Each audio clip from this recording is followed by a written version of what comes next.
and welcome to the NADPC. That's right, we're here, we're back for another day of Dota 2 action. My name is Nomad, I'm joined by T-Gov. T-Governor, how are you doing and are you ready for a fine day of American Dota 2?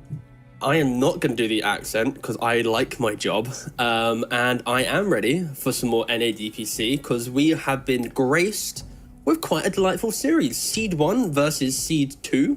Can Seed-Up escape it? I don't know. Of course, I'm jumping ahead to fixtures. I apologize, production. You're completely ruining the flow of the show. I am ruining the show of the flow, but it doesn't matter because I'm getting to what the people want to hit. My excitement for this series and my enjoyment for this specific one.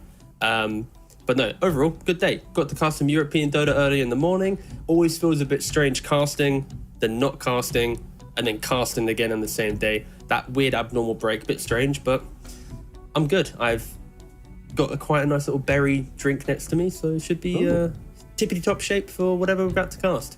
Well, let's see who buried who in our previous match of games, day of games, and that was, of course, on June 21st. And the first series we had back then was the Tilted Boys versus Nexus Titans. What a name. Yeah, quite a name, innit? And let me double check. Did Tilted Boys win this series? I need to refresh my memory. And they did. Nice. Spoilers. We're watching the highlights here.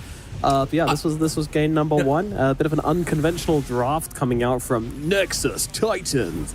They got themselves a Zeus of all things. Yeah, the reason why I asked, because I remember seeing game one and Nexus Titans win. I was like, oh, they got a Zeus. Chilling. All right, cool, whatever. Unfortunate for Tilted Boys. Of course, Tilted Boys, quite a kind of wholesome team, 2 Ukrainian players, so of course I'd want to support them. And then you got Skyward, who's well known throughout the scene now, and back to 4. And after game 1, I won't lie, I think I fell asleep. I was in bed. It was very early in the morning for me. And then yeah, I didn't really check the result, and now I'm looking at it now. I'm like, oh crikey, they actually came back into it. I think Skyward was playing Doom in game 2, I believe. Maybe I'm wrong. He was actually. Oh, he just died on screen. So nice, yeah. Does ring a bell. No, this was the game I fell asleep in. Again, not because of the gameplay. I bought it's because of the hour. It was me, not them, all right? Just to be clear. It was secretly Skyward's Doom. He was putting me to sleep. Fucking miserable. Yeah. But, no, it was not the Dota. It was me. Nap time. Fair play. Hey, good comeback. Yeah, big comeback. And yeah, with this this PL hero, they're able to actually finish off this game, which didn't really look possible. I mean, TB, pretty good hero, but pretty good hero versus PL as well, but apparently not good enough in this situation. And some tips coming out of the end here, which dragged us to a 1-1, which meant it all comes down to this final game. Damn, look at you. Yeah. And that wasn't even intentional. Even this third game, like I'm looking at the scorelines, it wasn't as if any player truly was wildly impressive. You got 7-5 for off lane, 7-5 for mid. Of course, Slark, Ferte, he did pop off a little bit with his 11-4. But no, an incredibly close series. And when you think about these two teams, for Tilted Boys at least, you don't want to lose to Nexus Titans and get dragged down into this elimination spot. To give context, Nexus Titans are now 6th place, 1-4. Tilted Boys winning the series pushed themselves in 2 and 3, already kind of escaping the bottom 3. They're now in quite a healthy, like 4th, 5th kind of territory. And yeah, surviving the DPC, pretty good. We know from the interview with them that they really enjoy this kind of roster. They know it's kind of like a bit more of a development thing, and they don't expect to get straight away to Division 1. But they'd like to realistically stay and, develop as a team. And of course, TI qualifiers down the line. You know how volatile NA is. At any minute, a team can implode. And if your team's consistent, if these guys are working towards it, sure, upsets can happen. And yeah, nice comeback from them. Most likely should survive the division now. Yeah, it does seem like they've managed to settle themselves in a pretty decent middle ground position. And then we move in to our third and final series of the day. And this was the Cut versus the Ravens. The Ravens. Such gothic imagery. I don't know. I always feel like these guys are just listening to Evanescence the entire game and dyed black hair. I'm so happy we don't cover NADPC actually. These names are invoking different things inside of you, brother. Are you happy that the Cut's winning, or are you sad that your rock boys have lost? Like, what's the vibe here? Oh, the Cut is just like a staple of NA Div 2, so they have to stay above here. The rest. They're not a cut above the rest. No, in fact, they're just a cut in the middle, which doesn't sound right at all. But yeah, I mean, these guys, I feel like they had potential to do well, but they haven't quite realized that. Dropped a couple of series here. Well, dropped one series against C-Dubs. So it's very critical though. It's like NA Div 1, same as NA Div 2, right? Like you drop against one of the top 2 teams, and they're likely just going to smash everyone else and lock you out of those top 2 positions. So it's pretty tough. But then again, C-Dub have had some surprising loss as well. So, maybe that's going to give them a chance to come back in and play some tiebreakers. I don't know. This series today is going to tell us about that. But, of course, we got to witness this performance here. And it's not like this was a absolute smackdown.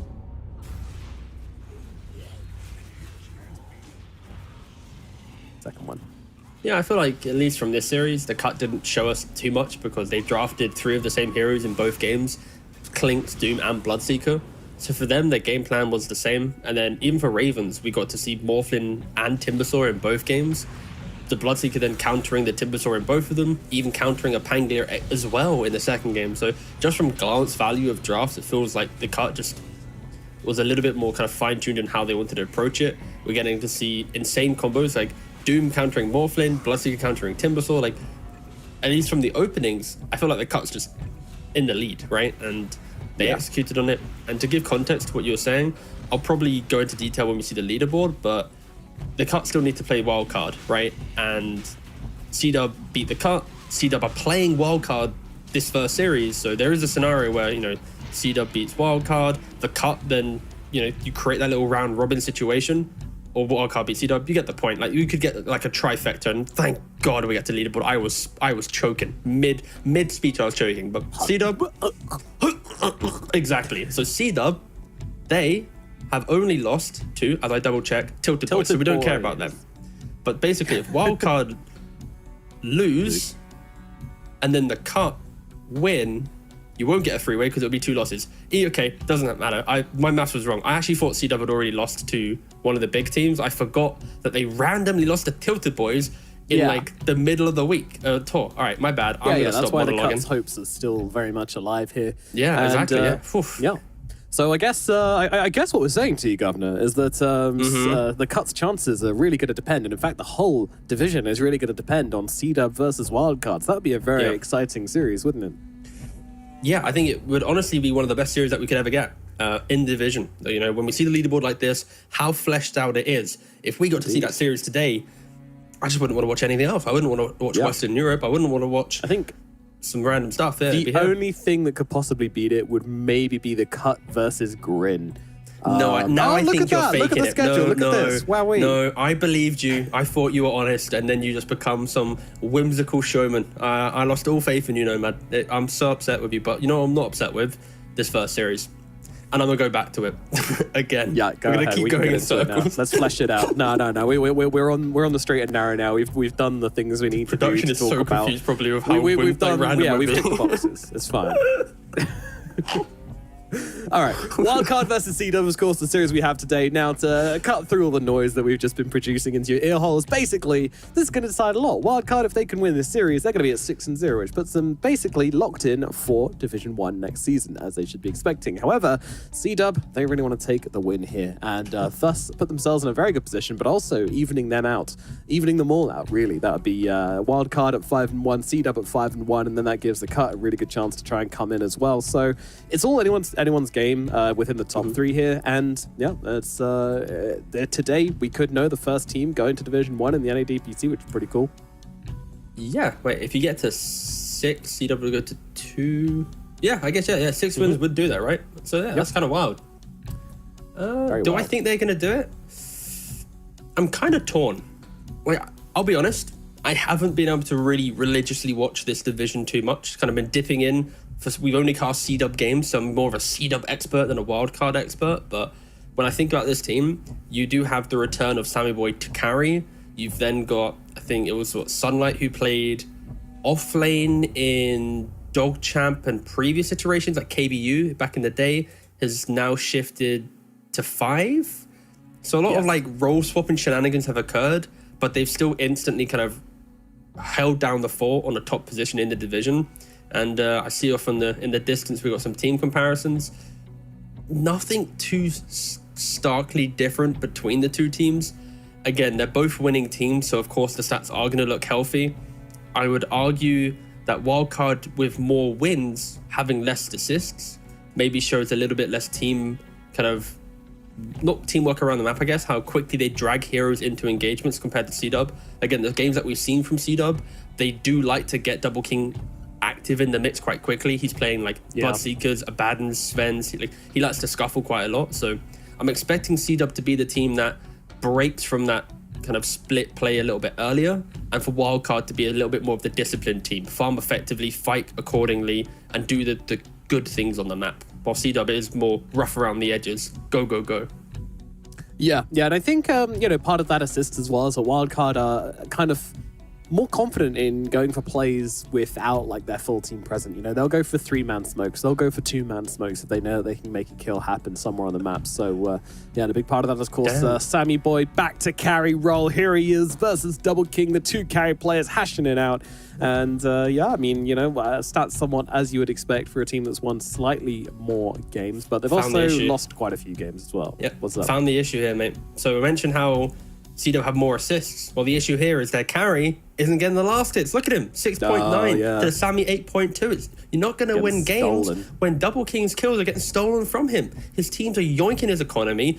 Look at that hero damage. That 3.6k hero damage he's missing. Guess what? They're the killing blows on the heroes. Double King, man. You talked to me in the lobby, but I need you to step it up. Yeah, brother, you told me to extrapolate these data points and make it sound good for the viewer. And right now, I think the viewer is engaged. They're going to be like, wait, where's that missing 3.6k damage, huh? At Double King, right now, on Twitter, 3.6k question mark? Last hits? Question mark, Like, these are the big hitting questions that we need to really ask ourselves in the NA Division DPC Division 2. But luckily, there's better things occurring, and that's the draft. Whoa, look down there, TCAP. The draft's below us. Incredible. Perfect. Just do that every time. For the entire drafting phase until they go to the cameras. There we go. That's so good. Okay, we're doing that. No, we can do that for the head bit, you know what I mean? That's all I'll say. Every handle from now on. We don't have many left, so it's not a big commitment. All right, but we need production to count us in, though. We need it to be smooth, Like 3, 2, 1, boom. Okay, good, nice. We've now rehearsed it. Through the power of speech. First pick, Bloodseeker. Yikes. That's crazy. All right. Guess Wild can't wait picking Pangolier then. Yeah, I mean, that's an instant reaction to it, of course. You wouldn't want to rush towards it. I'm going to quickly refresh myself on drafts to see if there's any reasoning behind this, if Wildcard is used to doing anything too crazy. Just give me a minute. All right, well, you do that, and we can talk about Wildcard and the heroes they've liked to play and what traditionally like to pick up in these early phases. I mean, Techies has been a favorite of theirs, pretty surprising not to see it banned out, but that's going to be the decision C-Dub make. Meanwhile, Lycan, Batrider, and Spirit Breaker have been the other heroes they've been opening up quite a lot. But there's a Beastmaster available for them, and they will absolutely be taking that one up for themselves. Not banned up, so they will grab themselves a Beast Techies. What a lane. You've got Boars spitting at you. I don't know why Boars spit in Dota. It's just something we have to accept. We have Techies spitting on you as well. It's damage, it's annoying, it's harassment, something Bloodseeker might struggle to survive against in the early levels, but once he gets points up in Thirst, he will be A-okay. Yeah, I think for C-Dub at least, with this Bloodseeker, is make sure you pick the correct 5 for you. Lich, of course, would be a decent option, because when Techie steps up, you slow him, Blood Grenade into Bloodright, that's damage, right? You could probably kill him off. Of course, when Techie gets Taser, we'll kind of shift that matchup a little bit, but I think you either really double down on the go kill, be aggressive, or you just go for like a super defensive support, and then the lifesteal and sustain of Bloodseeker plus the healing or kind of whatever toolkit this defensive support has will make sure Bloodseeker fully farms up and thrives.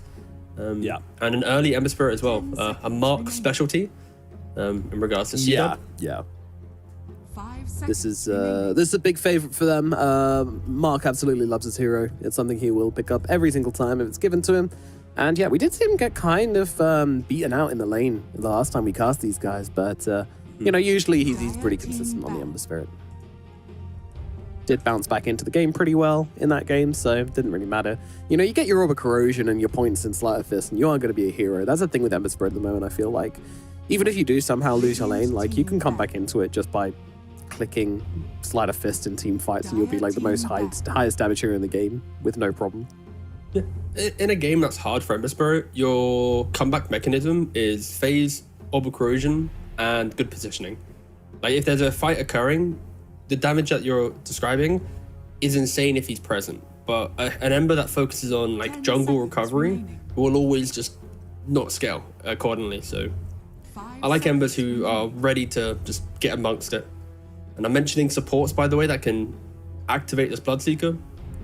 Enchantress, of course, against Beastmaster, take away the Borsler that's gone. Disruptor, insanely good against Beastmaster due to the fact that he runs away from it, you glimpse him back. I still think that Lich and Crystal Maiden are pretty decent options for this. Maybe, I guess, the more obvious options. If you're trying to go a little bit more left field, I think even like a position 5 Scarif Mage could do pretty good. Just because of the slows, the damage, the silence aspect against some potential Void Spirit style Storm mid lane as well.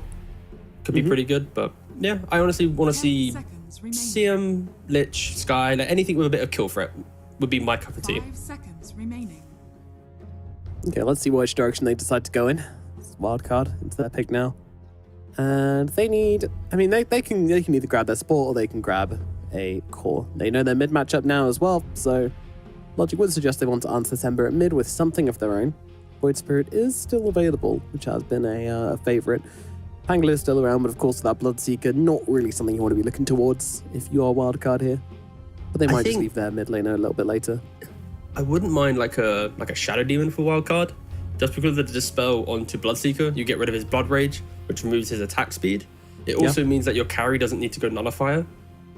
I think it's just like a soft assistance. The issue with that is your safe lane would then naturally be weaker because you're putting SD to be your 5.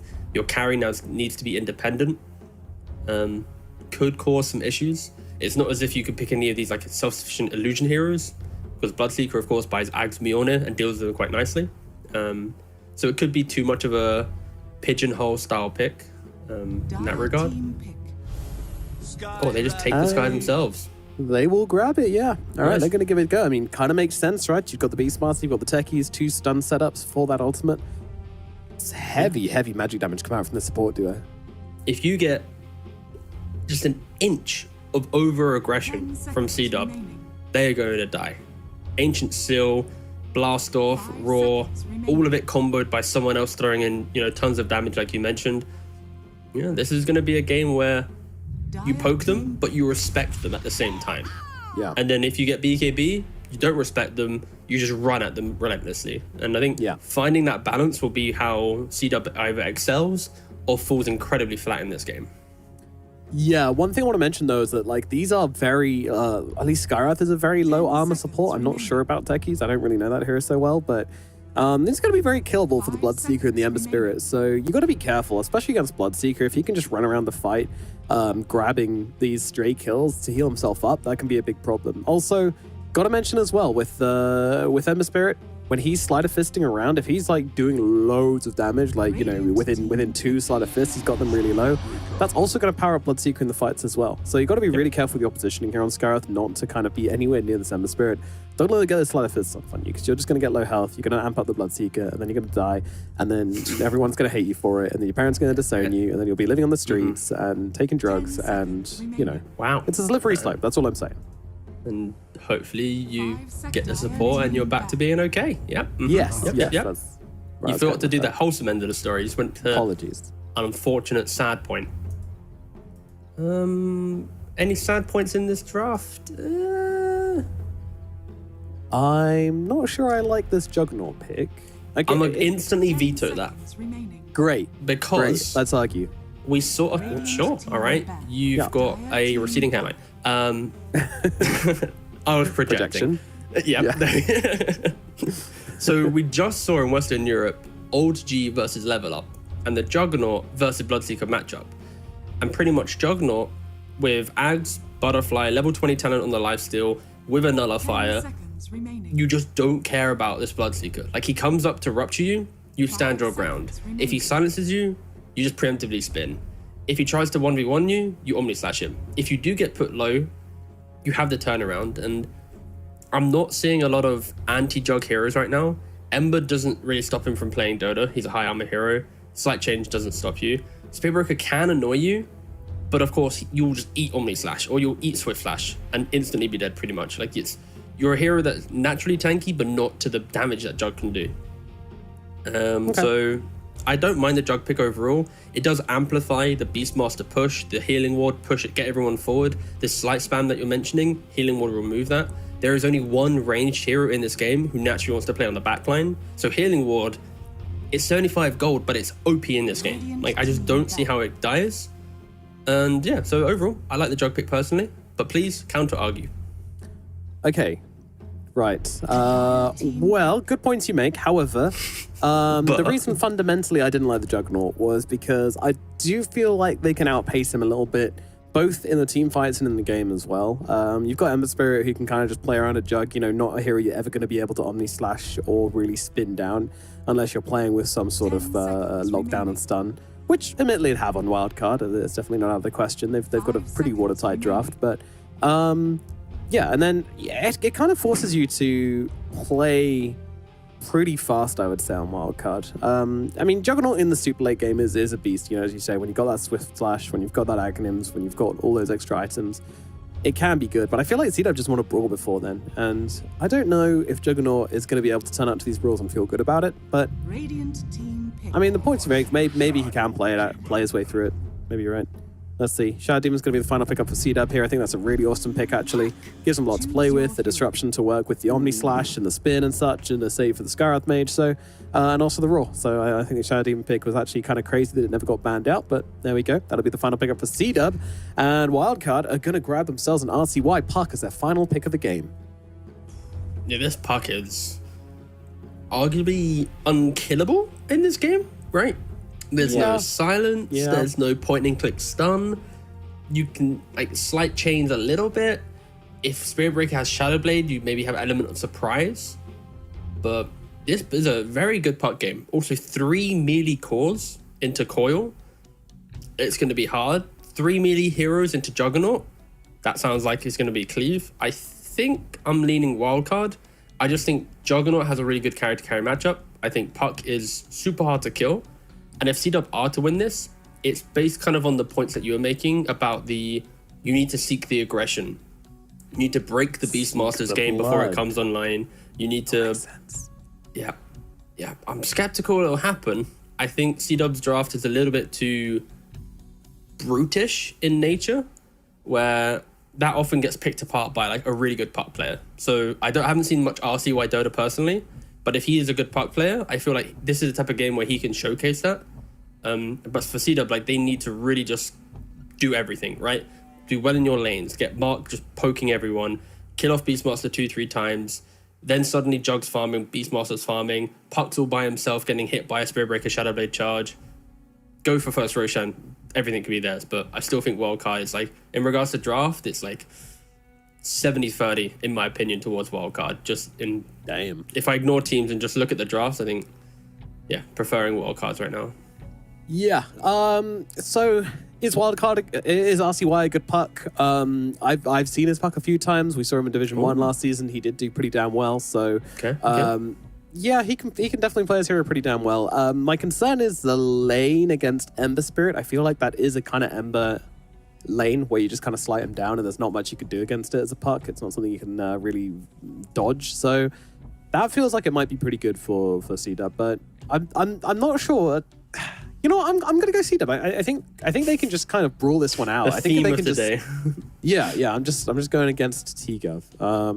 And yeah, I think they can just punch it out, and I think they're gonna win off that. So fuck it. Let's give CW the benefit of the doubt. Into the abyss we go. The void. Oh, okay, good. It's just Dota. I mean, it's just NA DPC, right? It's very Smoke up. Wildcard are on the move. They want to see if they can get some first bloods coming in here for themselves. Anybody comes to this rune, they will get chopped up and fed to the wolves. Quite the quirky route. I mean, It is the joy of watching so much Dota, is just every team having a different read on how they want to approach it. Are they going to run it around the top side to off lane to safe lane? And some teams just sit huddled defensively. Yeah. Oh, Issa's no one doing knows the what they're trick. doing. Issa's doing the trick with the sentry ward. Oh, he is. Okay. You know what? I'll be watching. honest. I was really pissed off. You know why? Why? Dream League, this happened. And the audacity to not credit the source, to credit the way in which I have no idea if my tweet actually, sent this around the Robin of, but I think maybe it helped. But, just no crediting of the source. No just credit occurred. given. Well, I mean, it wasn't you that did it. All right, first. can we It look was at bot the lane pubs, real right? quick, just in case no one has watched? So basically, the sentry ward in tower range behind the tree, the creeps will then walk past, giving vision of the sentry inside true sight. Bishty bashty bosh automatically blocks the way for you. Should then push the creeps roughly in front of the tower, or actually inside the tower range to push it back to you. Pretty cool. That's my little TED talk over. And Sammy Boy, of course, trying to do his best to body block and do it, but this is now why you do the sentry. This lane will push back to you. Yeah, good stuff. Great development, C-Dub. Love it very much. I tweeted this about a week ago. Sammy, he's going to lose the range creep. He's going to lose a melee creep. He's now going to have his own demons attacking him right now. He does manage to get a melee creep, but yeah, and he's got no health, more importantly. He's got 200 HP. That Tango is going to have to do a hell of a lot of work. Sunlight going to have to help him recover this lane as well. A rough start for Sammy Boy down here, all due to Isla's beautiful warding. Sunlight off the mark with that sticky bomb as well. Right. Yeah, really good stuff. But, let's look at the wider perspective in this game. I feel like lanes, C-Dub need to find the kills. And there is kill threat, I think, in all lanes for C-Dub. Some Scarab steps out of position, blood right into, some Snapfire spam. We don't often see 5-position Snapfire. It has plenty of damage, comboed with Bloodseeker. Pretty kill-hungry lane, even in bot. Same thing, disruption into Spirit Breaker charge. They have kill threat. Do I expect it to occur? No, but positioning is fundamental in these scenarios, and C-Dub, they need to look to exploit it when the opportunity arises. Yeah, they do. That's the only way they're going to get out of these lanes on top, is just by finding the opportunities. And, they will come. They will come. You just got to be patient and try and get yourself some kills without really giving any away. It's sounds simple, but that's kind of what this lane phase is going to have to come down to. That said, mid going very well at the moment for Mark. It is a puck matchup, but it is decent for the Ember Spirit, has to be said. Slight spam, very annoying for a puck to deal with. Middle tower is under attack. And there's your first blood going in the top lane. They're going to be able to bring down Monster. Nice kill. Oh, okay. Already with a tip game. Fair enough. Yeah. Happens. I think if you did a study on who tips the most, it's often the position 5s, because they are compensating for the fact they are playing position 5. Yeah, I got and in nothing about else to 15 do. minutes time, A, they have nothing else to do, and B, in about 15 minutes time, they won't have any damage to kill anyone. They just need everyone else. So as a 5 player myself, I often do it. I'll play a ranked game, see who like, if we lose, they're on the enemy team after the Immortal draft. I know who to tip. They just lost a game, I lost a game. If they tip me, I'd be sad. It's all about mind games. He's going to be all right. A bit of harassment coming out in the top lane, but he'll be all right. Meanwhile, it's mid. Things evening out quite a lot here, to be honest with you. That's why he's got that bottle. He's making sure he gets up those runes, and that's going to mean that he can survive. And some nice little slight dodges like that definitely going to help out in kind of putting Mark off the scent a bit and trying to dodge out these sleight of fists. I feel like I'm intrigued to see how they're going to react on the 6-minute rune. Already, C-Dub are well ahead in all 3 lanes in regards to cores, kind of safety of hitting creeps. No one's at a disadvantage and scared to go to the wave. So the question is, how will they utilize Snap and the SD to give Mark potentially that haste or DD rune to make the game just accelerate to their side a little bit quicker? Yeah, I think both teams are going to want it, to be honest. I think we're going to see a lot of action at level 6 in the middle lane. And one thing I like, which RCY has been doing actually now that I've been watching him, is he's like sitting in the creep wave so that every time Mark goes to the side of fist, it's usually bouncing around a creep first, which gives RCY a chance to react. If he was just sitting really far back, like really defensively, then he wouldn't have that opportunity. That's it. Yeah. He's not able to dodge them all. It's a good read. I think small plays like that are going to bring your lane to light and give you that extra edge. No, I like it. It's the same thing as playing against Zeus, right? Where you don't want to get hit by arc lightning, so you kind of stand a little bit to the side. I guess it's the inverted of that, but you're still thinking about it. And Trader kills in the bot lane, both supports go down. Yep, the spin gonna get them the kill, but yeah, just trading here.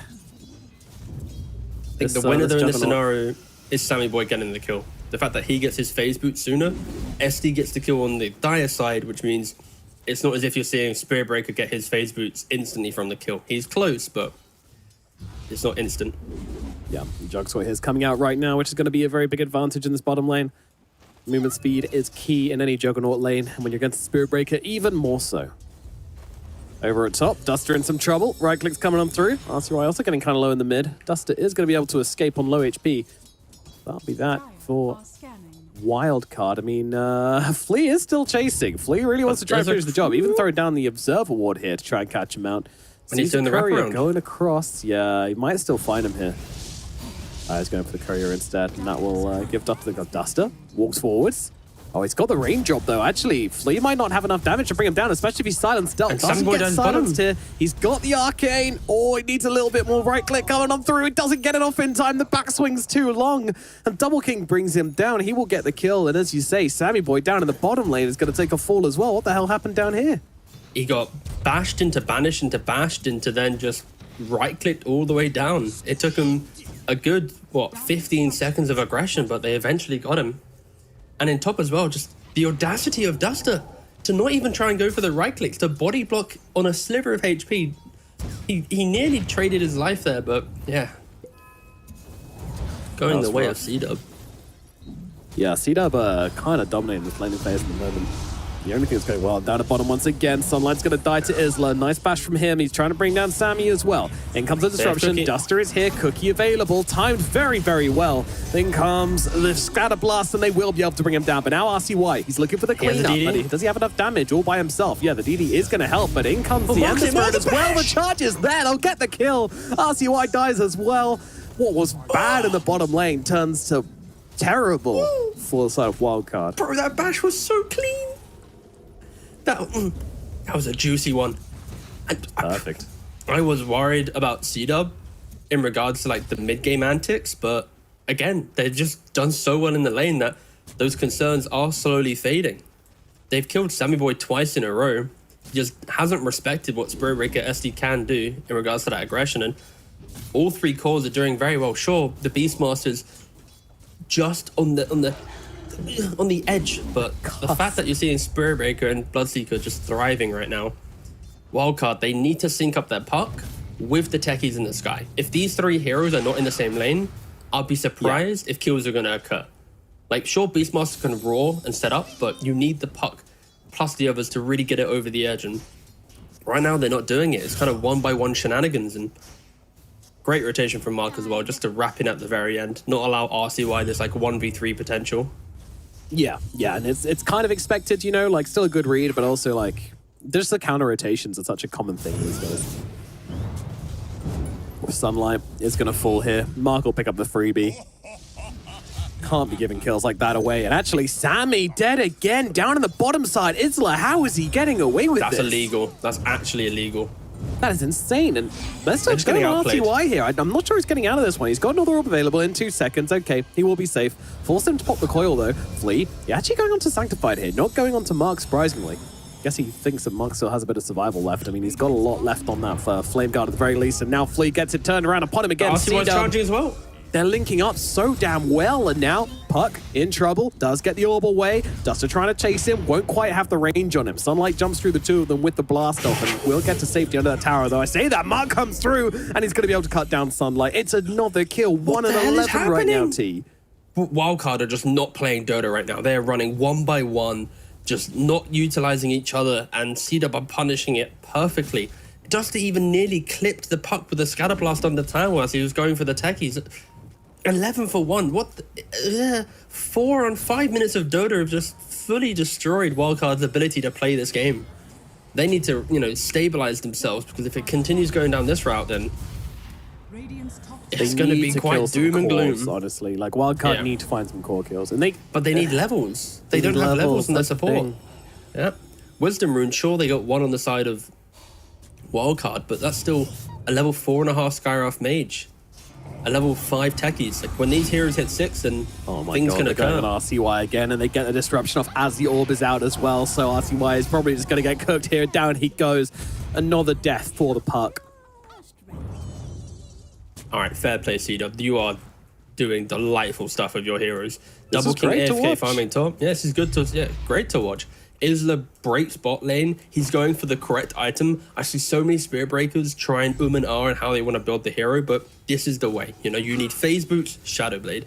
With this, you then suddenly make the Sentry game feel hard. There's not a lot of Sentries in the patch, so as soon as you waste a couple, boom, game difficult. Dusks against Bulldoze, not as effective. And then you throw into the mix your pick-off potential against heroes like Jug that can spin or Puck that can phase shift. You can really make this game feel like the map is non-existent for you to play. And I say that, and they poke their heads out for a second, and instantly they're off killing. Yeah, they will get a return kill. The second kill. Wildcard have now doubled their scoreline. They're actually going for a bigger one. Mark, they're trying to take him down, but guess who's behind? It's Sanctified with the disruption, keeping Mark alive, although the Axis plus the Orb doing a hell of a lot of damage. In comes a charge from the sideline, though. That is onto Flea, and Double King's entered the mix as well. He wants to bring down Monster, and he's going to be able to do so with ease. Nice entry to the game from Double King there as he gets himself on a killing spree. I'm honestly just flabbergasted. I'm pretty sure Wildcard's draft should not be struggling this much. They have just been outplayed. I think that's the simplest way of wording it. And it is kind of cool to see. Like, you don't see it too often where the top seed in Division 2 NA has games where it's like so one-sided. Sure, they've dropped games against other teams, but you know, so far so good. Really intrigued to see if Wildcard has it in them to mount a comeback. Yeah, we shall see as meanwhile in the middle lane. There goes Mark. Yeah, Sanctified not quite on the mark with that one. Omni Slash coming through as well onto Duster and onto Sanctified. Sammy Boy looking for one. Gets him down. Moves to Duster. Gets him as well. It's a double kill for the Omni. For the Juggernaut, sorry. But the Omni did do a lot. And that is going to bring them back into the game.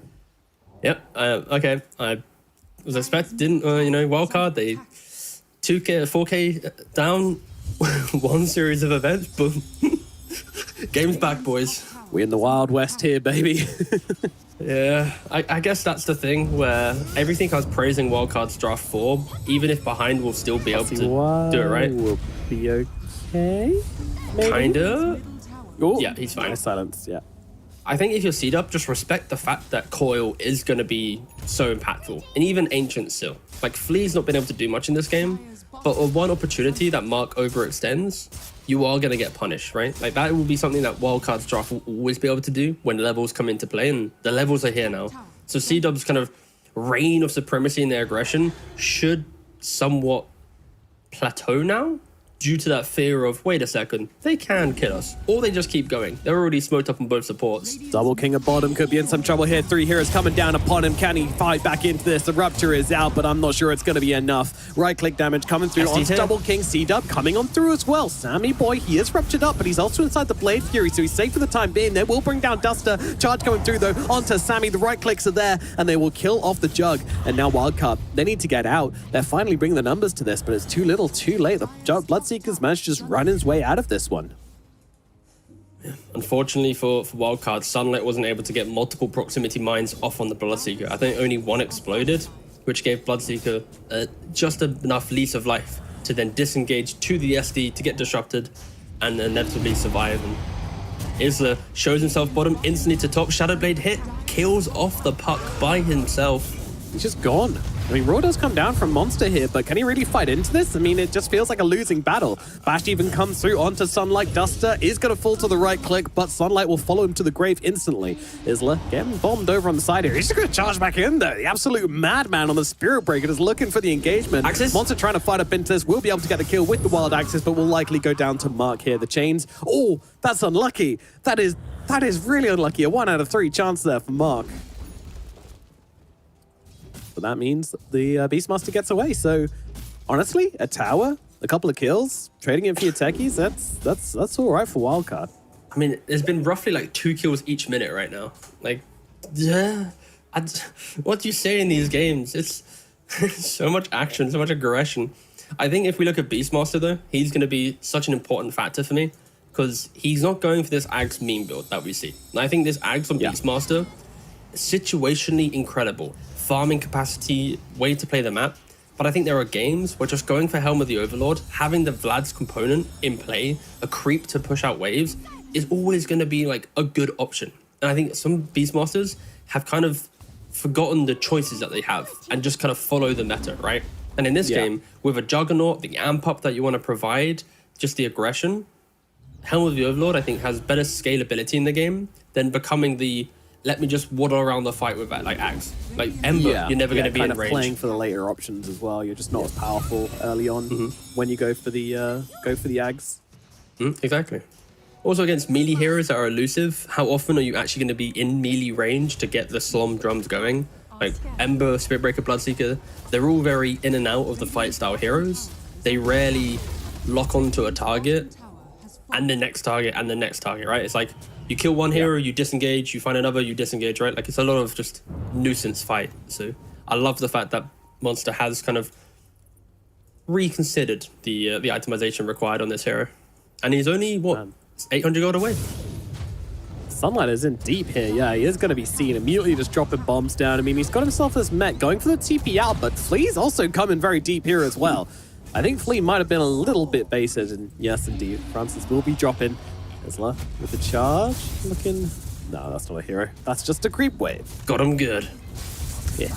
Yeah, honestly, not the worst, right? You bring, what, 4 heroes, and we saw it in the team comparisons earlier, right? The C-Dub assists compared to Wildcard.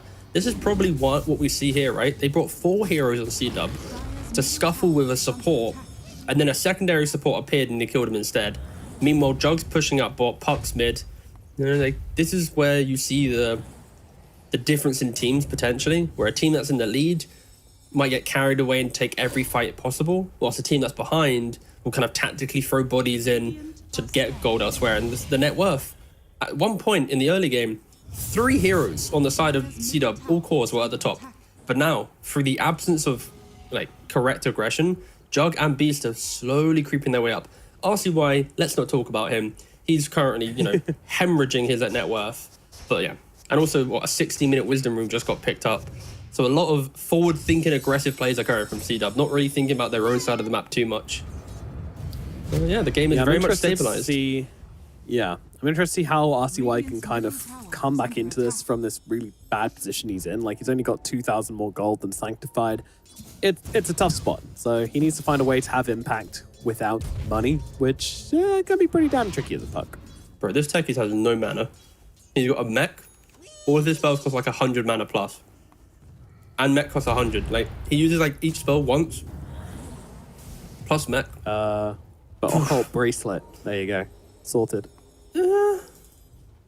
Really? The 4 attributes really helping him out, boss? It's a passive. Well, I should check. Let's see if it... 0.5 mana regen up to 5 stacks when you get attacked. So all this time where they're going on techies, they're actually just giving him mana. Wild. Shit. It's crazy. You literally can't attack him. You don't want to give him that 0.5 mana regen. Sammy kills a courier and should kind of realize that there's heroes in this area now and doesn't really seem to care. It's a bit of a chat, really. Mark, he's getting jumped. Coil snapped. There comes the flare. Ooh, he's able to just sidestep there because the flare was kind of to the right-hand side, so that is unfortunate. Now they can look for a bit of a turnaround. RCY, he's been ruptured up. He's in a tough position right now. Does have the orb, plus the ethereal jaunt. Does get the max distance jump to not trigger the rupture, but Flea's jumped in. The healing ward is OP. Raw coming down onto Sanctified. They're all full health now on Wildcard, and they're ready to re-engage in this one. They take down one hero. Double King, he's under the effects of BKB at the moment, but he's just tanking that entire Omni Slash. Hands it off over to Isla. Says, there you go, bud. You can have that instead. And Sammy says, all right, I'll slice up a cow. No worries. Meanwhile, jumping forward once again, going on to the Ender Spirit. They'll bring him down as well. Wildcard are recovering massively in this game and in this fight. I kind of got baited. I thought C-Dub's early game, they'd hold it down, but nope. Wildcard there. They're back in their stride, just deciding to take the correct fights. And yeah, their draft is perfectly good. I think I mentioned how Healing Ward is unkillable in this game. All of C-Dub's spells thrown into the mix. The only reason we're seeing these heroes pump out damage is Healing Ward kept Sky alive to then push everyone back into the fight. So they survive the onslaught, turn around, run back in. Like, C-Dub has issues. Like, they physically cannot prevent this healing. They need to be very careful with how they initiate. And I think rupturing the puck, especially when he can disengage with Orb to then take 0 damage from Rupture, distance himself from Mortimer Kisses, like, these are the small things that will make or break C-Dub's fight right now. I love watching that. Sorry, that was a Spirit Breaker charging someone. Oh, go on. Yeah, well. Just as they were going through the portal, so he runs all the way up to the portal and then just immediately turns around. Now that would be a very... Like, I'm not condoning griefing, but if you ever wanted to do it, just you and Spirit Breaker just coordinate gate to gate to gate to gate to gate to gate, you know? Yeah. One thing I think they should change is how Spirit Breaker changes direction if someone like teleports or like moves across the map. He just immediately changes on like an absolute hinge. Surely it should be a more gradual, like Pango's Rolling Thunder, you know? Like a curve. No, that's the beauty of the hero. He's got phase boots, you know, the 0 turn rate, and then he's got like bulldoze. Like, he's a zoomy boy. He's a space cow. What, you think exactly. he needs to, with like, that amount of Tokyo momentum, drift? he's like... No, he's like got so much momentum, it would be impossible to change direction at that speed, right? You want to do like a wide arc, you know, when they change direction. We've only just got Spirit Breaker back into the meta, and you want to make some scuffed patch notes to try and get him out of it again? I sure do. I think Spirit Breaker, to make him like balanced, you just need to reduce his damage. Like, he can't one-hit waves like the entire game. I think at level 20, he can, but I think everything beforehand, the percentage damage, or at least his move speed during charge, should be just scaled to the point where it's like awkward. And yeah, he's awkwardly getting killed mid, yeah. Yeah, they got more than enough damage to take him out. That's the thing about techies as well, you know, he just starts pumping out those mines. You know you're not getting away. And we haven't mentioned yet, but Mark, he's going for quite an interesting build with the Sanj and Takaya. I was hoping he'd go for just Maelstrom BKB, so that he can body the sky, tank up from the puck, just be a damage soak. Like, he can never really get Omni Slashed because he can just jump away, but yeah, he's going for this build instead. And Sanctified shows for a second and dies. Yeah, he's just gonna get cut down. But this is the forbidden technique when you go for Sanj and Yasha, or in Ember's case, Sanj and Kaya, when you're dodging your main attribute, and he's just gonna get cut down here as well. Whew. The team are just everywhere at the moment. Wildcard are making it feel like C-Dub were never in the lead. they own this laning phase. Yeah, it's a really abnormal game, because if I was to tune into this game now, I'd assume Wildcard did relatively well in the lanes. I'd not look at this and go, yeah, Wildcard were non-existent and didn't really play. They were down 11 for 1, had some of the worst laning that I've seen in the division, and then just make some good team calls and straight back in it. Like, are lanes not important anymore? What's Wildcard teaching us from this? It's crazy. I don't know, man. Everything I know is about Dota is wrong, apparently. Yeah. As into the Don't pit. need kills. We shall go. I think it is testament to the idea of scaling to the point where you know you can fight. Also, think about the engagement mid where you have that comeback. Sammy Boy is TPing into the mid. He's not AFK hitting jungle going, I need Battle Fury. He sees an opportunity, he joins it. So I think Wildcard kept themselves level-headed under the aggression of C-Dub. And C-Dub, the early game was so good, their team comms probably kind of got a little bit carried away with the enjoyment, and they got punished for it. And Isla, again, dies mid, but will he die again top? Nice disruption. Yep, cancels out the Omni Slash. That's going to help. And now, well, they're going to throw just about everything onto Sammy Boy and try and bring down the Jug right now. Rupture's on Tim. Isla does go down to the sidelines. Double King. He's in deep, but he's got the BKB, but all that physical damage is still coming his way. He needs to back himself out. They will take down the Juggernaut at once. Unfortunately, Double King not quite close enough to heal from that, so they're just going to have to pull out of this fight. But there's not going to be one left behind. Duster's going to get taken out by RCY. Wildcard back on the scoreline again. It's so scary for C-Dub even to show themselves for a minute. I don't think any of the cores now are actually tanky enough to deal with what Wildcard has. You show yourself, it's coil, it's a raw, blast off. Like, there is so many forms of gotcha. Yeah, C-Dub, they need to just buy some defensive items. Like, even Bloodseeker with his BKB, he has to run away for the best part of it. If he gets Omni Slashed, he'll be half HP. If he tries to go toe-for-toe with Beastmaster, he gets roared through BKB. and he's never going to lock onto a puck. Like, it's actually a really difficult game for this Bloodseeker to thrive. And don't forget, this was a first pick Bloodseeker in the draft. So they put him in a position where he needs to do all the work, and his team just aren't able to help him right now. They are grouped up as 4. They're going to go for the Tormentor. I'll rupture it. Weak. The initial damage would have been insane. And, oh, Mark gets it. Mark gets it. That's worrying. So Duster already had it. And it was between... Sanctified doesn't, and that means that... Wait, why does he Spiritbreaker must have one? Wait, how? No, I thought it was the bottom 2 net worth. It's the bottom 2 net worth. So why is it between... I mean, Snapfire has it. SD doesn't have it. Spiritbreaker doesn't have it. So it should have been between SD and Spiritbreaker, no? Curry? Yeah. That's just... Is it bottom observer? 3? Any ideas? Addition? Yosin? I'm gonna Google it. Oh, sorry, we're making you think. The Tomato Dota wiki. I'm Googling it now. Are we dumb? I'm sure it's bottom 2. Dire's middle tower. It's 100% bottom 2. Yeah, 100%. Do some solo cast. I'm Googling. All right, well, Tigo was going to go do some science, do some testing, get to the bottom of this, mobilize the country in a unified effort to try and figure out what's going on and beat our opponents to the truth, which is also the plot of Oppenheimer. Anyway, middle tier 2 tower being beaten on down by the Beastmaster. They don't even commit a hitter as this, but they're going to. RCY jumps in just to deal with the wave, and that granite golem just slaps down that tower like it's nothing. Good lord. All right, I'm and back, just look boss. at the bottom right now.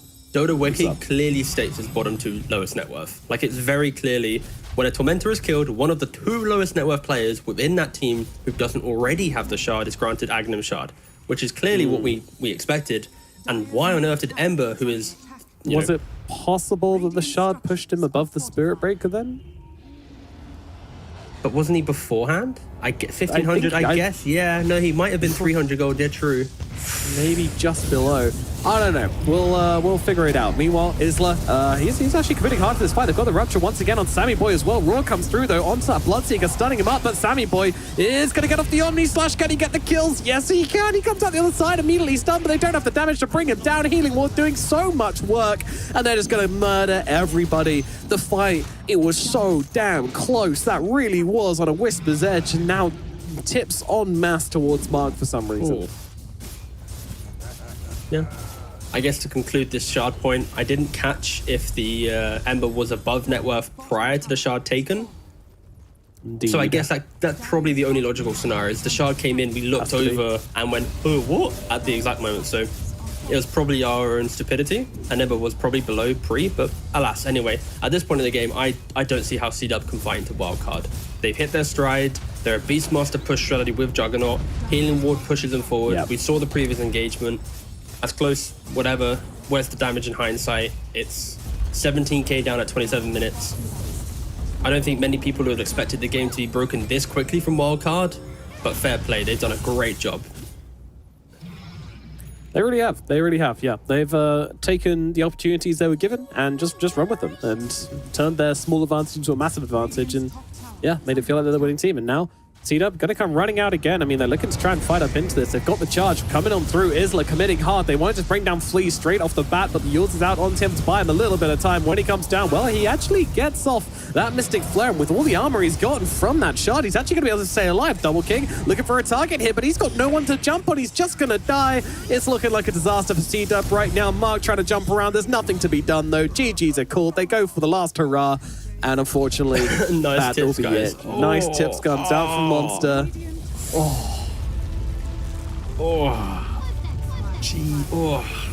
Nice so sashes, bro. uncomfortable. Really well played.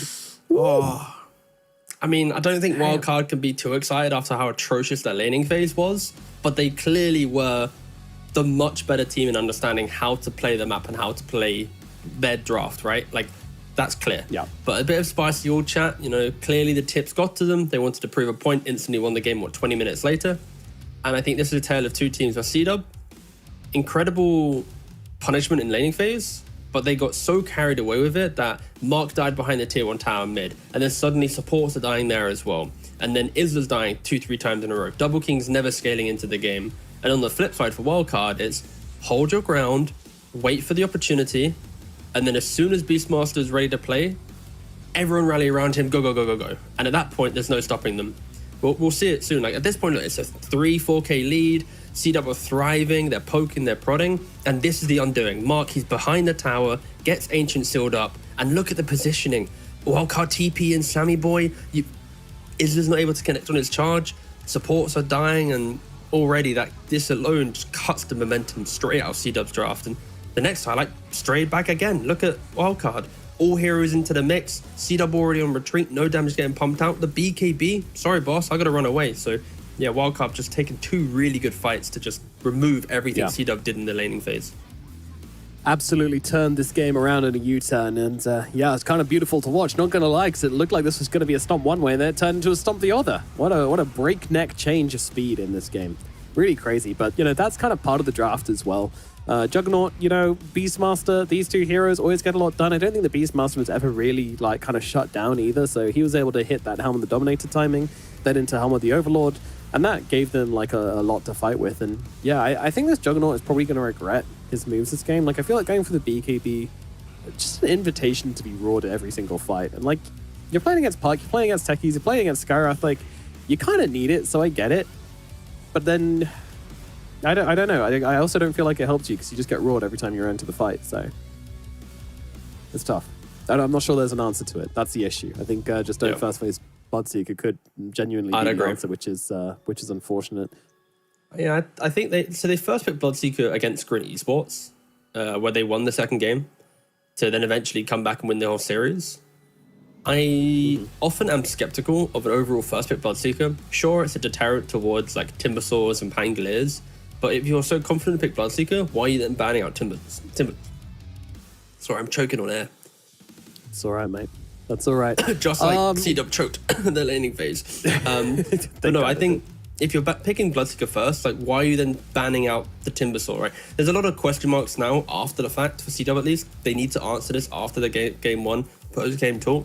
And of course, I think MVP, I'm probably going to vote Monster. I think this lad put on quite a clinic on the Beastmaster. I was super happy that he didn't go for Aghanim's. He understood the team timing. This is what Beastmaster can do when you still go for the old school build, and yeah, played a really good game. He didn't crack under the pressure. All these shenanigans occurring, you don't see him TPing to try and throw in some random raw. He AFKs his lane, super greedy, but then eventually goes, boys, rally around me.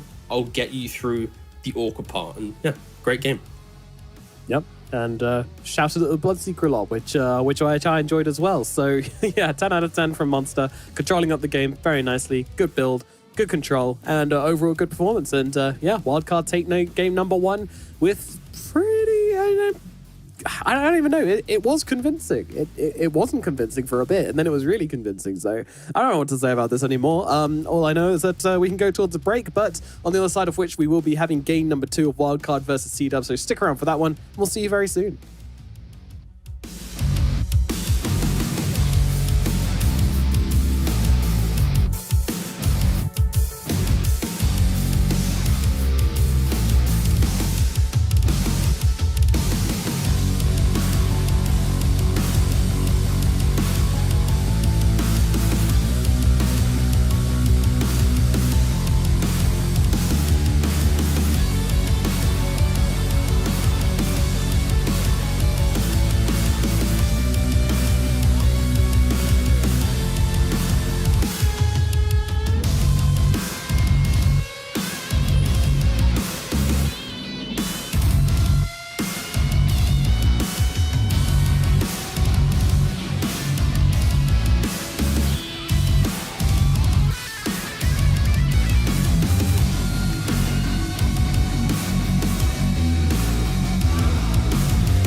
Hello, my friends, and welcome back. We are getting into game number 2 of C-Dub Esports versus Wildcard Gaming. Game number 1, C-Dub looked like they were on top until they threw it all away. Wildcard absolutely wrapped them around and whoop off.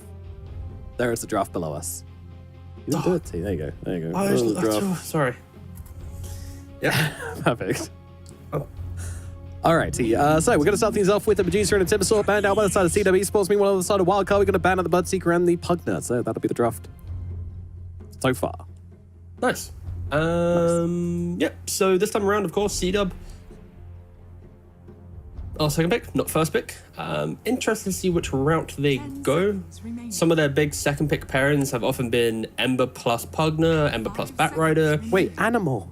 Mark's got a cat on his desk, but it's blurred out by that stupid background de-blur effect. Why do people do that? It just makes me suspect them. No, I can respect it. Like if he's in his parents' house and maybe there's like some family pictures and stuff, then I mean, maybe if they win, you can request a Mark interview, and then he can do it. So unblur cat, unblur cat. I mean, like for example, Duster, he's got a blank wall and a blank door behind him, but Bossman still blurs the background. Like he's blurring nothing. That is an example of bad blur. Maybe Mark, it's like though, a really dirty wall. It's actually meant to be white, but it's like wall. Yeah, I don't want to know. Oh yeah, that cat's having a good time. I wish I could see it though. God damn. Oh well. Ooh. He was going for the two-handed rubs. Wow, this cat's having a great time. Mark is great. Mark is my favorite player in this series now. All right, we got some picks coming out. It's going to be Undying Rubik for the side of C-Dub Esports, giving them some strong lanes and a nice bit of control in the fights as well. The old wildcard, they're just going to go Techies Morphling. Wow, that feels like a pretty strong opening, not going to lie. It's an easy opening because you first pick Techies, great hero. Your opponent then double pick supports from second pick, which with this line of draft, your opening next pick should probably be either your beefy offlaner to utilize the Rubik, so some Doom, even like Brood offlane, there's not many left to be fair, but that style hero. And then you want to go, this is my carry, this is my mid final picks, boom, that's a draft. But it's very face up value and like easy mode draft that teams to punish it. And already wildcard, for example, with the Morphling, they punish this with your supports will never kill this hero. Neither of these supports bring some X factor kill potential to hurt this Morphling, so the early game rotations lean on the supports bringing it. And already, like I love the Darkseid ban. It's one of the cores that can find the Morphling and punish him, and do it throughout the entire game to some degree. Like SD, for example, can't get picked now. A pretty good counter to big Agi style cores. I will be interested to see where C-Dub takes this draft. What is the offlane pick gonna be that applies some punishment? I think Doom is probably the easiest hero to pick and not feel uncomfortable, but then it's the most like bland looking draft, right? Undying Rubik into a Doom. Like there's no spice, just strong heroes, which again can work, but I like a little bit of creativity in the drafting phase. Zest, exactly. Yeah. Big spice in that curry. I'm always here for that. I rate that. I do. What's your curry order? Oh, I'm a bit of a sack kind of guy. I like my spinach. Ooh, you do. Spicy. I can respect that. And it's good. And establishment you go to, some can be a little bit spicier than others. Normally, it's quite like a middle of the ground, like middle of the pack style curry. It's obviously not too spicy, not too mild, but I think it's an easy to order. And of course, then depends on the day what protein you go for, right? Like you really can, do as you wish. Sag paneer, definitely a banger meal. Sag aloo, if you decide that you don't want any protein, also strong. All right. Bans, we've had the Broodmother, we've had the Darkseer, we've had the Anti-Mage coming out from Wildcard. And C-Dub, they're going to get rid of the Beastmaster, the Lycanthrope, and the Ember Spirit. All right, so across the board, basically just targeting a lot of the favorite heroes from each team. Really kind of just making sure they don't get any of their really comfort zone heroes. A little bit surprised by the Anti-Mage ban out from Wildcard. That seems pretty crazy to me. I always thought that Anti-Mage, it's not amazing versus Morphling. But, oh, there you go.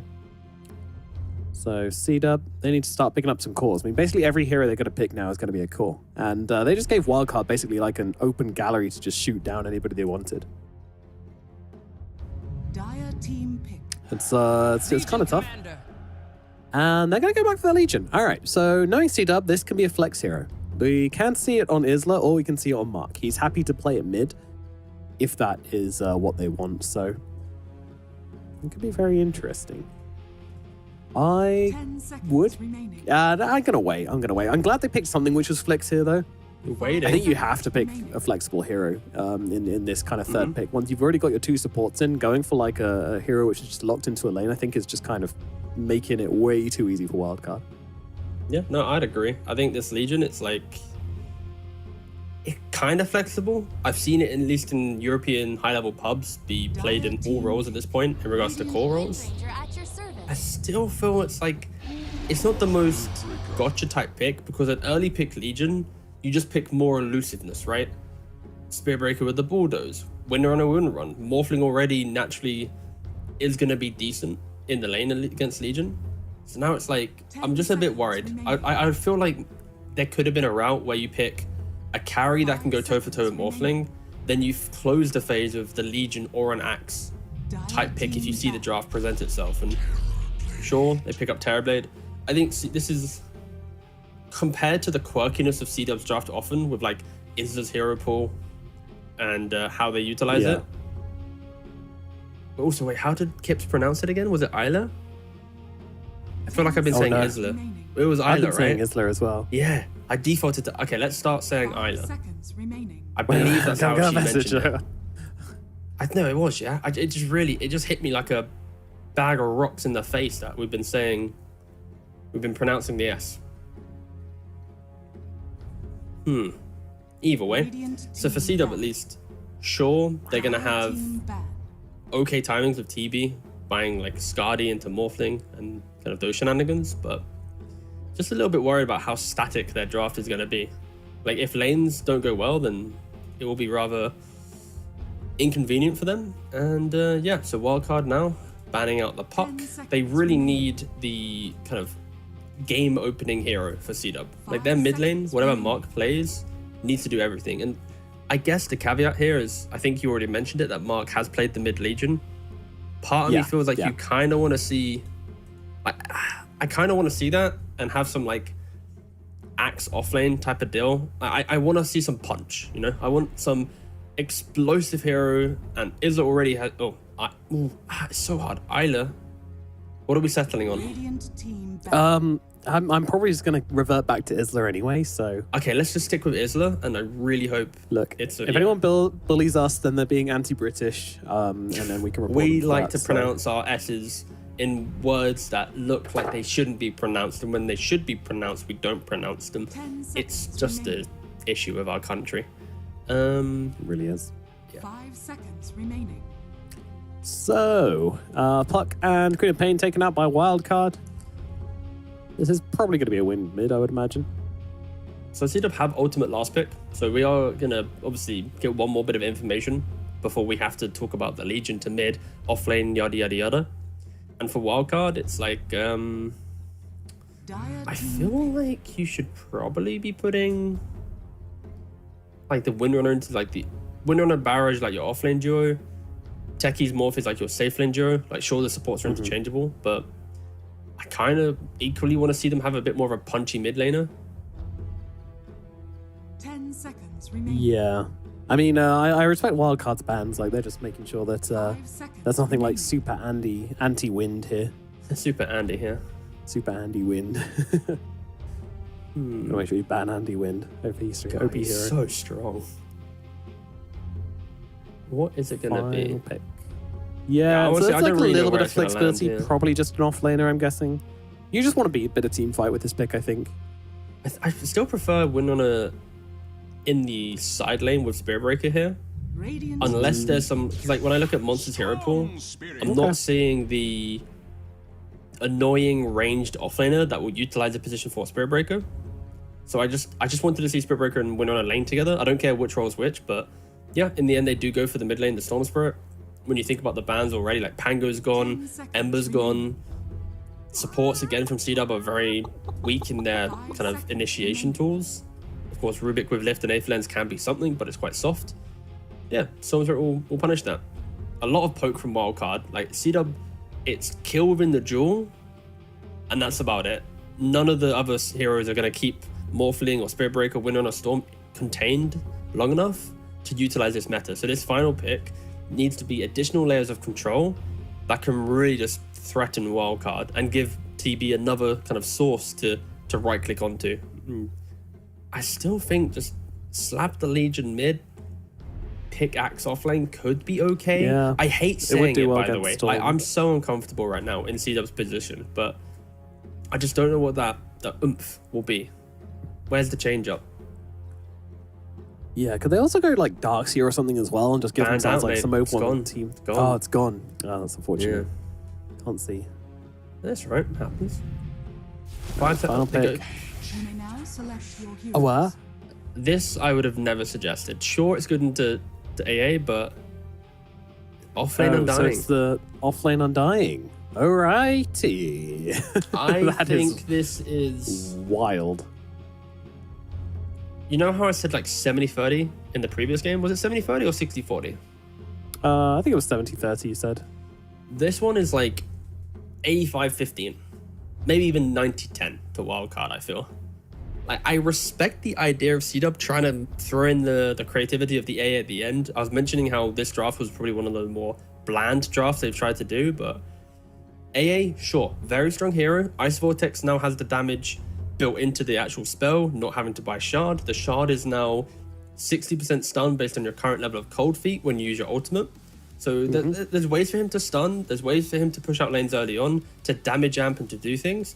I like the hero, but when you pick it in a position where you don't have ways to isolate and keep fights contained, super difficult. When heroes have ways to move outside of just basic movement, the slows don't mean anything. And I mean, you've Mark got has to Duel, do everything. Right? Yeah. It duel or nothing. Poor old Mark, he's got to do... Like, every duel needs to be an incredible kill. And I'm so worried for C-Dub that, based on their execution in the first game, can they replicate the laning phase, but without the mid-game errors, with a draft that has the even hiccup. less... Yeah, exactly. And whew, you look so handsome. And the longer we can stay on the screen, I really am The better. falling in love with you. I don't know why I'm confessing that at Goodness midnight, me. but... Ooh.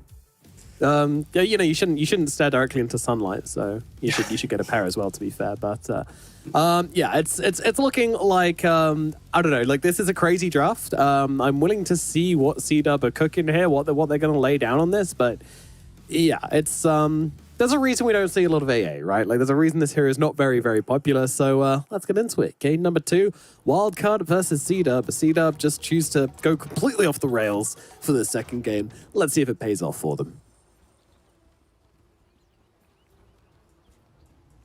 Good lord, those things hurt my temples. I'm glad to get them off. C-Dub once again showing us the truly wonderful way. They're actually positioning to prevent the sentry play.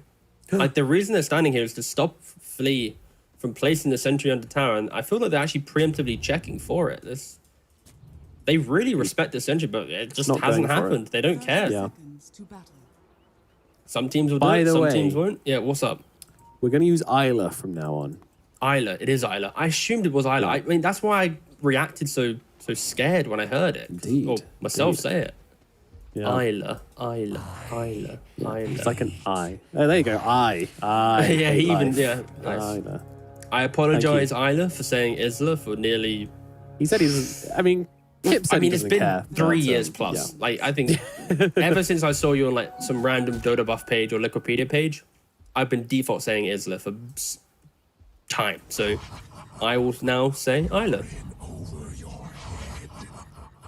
Alrighty, so off to a good start for the side of Wildcards. They're able to pick themselves up 3 bounty runes, thus getting themselves a little bit of extra pocket change to start off this game. I'm most interested in this mid lane. Mark did actually leave the creeps though, so it's going to shut out the tower. I'm not sure who this really favors though. I'll be honest, this isn't a matchup I particularly know.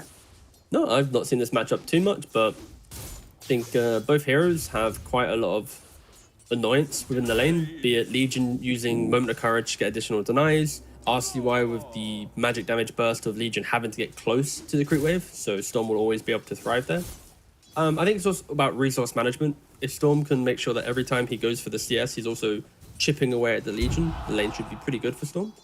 And likewise, Mark, if he just makes sure he's got regen available, not getting poked down too low, then I could see him farming quite nicely. Already quite a nice lead for Storm.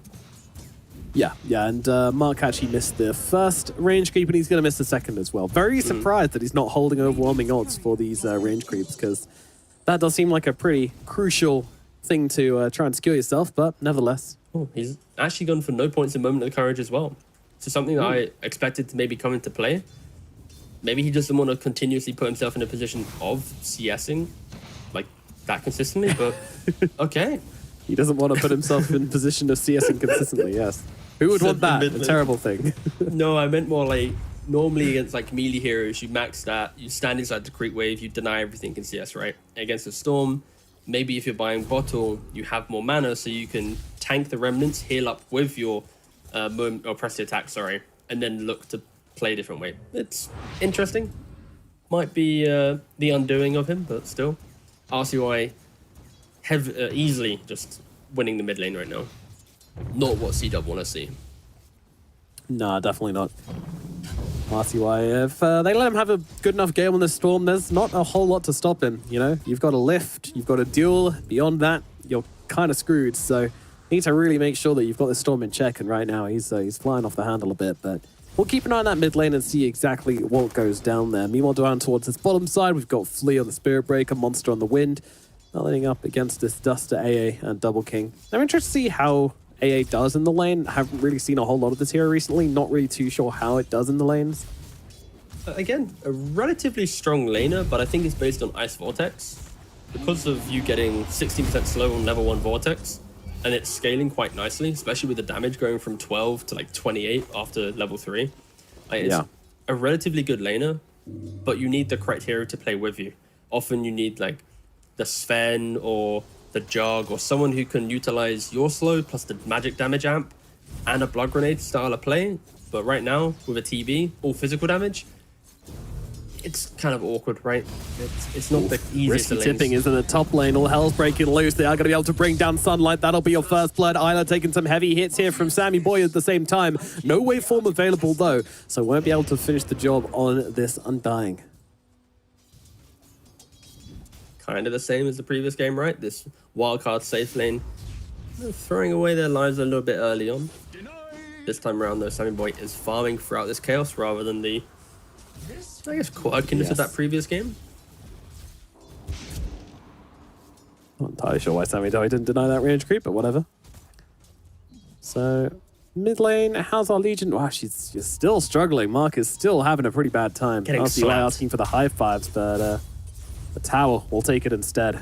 Mark says, I do not touch hands with my enemies. I just really want to know why he didn't go for a Moment of Courage. Like, it's just free life still. And he now doesn't even get the rune, so he's going for a very mana-intensive build with potentially no mana because he doesn't even get the water rune.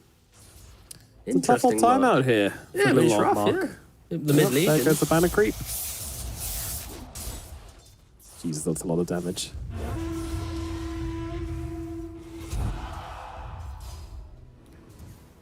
Man, that's some sad mid laning from Mark here. He's basically just grabbing an occasional creep with overwhelming odds, and that's about it. Dude, RCY is also very flamboyant with his mid lane. He stood on the high ground, he taunted, offered a high five, then denied the range creep again. Like, and now he's even running down.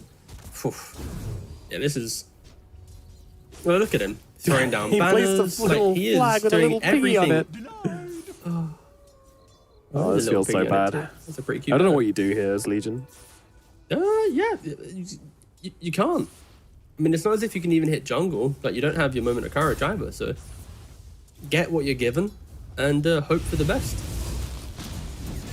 Well, in comes a Spirit Breaker as well now as well. Meanwhile, Cyborg's going to go down on the top line, and also Sunlight could be in some trouble as well. Does get one kill. Meanwhile, at mid, the charge is going to connect from Flea. RTY is on top of Mark right now. Do they have enough to finish the job? Yes, they do. The right clicks are there, and the kill will come through for the side of Wildcard. So they just doubled down in this middle lane. Meanwhile, up at top, a lot of deaths just scattering the top lane at the moment. The Morphling, the Techies, and the Undying all went down up here.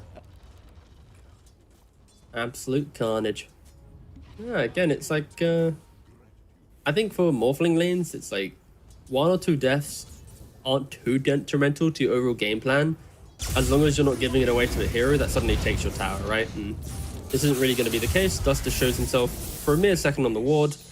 It's going to be aware there's a ward now.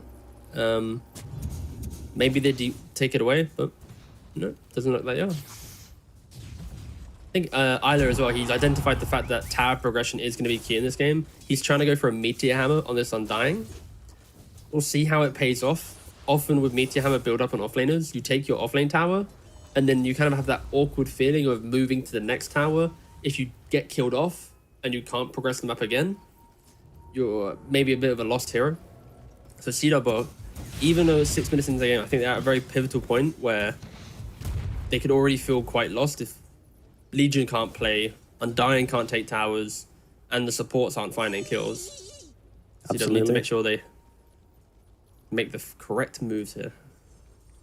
Very aggressive movement here from Isla. He's just throwing down the Decades onto the Techies, just trying to walk past. I'll send him back to base, maybe. Maybe he stays on map a little bit longer. I'm not too sure. So, what's this bottom lane been like? 'Cause we haven't really paid much attention down to bottom side. Looks like this Terrorblade just kind of been farming, yeah. Yeah, both teams farming. Of course, Windrunner never really going to die to an AA plus TB. Of course, Windrunner very, very powerful. Lane. And Isla. Yeah, rotation onto Isla here. They want to bring down the Undying, and they're going to be able to do so with ease. Sammy Boy probably going to get frozen up here, but still pretty high on strength, so we'll be okay. Sanctified just continuing to lay a few last right clicks into him. All right, do you want to make a bet real quick? Yeah. Not like a literal bet, but like just a guess, like a guessing game. Sure. How many times will Sammy Boy die to AA Blast right now, or to Ice Blast in the course of this entire game? Once. I'm gonna go. Do you mean just like getting caught out by like a random high agi? No. I mean like in any point of the game, team fight, whatever. But the killing blow is like, wow, AA's Ice Blast. That was the final, but that was the reason why it killed him. You know, like the reason why you picked the hero into. Fuck, I'll double down on once. Yeah. You're going once. I'm gonna go with 0. Gut feel. Gut feel. He went lower. No flame to Duster. If I went 2, what's my oyster? 0. Chad guess. Pretty much. Well. The NA crew call it based, but still. Yeah, that's true. That's true. Gotta get with the crowd. Chameleon it. True. So RCY, is that a hell of a start to the game? I mean, at what point does he start being more active and like kind of hunting people? Well, now, going. Yeah, smoke. I think the demonstration was killing Undying top, reset, get the bottle refilled, smoke, kill Undying again. You already know Legion Commander's not having a good game, and he's only level 5, desperately trying to get Meteor Hammer 100 gold away, but dead again. Yeah, just RCY really having a good read on who he needs to kill in this game. Do they have the damage coming down? I'm not sure they do. At least not for the kill immediately through the duel, but they will be able to finish the kill off with the overwhelming odds. But no dual damage to the Legion Commander, but still a kill's a kill, and she'll be taken at the moment. Sanctified, though, just getting run down by RCY right here, but nice timing on that pressy attack to get Sanctified out of that electric vortex and get him away to safety. And meanwhile, bottom, Monster just solo killed off the Ancient Apparition. So it begins. Yep, it's happening. And Monster's going for the Maelstrom. I was wondering where he'd go with the offlane Windrunner. Would he try and pivot and do a different build? Maybe go for the Atos first to provide a little bit more soft control for his team, but no, just going damage. He's kind of replicating his Beastmaster game and how static he is in nature, and I'm not opposed to it. I think offlaners that can secure their own lane and not fall victim to making moves are some of the better offlaners, because they always enter the game with a punch rather than a slap. Interesting. Nice terminology as well. Thank you. I really bring my finest to the midnight casks. Appreciate that. Now we're going to have appreciate you. RCY with the double damage rune as well, so pretty much anybody can be his target. I'm kind of expecting them to start looking for this Terror Blade. Radiant structures are fortified. Yeah, they can. I feel like this is one of those scenarios where you can kill him, but also, do you need to? There's no team fight initiating tools coming into place. When TB does get like Mantis Guardi, what's going to be surrounding him in the engagement to stop the winner and the Morph and Storm all just jumping him, Spearbreaker charging in, right? Like, CW are quite aggressive with their heroes. Oh, this could be the one Sammy? death. Radiant's bottom tower. Let's Where's the see. follow-up? Waveform, he gets away absolutely fine. See how I hyped they're that not going to up just engage to upon make him, and he was people already tune back half in, yeah. morphed into strength, so... That's Oh, what well. we call in the industry fake hype.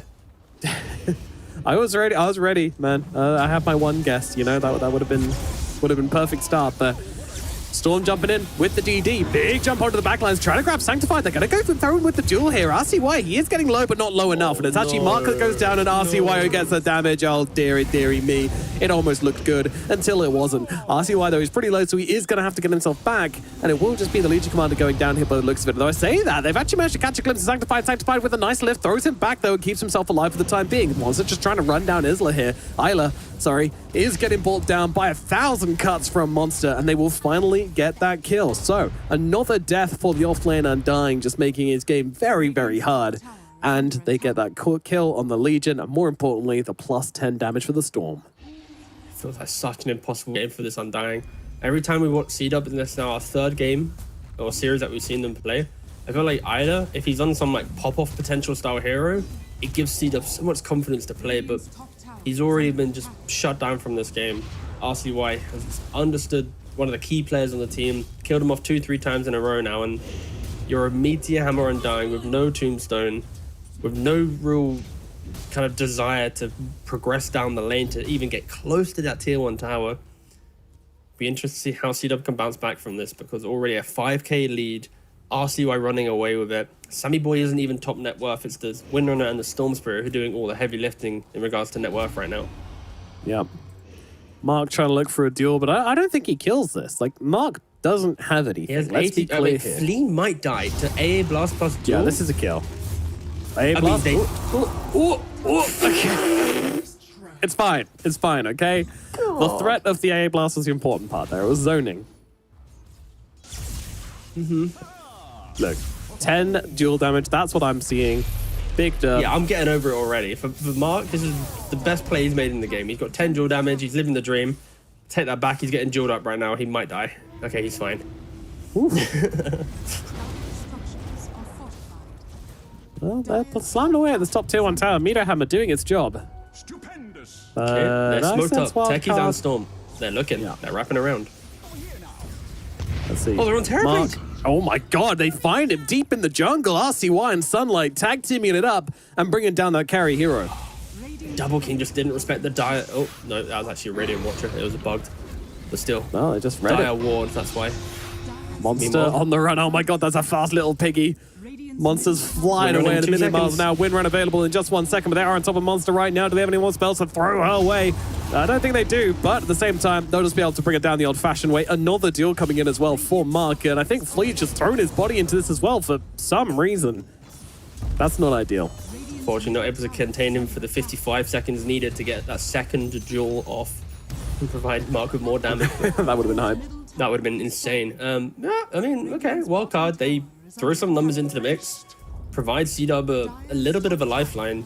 Sure, it's not stopping the overall arc of the game. Double King did die to the nice placement of the Dire Ward to give Storm and Techie some jump, and of course, 20 damage to a Legion at this point in the game isn't going to be like crazy. scanning. There is a Blink Dagger now available for Mark. The question is, what's the source of the damage? Poor Sunlight's cliffed himself. Don't think he cares too much. But like, question, like when you Blink Duel now, it's going to be Blink Duel into whatever still Rubik can make, plus AA The ultimate. Ice Blast. Like Hell heroes yeah. can die, but I can see it being like uncomfortable where you're using everything for one hero. And if wildcard Yeah. are ready, that retreat from C-Dub, wherever they're positioned, could get dirty. Let's Could see, get it's all messy. about this jump here. RCY would be the best possible target, and they're going to find it. In they go with the duel, with the damage. Is it going to be enough? They need a little bit more, but they are going to find it. The kill comes in, and that is what counts. Dual damage is only secondary, of course. The kill is what matters, and they're finding Sunlight here as well. Double King looking to bring down this Techies, get a little bit of revenge for earlier on, and we'll be able to do exactly that. Marks claims up that one, and it'll be two nice pickoffs here for the side of C-Dub. So they stabilize their game just a little bit. Yeah, nice smoke up. I like the fact that you get the Blink Dagger instantly make the move. Even when behind Isla, he's had a pretty hard game, but he comes to mid.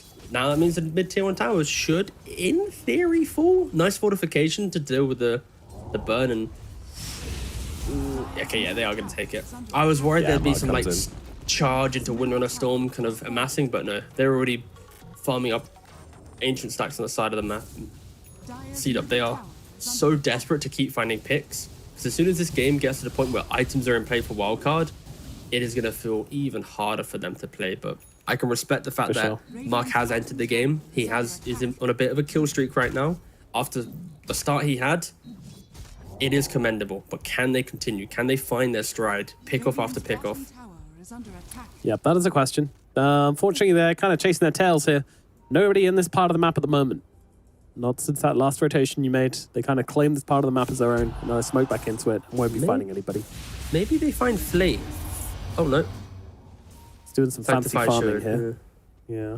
I mean, Duster showed as well by placing the Vortex, and then you have Sanctified in the creep wave. So if they wanted to be resourceful, they could maybe show one hero and hope to get a bit cheeky, but they kind of get a little bit impatient in doing so. Smoke fails, and now Wildcard, they themselves are bringing a couple more heroes to the bot lane. Yeah, indeed, yeah. Sammy Boy is showing on the wave. Yep. There comes a charge onto Sanctify, but the duel comes in on the backline here, and he doesn't have the strength morph going. This might just be a dead morph link. Sammy Boy goes down. Number one. Duster gets the kill. And now, Mark, he could be in some trouble now as well. RCY's coming in, and with the focus fire throwing through onto him as well. They need to keep the vision down, though, and they need some control. This Legion Commander is just a bit too fast. Blink away, he's going to be fine. Meanwhile, Sunlight fighting up with Duster, and also Flea getting jumped on the sideline as well, but he's got the charge across. Going to actually come charging back through onto Mark, who just blows him up. Overwhelming odds gets him the double kill. Oh no, oh no, oh no, and now RCY could be in some trouble as well. The lift is there, they'll throw him back. RCY getting beaten down from every single angle. Dude, Wild card, they lose 4. Dude, I was so skeptical that they get one kill on Sammy Boy, but you duel the Morphling, you slap a Vortex on top with an Ice Blast, you're going to kill the Morphling. That is going to be the easiest way for AA to feel good in this game, and fair play to C-Dub. I just did not expect them to find the opportunities, honestly. I think the way that Wildcard played the first game, I was expecting just to get picked apart on the map. Run across, smokes hit nothing. Like C-Dub, they started this engagement smoking into nothing. Another one. And now, duel after duel after duel, Mark is just destroying. This is crazy. This is crazy. What is going on? They're just starting to snowball so hard. 56 duel damage is what I'm seeing. All right. Damn.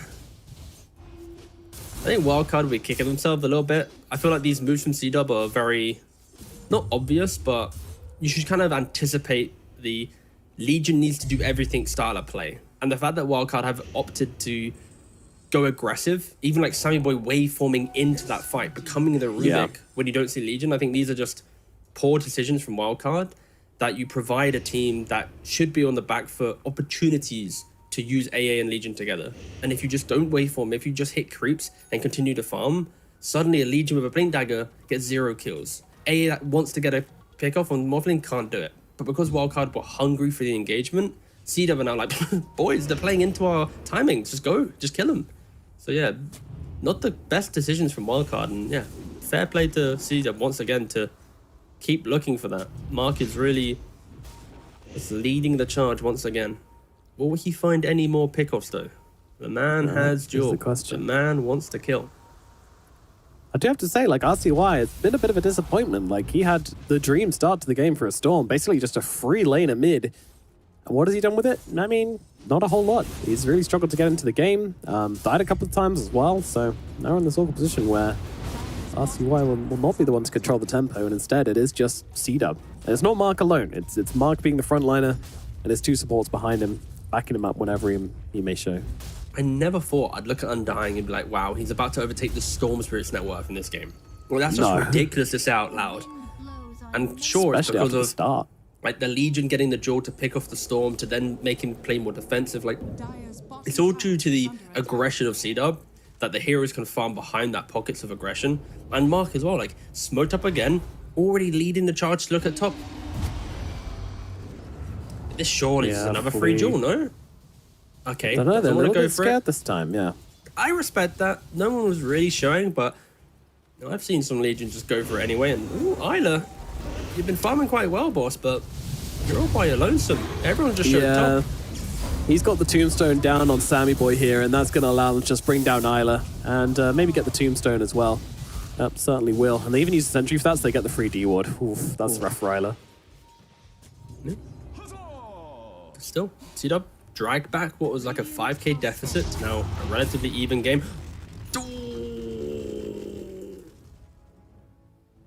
Rough. What's up? They Legion Jordan illusion. Ah. Yeah. Ah. They used the scan. Scan went red. Illusion went for the kill. Bada bing, bada boom. Got nothing. Yep. Look Oh, cool well. though. Oh well. Luckily, I'm it's sure it only is. a duel. It's only a 55-second cooldown. RCY now Wildcard with on no the duel front in lines play. again this time around. They're looking to capitalize upon this. They are going to be able to bring down Sanctified here. Isla's coming back in though. Does he take this fight? Got a tombstone available. Doesn't want to shove it on that high ground just yet. Needs to make sure the fight's actually happening first.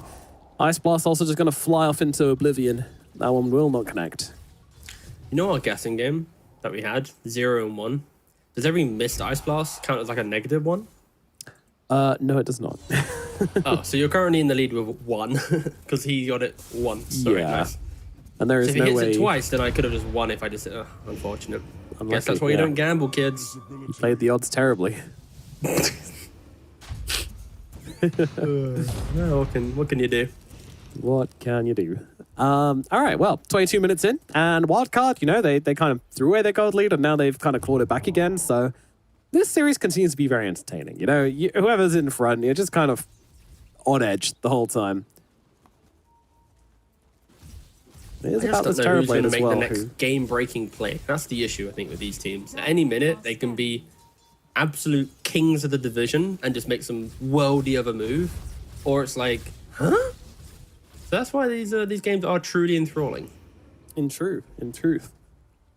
Yeah, I'm kind of waiting for Double King. Like his turn up to the fight is going to be a big kind of indicator on how this game's going to go. If he can get the Skadi right here and then turn up and find a big engagement, then Cito going to be feeling pretty good about that.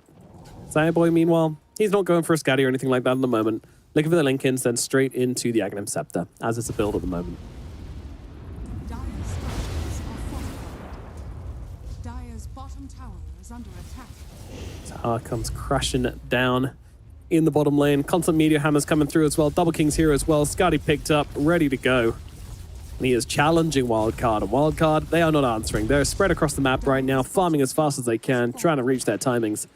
What timing is they looking for, you may ask? Well, Wind Ranger, she just finished up a Lightning, so she's pretty keen to go. I think RCY also finishing off the car and Sanch here, so should probably be, I don't know. There's not really big timings coming up on the Storm, I wouldn't say. And I think Cito has done an incredible job getting back into the game, but I think they still need to be super respectful of the fact that if AA misses Blast on Morphling, or Legion doesn't draw a big ticket core, then suddenly their entire ability to localize a fight is gone. And for Wildcard, maybe they've identified that. Top lane, Monster. in they go. Duels out. Ice Blast Nice. to follow. It's a beautiful little combo there from Mark good. and Duster. That Ice Blast was fired ages ago, and he just TP'd into it and caught him out. That was actually so sick. And now they're going to get Roshan as well. Looking It's to find insane. Mark now. Oh, RCY, that's a large zip, boss. Yeah, a bit of an overzip, but yeah, Mark, no, they're not going to finish the that's a job here. tip. Mark's going to get away. RCY, he's pretty low on mana. Needs to be careful. They'll go for the easy kill instead, though. They'll be able to catch Sunlight, and they will get this kill. So, I'd be tipping Storm there if I was in this game, by the way. That was an I know, this is- egregious zip. He just he was playing that CSGO. Accidentally turned his sensitivity up to op flick level. And just flicked to another dimension and just zipped all the way over there. That was very Yeah. unfortunate. big miss. Big miss. And Yeah, see, they're making moves, picking up Aegis. I think they understand how they need to execute every fight. I'm still yet to see the big 5-on-5, and maybe the call in wildcard has just been guys dodge them, don't entertain the scuffle that they do. CW is clearly a team that likes to just run around and do things, whilst wildcard maybe feels a little bit more intricate of a team, going for bigger team plays, and if they're not ready, they'll split the map. And right now we're seeing that, like, Sammy Boy's like, guys, I am not fighting until Ags. But he also bought Lincolns for the Legion, Manta to be a farming tool. Like, he's invested so much into kind of survivability and farm that he can't really present himself in the bigger engagement until probably 30 plus minutes of the game. And on the flip side, CW, they bring every hero to every fight. Yeah, it's kind of awkward for Sammy, honestly. Like, oh, top Another lane, kill. another day, another duel. This one Look at the- is there going it to go is. down. Godlike. What? Did you ever expect after the laning phase, Mark to suddenly be like 10, 2, and 5, godlike in the game, 112 dual damage? Like, at some point he was giving dual damage to the Storm. That's how bad the game was. Yeah, he had the. Fair he didn't play have to any the dual damage. The Storm had 10. Like, we were like, oh, this shit's over, you know? It's Pack it up. rough. Radiant's bottom tower is under attack. Ooh. Wait, who did I... Oh, I sided with Wildcard Game 1, and I said Wildcard's drafting Game 2 was better. I just didn't factor in how goddamn OP Mark clearly is on Legion Commander. This guy just... Obviously. He breathes dual damages, and RC, why? You just gotta be careful. You were here taunting, tipping, doing all the shenanigans, and now you're zipping away. Tail between your legs. Gotta be careful. Yeah, we'll get out of this one, though. Let's see. I mean, he's got that big regen arena. I don't think he wants to go anything from Fountain, any crazy snipes like that with this regen. I expect you to just play it up, wait for this Lincolns, and then you can kind of play the game with a bit more safety. Yeah, they're kind of going for a triple Lincoln's timing. Windrunner Which is crazy, because Halberd's already there. Yeah, Windrunner's going for one. Storm's going for one. Like, they're all around about 2,000 gold away from Lincolns and Storm and Windrunner. And then, of course, Morphling's about 2,000 gold away from Axe. So if everyone can farm 2k of gold on the cause, suddenly you'll have triple Lincolns plus Morphling Aghanim's, and that could be enough. Like, Morphling jumps into the fight after AA Blast is missed, triple Lincolns on top so he can't get jawed. Like, I could see a scenario where it works out quite nicely, but you've already mentioned halberds are in play. Legion has a halberd, Undying's had a halberd for nearly, what, like 9 or so minutes of the game. Rubik naturally is quite a good Lincoln's popper from distance with 8th lens. It isn't going to be the easiest get Lincoln's go fight style of game. And Isla's nearly got his Aghanims finished as well, so he's going to have a ton of strength. Oh, wow, Double King just stepping up onto the high ground right now with the cover of the Tombstone. Wildcard, they're going to need to answer this. Metamorphosis comes out as well from Double King, so admittedly if they kill him here, then, you know, well, it's not going to have the meta on his second life, but it does seem like they've caught Wildcard pretty severely off guard. Fortification comes out. Just trying to keep Double King at bay. Obviously, if they can just kind of wait out this meta and then kind of go for the reset, that could be huge, but they'll lose barracks before that happens. They need to stop this. Sunlight, he wants to commit. RCY, they're going to jump in. Look at a Double King. Now looking at the side engagement as well, but the duel comes out. The Ice Blast is huge. 3 heroes dead straight off the bat. Techies with the buyback. Barracks, they are still getting pounded here, but I think CW, they want to respect that buyback and they want to get themselves out. But oh my goodness, they just catch the Morphling again.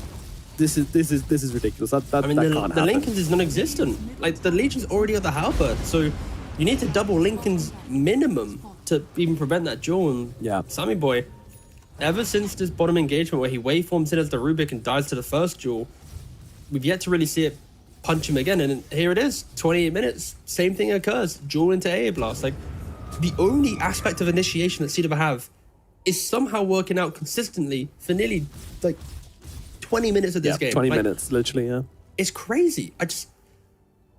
CW, of course, executing beautifully around Mark, but I just feel like there surely has to be some punchback from Wildcard to punish this. Some way of going, isolate the Legion or find the Legion. But right now, just Mark's dictating anything. I've seen no deterrent to his aggression. No way of going, Mark, if you jump, you're going to die.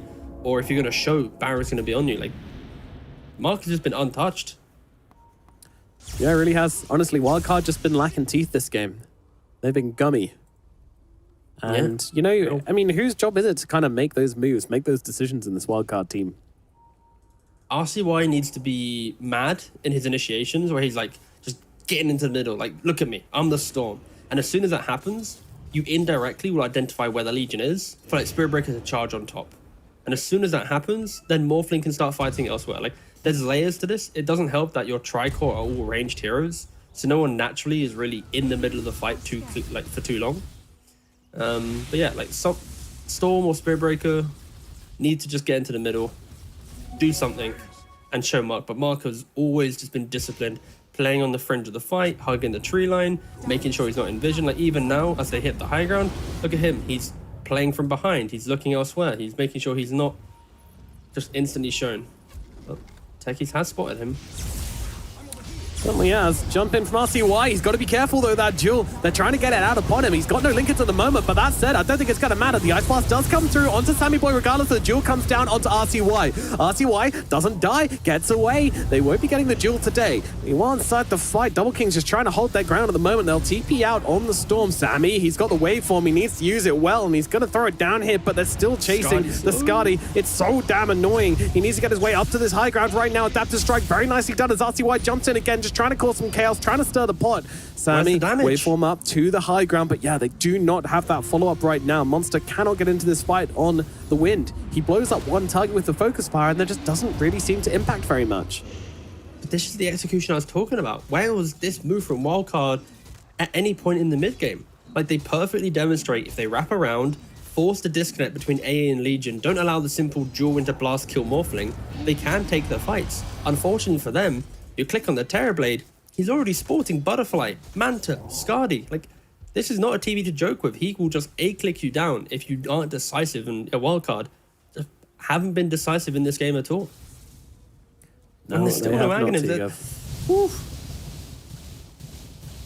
I think this is a game, though, where even though C-Dub's doing well, there's still always that chance where, like, they do fail the dual AA blast, or Morphling survives that one time. Meta is, of course, punished. Like, I think C-Dub, they've done great. They've got a Rax, but the win probability is probably like, ooh, I'm gonna guess 55-45 to C-Dub right now. Like, it's gonna be close to 50% is my gut feel. Spirit Breaker. Duel onto the bulldoze, not ideal. What's your probability win rate prediction right now? Quickly, I'm guessing it's gonna arrive soon. I'm gonna go C-Dub 67%. Okay, I'm gonna C-Dub 54. Boom. Lock it in. Okay. See what happens. Oh, 53! Cheetah. Back. I'm just one with Dota Plus, you know what I mean? Yeah. We've played this game like 2 or 3 times, and I'm kind of vibes with this. Kind of owning. I mean, it doesn't feel that close to me, but I don't know. They're a barrack down, you know, tower down at the top side. I feel like once they get this Aegis again, I guess that's what it all comes down to, this next Aegis fight. But right now, they are so set up for bottom. Roshan's walking in. Wildcard, they're just nowhere to be seen. They're not even... The thought of Roshan hasn't even crossed their minds. I'm trying to think if Wildcard would even want to contest this. I think they have the items to do it. But when you're this far away with no vision in play, like, do you want to? Like, I'm mentioning how Wildcard's team fight is about the wraparound. I think a cool option they could do is to smoke up here and look for the fight after Aegis. Like, if C-Dub got a little bit too comfortable, send a hero to top, show on a wave. It's a TB with an Aegis, right? Like, yeah. Who cares? He uses Meta in his first life. His second life, you don't care about it, right? It's one of the weaker Aegis pickups. I preferred it on Legion Commander. He's the hero that's kind of getting... like, doing the heavy lifting right now. So throw the Aegis on him, let him get into the middle, get a kill. He dies, whatever. Suddenly you've already got that second job, maybe in a really long fight, but he goes to Terrorblade. And Wildcard, look at them. They are posturing that. They're hoping for greediness to occur for C-Dub to show a bit of a map split, and unfortunately for them, it doesn't really come into play. Man. It's definitely like still just no real reactions coming out from Wildcard, and we'll see if it pays out, if their game plan is correct. Still so crazy. Like this wind hero, you know, you just expect it to be going around the map, finding pickoffs, all that kind of stuff, but Monster just has not really been delivering on the wind. No, unfortunately not. Doesn't control the game as well as a Beastmaster, and with a wind, it's a little bit more of a delicate hero. I think even when you buy Gleipnir, you never feel strong enough to dictate the game because you're scared of one stun, one slow, right? And yeah, they just smoked. They're smoked up. They're gonna try and make it. Doesn't matter. They're still hidden.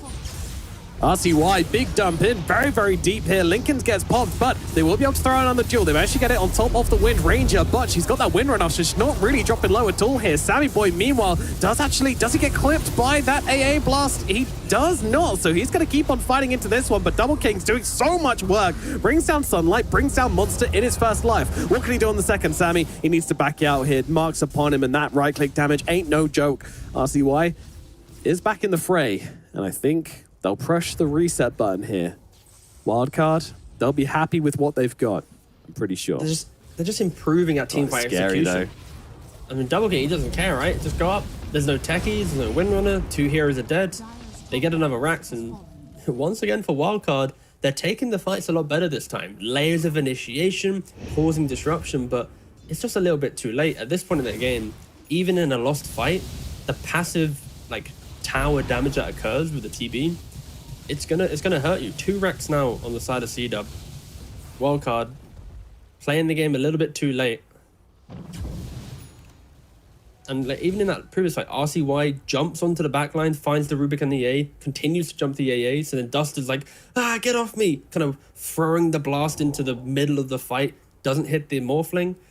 Legion's off dueling another guy. Like, there's a lot of just randomness from C-Dub, and they were lucky to get the Rax. But of course, the A just did kind of give them that lifeline to just not fall flat on their face. Just need to be careful, C-Dub. Oh, that's they a nice do, shot. of course, they do. Yeah, it's a cool one. The Ice Blast Cold Feet is very, very annoying to play into. Especially the Morphling gets caught here. Like, if he gets caught Agi-morphing or anything, like, that stun's actually going to make a huge difference. I've never really thought about that before, but... It's a very small stun, but it's like what, a second-ish? But it's still enough to be like, ooh, we can lay another spell on top, right? Or we prevented his BKB for just a little bit of time. Usually enough. And enough to follow up with a lift, or enough to follow up with a duel, or enough to break Lincoln's then duel. You know, it's pretty crazy. Spirit is going to have a Lincoln as well in like 600 gold. They're going to have 4 Lincolns. Plus pocket as well. That's the other thing. Yeah, I guess Spirit Breaker Shard, he could have just owned this game, right? Just by soaking up every duel. But unfortunately, didn't get the shard early enough to be able to do that. Yeah, we really didn't see it. I mean, he got it from the first Tormentor, but yeah, just didn't really see it. Not seen him play. Not at all. RCY jumping in. Lincoln's his pop, so he has to back away. That is the thing he always has to be worried about, but they did take down the Tombstone. They're trying to jump in. They get the duel onto the real Morphling. Morphling in so much trouble here. He's going to go down, immediately bind back. They have to try and find a way to make this fight work for them right here, right now. Isla taking some heavy damage to the front lines. Beautiful Shackle coming through, but the Sunder in response. Double King gets it off, and it's going to get right back to full HP, but they're going to rip through him again here. Sammy gets on top, and will bring down the Terror Blade. Now they'll look for more. They'll bring down Duster. Jump up the high ground. Sanctify going for the TP out along their side next to Mark, and they will both escape over on the back line. Sunlight actually falls, but they will get revenge and bring down Isla. Whoa, this game, it's such the small intricacies. You know, like for Wildcard there, if they had an extra Lincolns on the Morphling, the Lincolns gets popped, he mantas, 1 more Lincolns on top of that to break the duel. Suddenly there's a whole different fight. Morphling's still getting the same kills, not having to buy back. And again, always the same debate here. We're going to get a replay here. But Sammy Boy instantly killing off the Tombstone. 1 Lincoln's popped. Manta, if only there was a second one in place. Storms was on cooldown. I don't know about Windrunners, unfortunately, but still, it's like, I'm going to assume it was because I was seeing a couple Lincolns popped during the fight, but nice Shackle. I can't believe they didn't bring him down here, but Mark wakes him up, which is absolutely critical, and allows him to get off that Sunder. Still, maybe this is it. Maybe C-Dub taking 2 racks. Now the objective is simple for them. You want to go down mid, but in doing so, Wildcard can kind of fortify this area of the map, and the game is so close for only a 2k gold lead, 10 kill difference. It means honestly nothing at this point in the game. It's kind of riveting how it's all about, if you miss the AA blast, the fight is just so weird. And Stormspirit's now picked up an Aghanim, so a lot of his initiations where there's a lot of clutter and he's trying to find that vortex, boom, it's gone now. Just grab everything, throw a Gleipnir on top, Spirit Breaker charges through. Like, you're going to have ways to just annoy in the fight now. And a question for me for Wildcard is, Roshan should be respawning in like a minute 40. Are they going to look to wait to be aggressive until that comes up? if at any point Wildcard get an Aegis, that could really turn the game on its head. But for now, C-Dub, they're the ones that are still in the driving seat. Morphling is a good Aegis carrier. Storm is a phenomenal Aegis carrier. They've got really good Aegis carriers on the side of Wildcard. Meanwhile, they don't on the side of C-Dub. So these Aegises haven't looked like super impactful from the side of C-Dub. If they were in the hands of Wildcard, it'd be a different story entirely. But oh yeah, if Wildcard got a single Aegis in this game, I think they would have not lost to Rax, and the game would either be a slight lead to Wildcard at this point, but I think the narrative would have been completely different. Like, it's testament to C-Dub's kind of macro play, and Marky hasn't really found a lot of kills in the last 10 minutes or so, but just the pop-off post-laning phase, he is the sole reason C-Dub are in a position where they should be winning this game at some point. Like, Mark the MVP. I'm just going to say it here quickly, just to lock it in preemptively. If C-Dub win, Mark is the MVP. Yep. M for Mark, MVP. Most valuable Mark, MVM. Give it to him. It's my uncle's called Mark, so he'll be upset. Yeah, I'm sure he'll be furious. They have found Double King kind of out farming alone here. Shack was shot on the illusion though. Okie dokie. That's kind of weird. I actually feel like they could have killed him there. I don't know. There was no one within touching distance of Double King. Like they genuinely could have brought him down. I don't think they realized how free that was, but that's what happens. It's so hard to gauge that though, right? Like you might see a hero skipping a wave, but at any minute, especially with ninja gear in the backpack of this Legion commander, toggling between Titan Sliver and ninja gear, like. And no buyback on Sammy Boy as well. You could just end the game with that jump. But yeah. Roshan is up in the minute 20, so quite a even kind of middle ground respawn, but enough time. The lanes are in a pretty good spot. This top lane is pushed in. TB is popped up in the gate to send an illusion through, just to push it out, and you already see Wildcard. They need to go for the fight, and I got so baited for a second. I thought that was 72% current. Yeah, but C-Dub, they are slowly taking the win probability. Either he is seen right now, but the initiation is all about Mark. See Mark fight can be good. Oh, immediately they start fighting this one as this is going to be the target straight off the bat, but he's just too tanky to be brought down. Double King in the middle of it all, doing so much damage. They get the duel out onto the Morphling. Morphling's got no buyback and he's going to die. Sammy Boy is gone out for the count. Double kill for Double King, and RCY just needs to get himself away. He does have the mana to make the big jump out where should he need to, but wow. We're going to a game 3. I think we are. I think they are. They're coming for the final push. Quite a sloppy initiation for Wildcard. Extremely rushed, right? You wrap around, you're smoked up, you see an Undying. This is an Axe, Halberd, Octarine, Trickster Cloak Undying. You shouldn't touch him with a barge pole, but unfortunately, Wildcard throw the kitchen sink at the lad, and of course he survives. Gives Mark the perfect jump onto Morphling. AA blast on top. He's dead for 80 seconds, no buyback. They might poke, they might prod. Yeah, I just don't see how they can defend it. Done. They'll try their darndest, but bringing down this TB could be pretty damn difficult, and Mark gets another one. They'll move across towards the Spirit Breaker. They'll kill him off as well, and the GG is called. That'll be it for game number 2. We go in to a third game in this spicy series. Ooh, and the tips back and forth as well. Don't forget, after game 1, Sammy Boy and the lads, they were like, ooh, nice tips. This time around, Mark's throwing out just a subtle smiley face. Both teams amped up, chasing for the first place in the division. This was a more confusing game for me, because at least for Wildcard, they changed, you know? For C-Dub, they're aggressive. You know, I see the same C-Dub in game 1 and game 2. They get up, the go mentality, you know? They're still the same. But for Wildcard, in game 1, it was like poetic team play. 1 ounce of aggression, break the game. In game 2, nothing. They just lost. Toothless, tail between their legs. Mark did everything. They see Legion, they just feed. It was bewildering how different it was between game 1 and game 2. So Wildcard, they need to clean it up if they want to go to game 3, because you know C-Dub's aggression's coming at you once again. And let's recount some of that aggression as we look back at the highlight package. Indeed. Some of these excellent moments here. I mean, we don't really get to see the laning phase or what happened to Mark there, but he got absolutely crushed in those lanes, and I wasn't expecting really there to be much power or much like kind of game coming out for this Legion Commander at all, to be honest with you. But yeah, like 10 minutes in, and every single Dire Hero core was above every single Radiant core.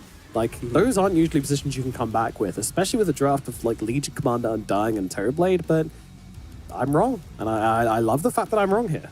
Yeah, I'm super happy to see C-Dub just, take the fight to wildcard, because you don't see it often where, like, relentless aggression pays off. I think you saw how bad it can be in the first game, because it just removes your possibility of winning. And in the second game, at least, it can showcase how you can win games when you shouldn't be winning them due to how awkward the start was. And yeah, fair play. Like, it's not often you see a mid Legion do this much work, and this final AA pick, it was complemented by the Legion. I still look at this lineup and think it should lose against this draft against a more disciplined team, in my opinion. But I think C-Dub were able to utilize that and punish a maybe slightly worse team because the AA and Legion play so well together. It's just, in a competitive scenario, I just don't see dual Ice Blast breaking every game every time, right? But fair play to Duster and to Mark. Like, these two players in synergy, in tandem, did everything they needed to be. Like, there was so much weight on their shoulders, and it didn't hold them down. They did everything. And, game 3. A game 3 indeed, forced out here by C-Dub Esports. And Wildcard, you got to look around. You got to say, like, what was our win doing this game? It's a really hard game for this win to actually kind of get involved. But I don't know, it just felt like they played the entire thing just very scared and, as you say, not really making the moves. And I don't know why that is. I don't know what the solution to that is, because obviously that's something which a lot of teams struggle with, especially in Division 2. You kind of get stuck. You're behind, and then making the right movements just feels very, very difficult. You know that every time you jump in, that response of this duel, of this AA blast, is just going to be ready, locked and loaded. So, yeah, I don't think they had a real kind of feel on how they could play out this game, which is unfortunate. I think this is definitely going to be one for Wildcard to go back and kind of really take a look at it and take some notes from, because there's a lot to learn here. Oh, 100%. And the real question for me, will Mark potentially play Legion again in game 3? Because this man deserves the MVP. The crown should already be on his head. The button's probably already pressed. And as I expect, there it is. He, after the laning phase, I mean, I feel like we've said it so many times at this point. He needs to be the MVP. He did everything for his team to pop off. Yes, of course, Duster Ice Blast was the final blow to get it over the line. And there might be an argument that Duster probably, with his hero pick, could be up there. But I feel like with with Mark at least, if he doesn't have that killer mentality, it doesn't matter if Dust is playing this AA, because his Legion will never be in the spot to utilize it. So Mark just needs to be the guy who wants to do everything, and he did it. He look at his kill participation in a game where he was destroyed in lane. Game feels awkward. Yeah, good stuff. And game 3 is so spicy. There's been awkward all chat, and it's not even been good all chat. It's cringe kind of school beef kind of all chat. Nice tips and question marks. So game 3, it could just boil over. We might see some real drama here in NA. Who knows? Or who cares? I'm here for it. Who knows what's going to happen? I know that it's going to be exciting one way or another. Let's see how it goes down. It's going to be C-Dub facing up against Wildcard in the final game in this best of 3 series coming up very soon. We're going to throw it over to break, and then we're going to be back with that one and bring you the grand finale of this crazy, crazy game. We'll see you very soon.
All right, tidy, ladies and gentlemen, let's get into it. It is the final game of this series. It is Wildcard versus CW Esports. We've had all chat, we've had tipping, we've had flaming, we've had high fives, we've had it all. And now we're going to be finding out who is getting the win in this vital series. Could Wildcard finally be dropping their first best of 3 series here in the NA DPC Division 2? Yeah, I mean, they have been looking relatively shaky, right? When you think about their run so far in the DPC. Often in Div 2, there's always that team that just sweeps it normally across any region that you're in. But this time around, even Wildcard, they've dropped a game to Grin Esports, to Tilted Boys, and to American Goons. They won the series, but they lost a game. And these are 3 of the bottom 4 teams. That just sounds like crazy for like your first place team in Division 2, like the team that often is made of players that have belonged in Division 1, or sorry, not belonged, but have competed in Division 1 prior. Like it's just a weird stat to say out loud, dropping games to bottom 4 of a Div 2, and already against CW as well, that they've dropped a game, and a game where they deservedly should have lost. Like game 1, easily, boom, wildcard all the way. Game 2, it just didn't feel like they even entered the game with a plan behind them. It was like everyone for themselves, and that's not how you win these games in the competitive environment. Absolutely, it's not. No, it's and there needs to be a more cohesive voice in Wildcard, that's for sure. Like, you need to have a game plan, you need to like draft for that plan, and you need to like kind of play to that plan as well. It's it definitely felt sloppy in that last game, and I think like dropping a game out of most of the series they've played is just kind of not a good position to be in, honestly. Like, you need to look at that and you need to say, like, listen, we're the caliber of players you're playing with here, they should be better than this for NA Div 2, They want to be trying to take off games off Nouns. They want to be trying to take off games off TSM and Shopify. 5 seconds remaining. Okay, so either way, we have progressed quite deep into the draft right now, and the hero that's been banned out in both series so far in the first phase is now let through. CW gets it. Of course, Wildcard banning out the Bloodseeker themselves means there's no response of, they picked Timber, we can go Bloodseeker. And the same carry to carry matchup. We didn't really get to see the Morphling in play in that last game. But Morphling into TB is one of those matchups where if you can mirror his itemization in regards to he gets an item, you get an item, you can fight into him, you take over the TB, you get your metamorphosis yourself, you also take away his agi with your ags. Like, you're a thorn in his side the entire game. And, Wildcard, of course, our second pick. CW second pick in the scenario. Wait, are they? Yeah. No, they're not. Sorry, Wildcard a second pick. Bro, my brain lagged so hard. Then I was like, wait a second. Did Wildcard first pick Morphling into Timber TB response? Yeah, thank God I fixed that quick. That would have been insane if that was a draft opening. Would have been quite the turnaround, yeah. No, Morphling was the answer to the Timbersaw, and then the Undyings back it up as well, which makes sense. Okay. We've all seen those clips on Reddit of the Morphling with Aghanim's taking the Timbersaw form and just being a better Timber. Yep. And it's why you take over the Rubik as well, because now you can take the Chakram and threaten the Timbersaw, and even the Undying with Flesh Golem can amp up everyone else who does the damage, right? So I think for Wildcard, we're seeing the same draft. What the hell? Yep. I mean, it worked. Like, it's okay, right. I'm gonna just rewind and think about everything I said about the first time and kind of regurgitate it, but in a quick way. CW have drafted themselves once again a team fight which relies on duel into Ice Blast, get numbers advantage, and that's it. So once again, if they don't execute on this, game can get difficult. They've proven they can execute on it, and the lanes will get pushed out by Terrorblade. The damage will get soaked up by Timbersaw. So I'd even argue it might even be easier in this game because you don't have an Undying who's like waddling around with a Meteor Hammer. It's a Timbersaw who's like timber chaining into the middle of the fight. But still, like, if you don't get duel and Ice Blast kills, game is hard. And now Wildcard with a Doom pickup, like, Doom can deal with a Timbersaw. Are they going to play a different game? Like, I feel like Wildcard, you sit back, you respect the Legion timing. If you just don't feed to him in that mid game, surely you get to a point of being able to play, right? 10 seconds remaining. You would think so. Yeah, I mean that's the thing, right? They showed both supports before they had this double pick on C-Dub in the second game, in the second pick phase. So they already knew that both the supports are out, and there's no save amongst either of them. And I think that's kind of their condition here. You know, if you double down on this Legion Commander Ancient Apparition thing, and then Wildcard respond by getting like an Oracle or an Abaddon, maybe not an Abaddon, but like a Shadow Demon or something like this, your game is much harder. Like it's very difficult to pull off this combo if you have any form of save on the side of Wildcard. So yeah, kind of disappointed that they didn't just like preemptively predict this and go for like the Oracle or something. Now what? The thing is, like, do you really predict them going for Legion again? Like, sure, you pick more. I guess maybe for Wildcard, there's like a lack of respect towards Legion. I think in hindsight, if I was in Wildcard's position after game 2 getting slapped that hard, I'd probably be like, boys, if we pick Morphling first phase, they don't pick it instantly. Let's maybe second phase ban this hero. It's like, what else is Mark gonna play that will suddenly threaten this Morphling throughout the game? Ember? No. Void Spirit? No. Pangolier? Could be annoying Diffusal Blade, but still, like, I think Wildcard is really just not respecting this hero, and that's probably one of my interview questions. Like, if Wildcard are to win, like, what was the reason why you didn't respect it? On the flip side for C-Dub, it's like, were you surprised that they didn't respect it? Like, you beat them again. Like, yeah, interesting interview question. Stay tuned for the post game. See, yes, doing my best, Nomad, to help you. Indeed. The plugs. That's what people. There need. you go. Exactly. And CW need to plug a hole in their draft. That's going to be a 5th hero. They are currently lacking one, and most likely is going to be their position 4. Come on. Yeah, you go. Yes, it is. I had to just really run the numbers there for a second. Just give me a stun. That's all I'm asking. Or vision. Stun or vision. Sky's banned. Sky's banned, Lion's banned. Shaman is like the most scuffed version left in regards to like Hex follow-up, because Sky and Lion are gone. I think SD would have been good, but C-Dub's already banned that themselves. Is Pugner available? No, that's a first phase ban. Bro, so many Pos 4s are banned out here. Rubik's picked. Oh god, what's left? What's left? Banned out. Techie's banned out. Jesus Christ, they're all just gone. Snapfire. Yeah, okay. Left with a snap. Yeah, I mean, into Undying Tombstone, of course, little shredder. Kind of cute, but just a casual Snapfire. More damage to throw inside the jewel. Ice Blast, Ice Vortex. I think AA and Snapfire together, running across the map in the early game. Scatter Blast into Ice Vortex. Like, that combo is going to be pretty nutty, but doesn't really help with the team fight aspect. In that regard of things, it's very much a snowbally style pick once again from C-Dub. It certainly is, yeah, and we'll see if they're able to do what they were able to do last game. I mean, yeah, I feel like Wildcard aren't going to fall for it twice, right? Like they're gonna get on the map, they're gonna make some moves, surely. They've got this big ultimate to play around now as well, you know. The thing is, like, what's the counter to like Legion mid, for example? Like Storm dumps him in laning phase, right? Incredible CS, incredible denies, and they go for an Ember. So I think I prefer Ember to Storm. I think the lane will be better for Legion to play.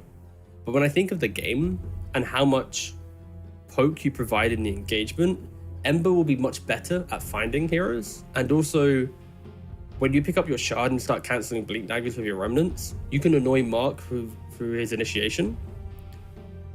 So I think I like the Ember. I think this is like, if Wildcard has identified that from laning phase, farm efficiently, break smokes, don't give Mark dual damage or just dual potentials, their draft will always be able to do well. If they fall victim to the C-Dub style of play, their draft will fall apart so quickly. Like their play, their confidence, everything. So I think it's more like, I think, again, I prefer Wildcard's lineup because I look at C-Dub and it's the same thing as game 2. Like Mark needs to go 11-2, 11-0. Every duel is OP in the mid game, does everything. Duster follows up, like the perfect play. Can you replicate that like 2 games in a row? That's a tall feat to ask. It's a big ask, yeah.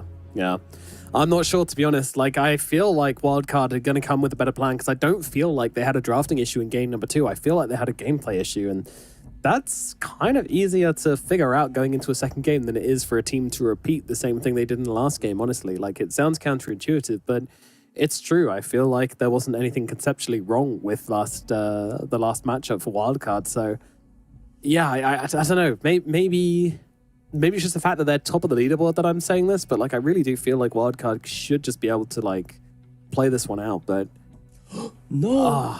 it's We've got the issues Sammy in the boy lobby. question, though. We don't. What's wrong? I think potentially Discord is down. Ruh-roh. Or for Wildcard at least. They're like, yo, our Discord's dead. I mean, 200 ping to Discord. so that's why we haven't jumped into the game yet. But luckily we have the drafts in our screen. I think other points, at least for me as well, is going to be how impactful will Ida be on his Timbersaw.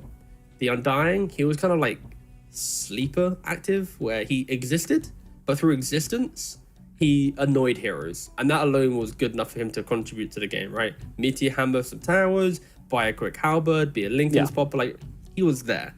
On a Timbersaw, And of course, the damage amp from Flesh Golem was very helpful for the duels as well. Very true, very true. But this time around, he's on a Timbersaw, where he can potentially die to a Rubik, potentially die to a Morphling, but also, if he soaks up the Doom at the start of the fight, he's running away. When the Legioner kind of jumps over him to go for the kill, like, it can cause a disconnect, and CW needs to be careful. Like, this Doom pick, like, Monster on Beastmaster, OP at farming, very static offlaner. On Windrunner, OP at farming, very static offlaner. But that was probably the issue with his Windrunner pick. He was too static.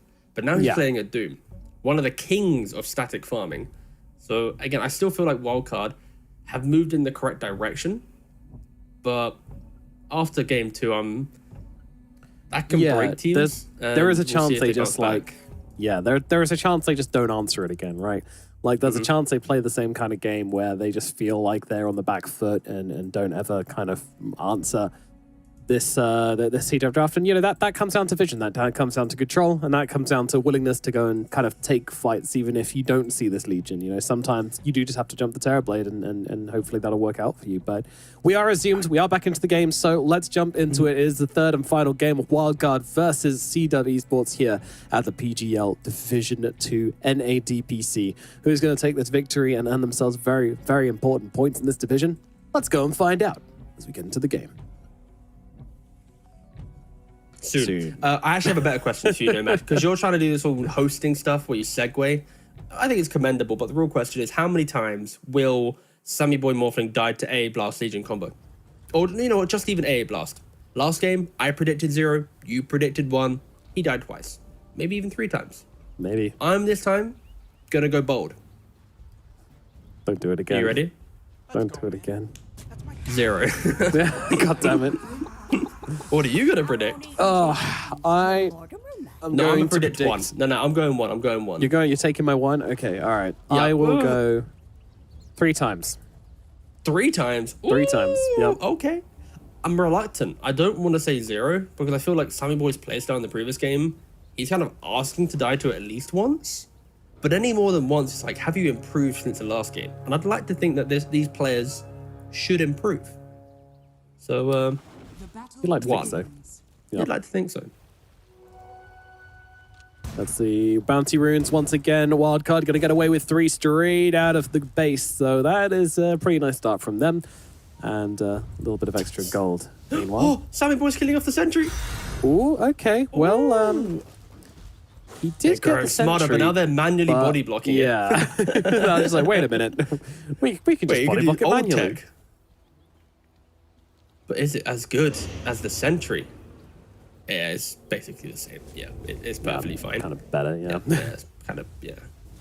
Sunlight trying to drag it back, but won't be able to do much here. And actually, oh no, so bad. Sammy was just too far away as well. They didn't let him near the creep wave, so another game and another 2 CS missed straight out of the start. I mean, at least the Undying got the range creep, so he got himself a little summer summoned, but yeah, it's a tough start. Meanwhile, over towards mid, of course, we've got RCY versus Mark. Last game, RCY absolutely dominated Mark, and then Mark just absolutely ruined the game after that point somehow. That's not how it's supposed to work, but it's how it went down, so let's see what happens this time around. Hopefully RCY doesn't win mid quite so hard. Oh, I think, oh no, it shouldn't happen that way. Mark's got points in Moment of Courage. He's against a melee hero. He's going to be able to soak up those those right clicks, get even more procs, play for denies, play for CS. Like, this should be a lane that Mark, in theory, wins. But we'll see how it progresses. And I've seen what happens when Mark loses a lane. What happens when he wins a lane on this hero? Be He terrifying. buys Shadowblade and plays a whole different Legion commander style. Yeah. God. Remember the times where sometimes Legions would go, Shadowblade's better than Blink Rush? It's like, bro, what are you doing? It's like 2 years ago, but still. Not I'm in so my happy bracket. that people just know Blade Mail Blink is like the build. Or Blade Mail, or Blink Blade Mail. Either way, interchangeable. Yeah. No, it is pretty known. It's one of those solved heroes. I guess that's an interesting thing. Like, how many heroes do you think are like solved? Where the itemization, at least their first 2 to 3 items, are relatively scripted. Yeah, I think TA is always one which comes to mind when we talk about that. Yeah, I'd agree. Yeah. Very solved It's like hero, just always kind of nothing better. Dragonlance, Deso, Blink, and then it's either BKB for reliable or even more damage for like the unreliable play style, but it's relatively scripted in play. I guess anti-mage is also up there, like Battle Fury, Manta. Yeah, definitely. But with the age of offlane, it does differ. But I guess if you're locking the scripted nature into hero into in the one role, role, yeah, then yeah. Be interesting to go through them and see how many are really just forced to play a Yeah, based on meta. stats, guys. Give me an item variance stat per hero. Oh no. Give me a score. You've Yeah. averaged 12 less damage per second in this game. That's because you went for the slightly less optimal build of 2 branches, not 7. I mean, I like my favorite stat is gold to damage ratios. I love that shit. True. That's good. Actual useful stat. Apparently, I think it was in China they're saying that's like one of the main stats they rely upon. Like we're talking to one of the coaches in the interviews, and he was like, "Oh yeah, when we're like, it's very stats heavy in China when it comes to like coaching and like even buying players and stuff. They moneyball it a bit. So yeah, money to damage ratio is something they look at for like the players themselves and not just the heroes, which is cool. No, I think it's a good ratio to have, especially when you think of the more difficult games. You have lower economy, but how effective are you being with it? And Top lane, it double can really king, bring taking heavy light of hits day here. to Gonna things. get thrown back as well. Monster trying to finish the job, but he's so slow under those cold feet. Well, they'll look for the kill onto him instead. Meanwhile, Sunlight gonna deny himself off, but it's Flea who gets the first blood onto Mr. Duster. And they're even looking to run down Double King as well here, really? Nah. oh, no, just a little bit of posturing. Like look at this, it's our lane now. Stay away from these creeps. These are not your creeps, sir. No, and when we look at this mid lane matchup, neither player's really pulling ahead. Both just happily hitting their creeps, doing their thing.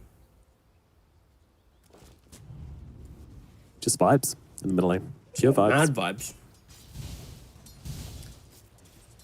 So, 1-1 as it stands at the moment. But of course, the one death was Sunlight getting himself denied, so don't really count.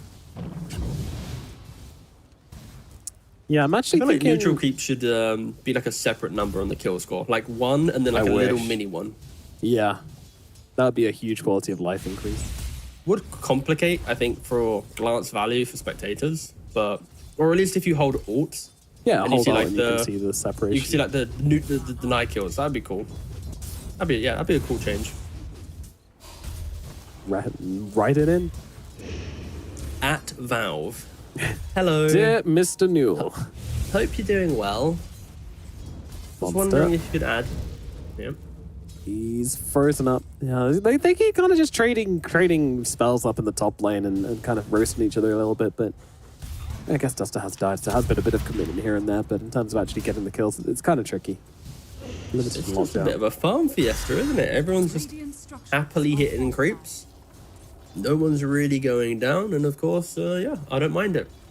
Of course, Wildcard are poking quite a lot in the top lane, often keeping heroes low. And even Isla's getting poked a little bit in the bot lane. Soon to be Vanguard, that's when you often expect Timbersaw to Oof, thrive heavy to some damage. degree, but They're going to go and try and finish the job here, and Wow. Sammy Boy's going to come in. Adaptive Strike is there, and the kill is gained. I mean, 2 points decay is what pretty much did that. Like, as we were talking, he casually got 2 or 3 decays off, and then suddenly dying. Yeah. Poor Timber would respect the decay a little bit more, but no, he doesn't. Now Sunlight again dies Yep. to the tower, so nice resource management coming out from Sunlight. Yeah, And it happens as soon as the support leaves for a second, instantly go for the kill. So yeah, well played, wildcard.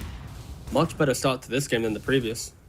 Definitely. That said, Sammy Boy is now going to have to kind of back out of the lane now. His support is dead.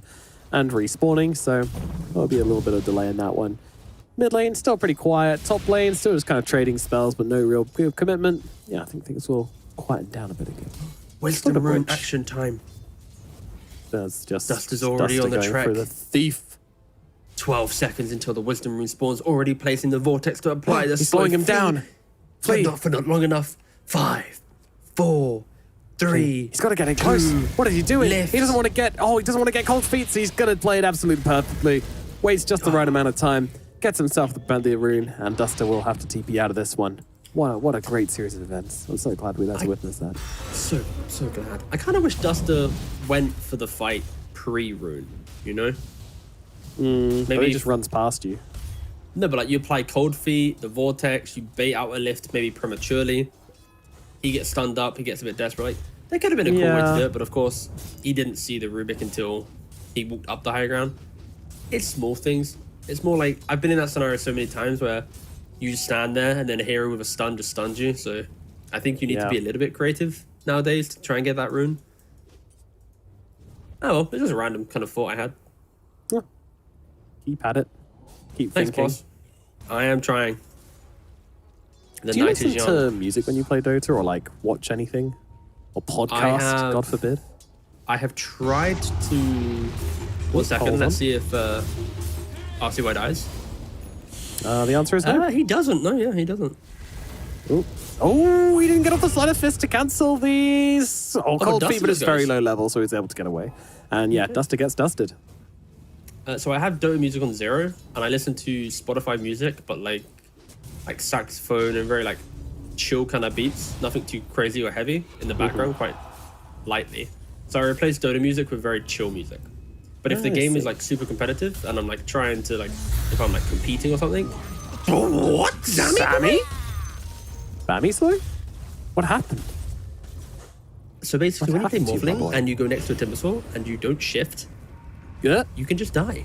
Sorry, is this duel gonna work? Dire's top tower. What is happening? Okay, RCY is coming through as well. Maybe this is gonna happen. Let's see. They need a little bit more in the tank. About 5 seconds left of Doom, sorry, and Doom, they will sorry, get the there kill. we go. All right, nicely done. Could you please say Doom 2 more times, please, to recount the 2 times you said duel prior to that? Yeah. You No. just need to say 2 Dooms to balance the world out. 2 Dooms. Never refuse school. You're smart ass. You made one dad giggle there. Good job. Yeah, one guy in the chat was like, everyone else clearly reactionless. Shut up. That's my guy right there. That's my fucking goat. Day one. Sammy Boy's had some questionable deaths in his last 2 games, that's for sure. And yeah, goes down, but instantly bounces back by TPing top, changing the man. shift of play. He's top of net worth, all right? He can afford a death or 2. Is what it is. And not when it's game 3, the chance of losing. Of course, as you say, this net worth, it does look rather healthy for wildcard, but it looked healthy in the previous game, and look what happened. Cedar broke it within 8 minutes of mark-based aggression. Yep. See what happens when the Mark aggression comes in this game, but... The mark aggression is going to take a little bit longer because he's going for the blade mail first, not the blink dagger. Ooh. What's I guess he thinks influenced the that decision? game's... there's a lot more AoE poke damage, I think, this time around with the Ember. Especially if you hit a duel on him. Like, against a Storm Spirit, elusive hero who plays on range. When Ember gets on top of you, you blade mail duel, he's dead, right? So it could be like an indirect deterrent to push the Ember further away from the Legion in the fights.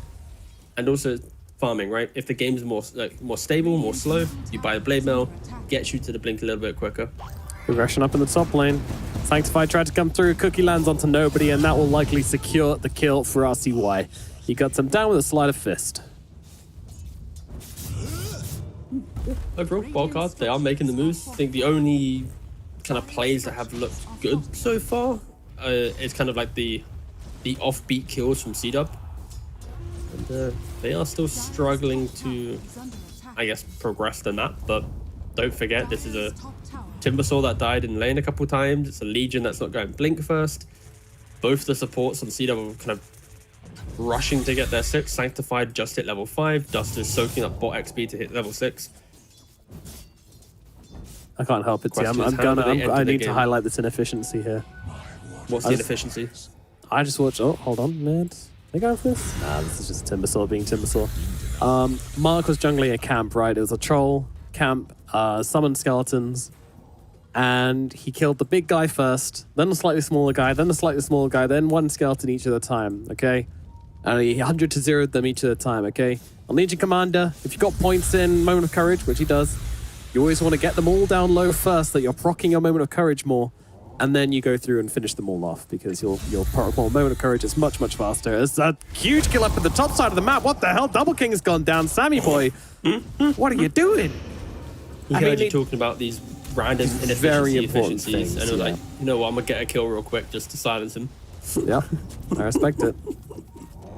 But yeah, I mean, Sammy Boy dies unexpectedly, and now he gets a kill unexpectedly. Sammy Boy giveth and Sammy Boy taketh away, I guess. He died to just right clicks. It was a 6-second engagement, which ended with a soul rip and a final blow of the Morphling. It wasn't even if it was some crazy kill. So yeah, fair play. Continuing to scale, I think this is the adjustment we expected to see from Wildcard. Look how RCY is playing this game. Do you see him running randomly around the map like the Storm, looking for every kill? Do you see Morphling like just dying relentlessly? Not really. Do you see Doom happily hitting creeps? Like everyone's just hitting creeps. If CW wants to go aggressive, they are. By the time that Mark gets his Blink Dagger, I would expect them to be not tanky enough. I don't think you're ever tanky enough in this early game to survive the Blink Duel plus AA. But I'd like to think they'd be in position. Now they're smoked up. Flea plus Monster. Who are they going to find? Who will indeed? Flea does have Chakra. Looking at mid, RCY would be the best possible target hit. Of course, they're on his team, so that wouldn't make any sense. Isla would be the best possible target. Probably not, but they could maybe try it. God, you need to go to bed, man. Dude, I'm fine. But they will have managed to drop the Doom here onto the Timbersaw. And, well, Ice Blast's coming through. They've got the duel as well. They're going to throw it down onto the Doom. They haven't finished off the Timber yet, but Flea with a lovely little snipe there with the stolen Jackram. And yeah, duel doesn't work out. Mark just has to back himself away. That's the problem with no Blink Dagger. You can't really choose your target. Just forced to go for the Doom there. And the Blade Mail doesn't do nearly enough with that target. Yeah, at this point in the last game, Mark was like 24-0, had Blink, Blade Mail, everything to his name, but Had like 3 they rapiers, survived the pretty sure. duel. They did it. And this time they're fighting as 4. Morphs off by himself. way more But the efficient. diving. This is night and day difference. This is what Wildcard wanted to do in game 2. They failed miserably, and now this is what's really kind of hurting C-Dub. This is what I kind of expected from the C-Dub lineup in that previous game, right? That the issues of the duel, right? The volatility of if they don't die, what do we have next? And we're seeing glimpses of it right now. Of course, you're mentioning the Blink Dagger. Once that is in play, it will simplify Mark's game. He gets to choose who he goes on. Issue is, if you click on the Legion, he's miles away. 1,800 gold away from the Blink Dagger. Quite the distance. Mark has to quickly find some gold, generate some economy, and then maybe they can go for the fight, but already a 7k gold lead.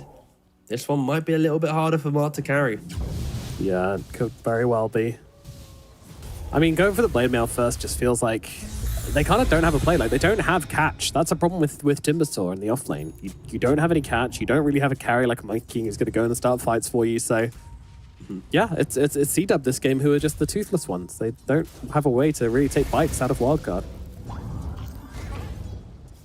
A little bit of a spell usage. Jumping around. But yay, you're here. Bye-bye. Some cookies. There's a lot of There are sentries a down lot of the middle sentries. lane. Yeah, a lot of sentries at the top of this river.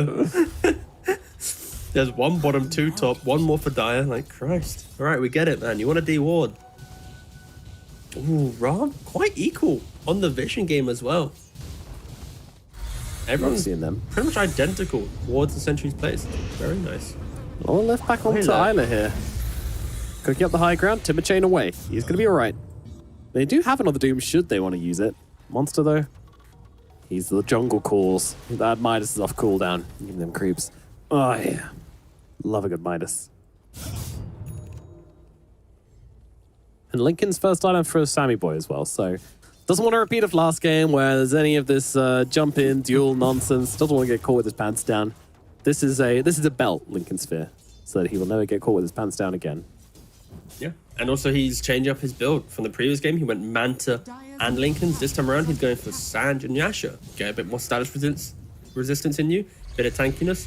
Manta doesn't really help you against the Legion too much, so yeah, adapting the build. I think Wildcard just have adapted heavily since game 2, and that is probably the reason why they didn't ban the Legion. Like, maybe they were trying to bait the Legion pick in knowledge of going, guys, if they go Legion, this is the game plan. Yeah. It happens, and they're currently executing on it. So again, maybe the team talk after game 2 really allowed them to get themselves in this position to game 3. I think that's sometimes the issue with series. The team that wins on a strategy, sometimes they get relaxed in the moment and don't talk about why they won, and more it's like, we won. So when they go to another game, it's like, we can do it again, rather than going, we only won because of X or Y. And that's often where drafts can falter, even though you do find success temporarily with a best of 3.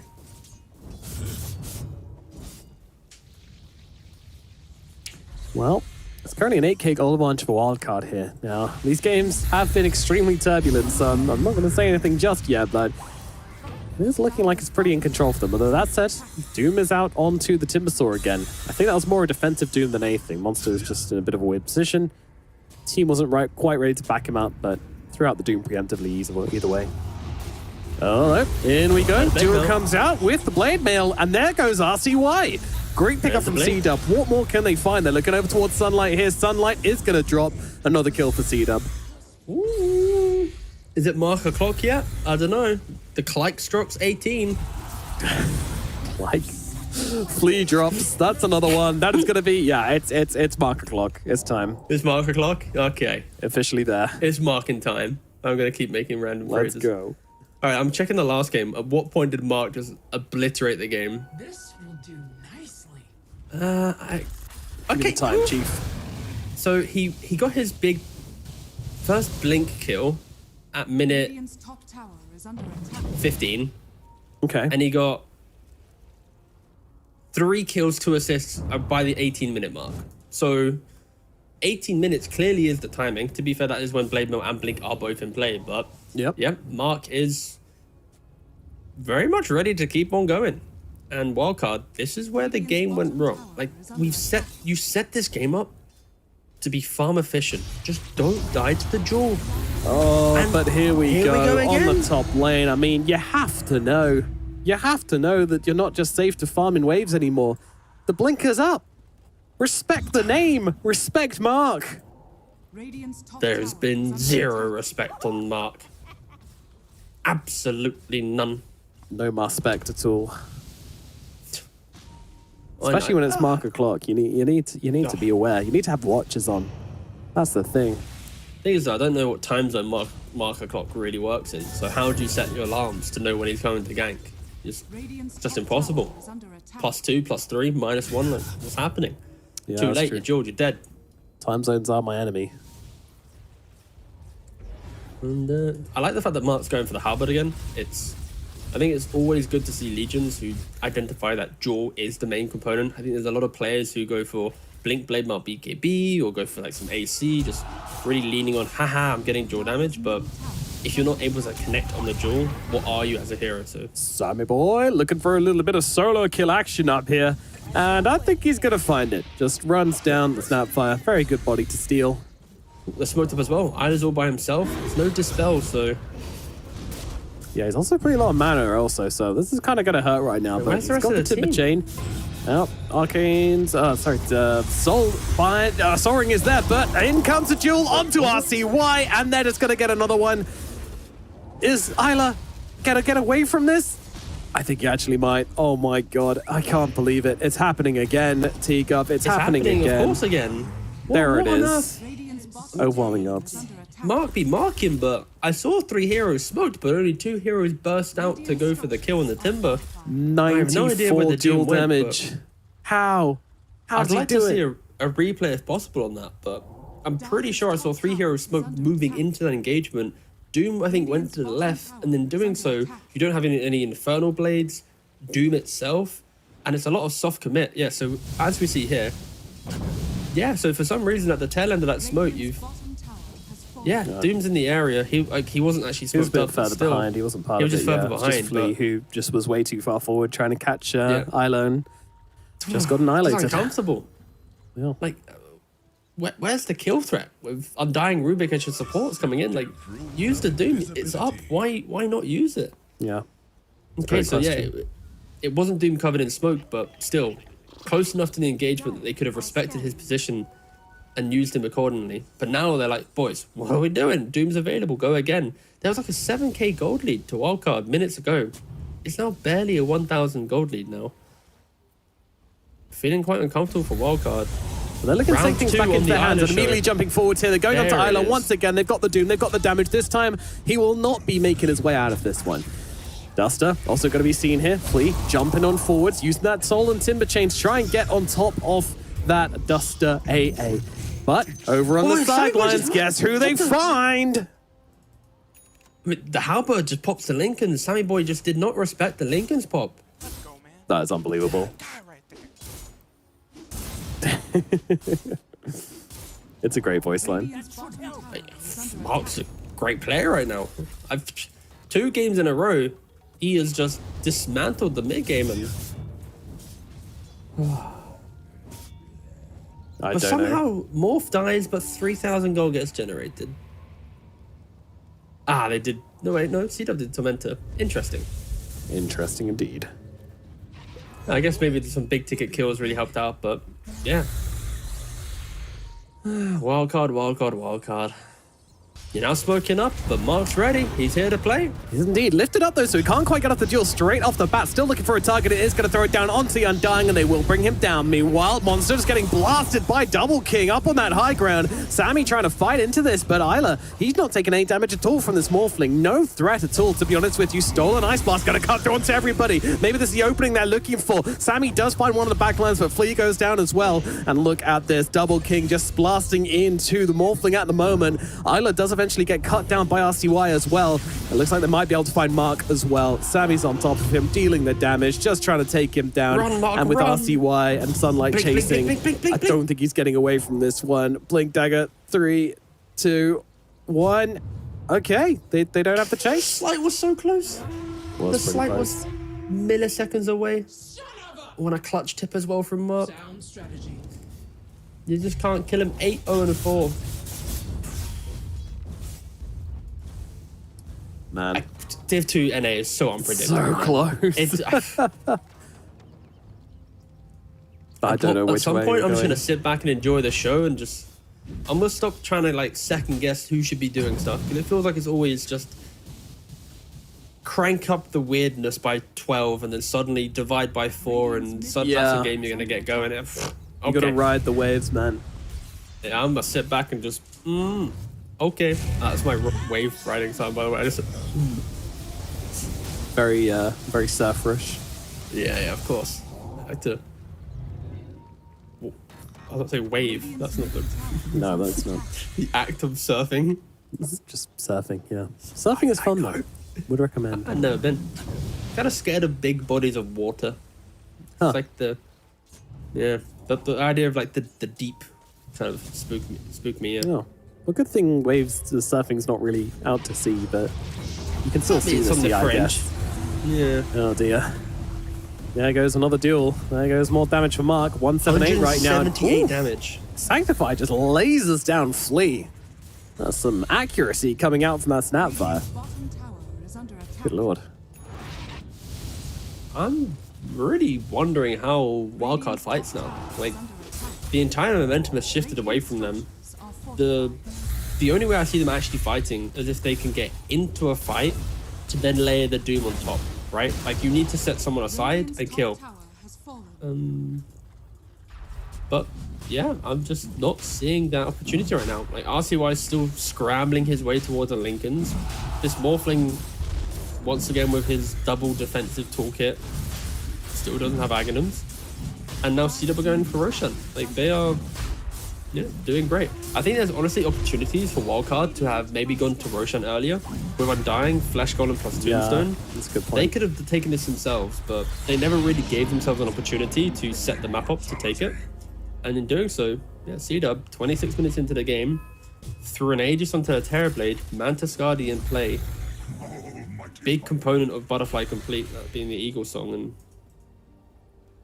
relatively close to getting to the high ground once again and making a statement to Wildcard. Try to fight me. I dare. Yeah, Double King has found himself in this position again where he is the king. Are scanning. And Morphling needs a bunch of items before he can actually fight him. Axe is going to be one. Probably looking at an MKB considering that this Terrorblade is heading towards Butterfly at a rather alarming rate. And another day, just another duel.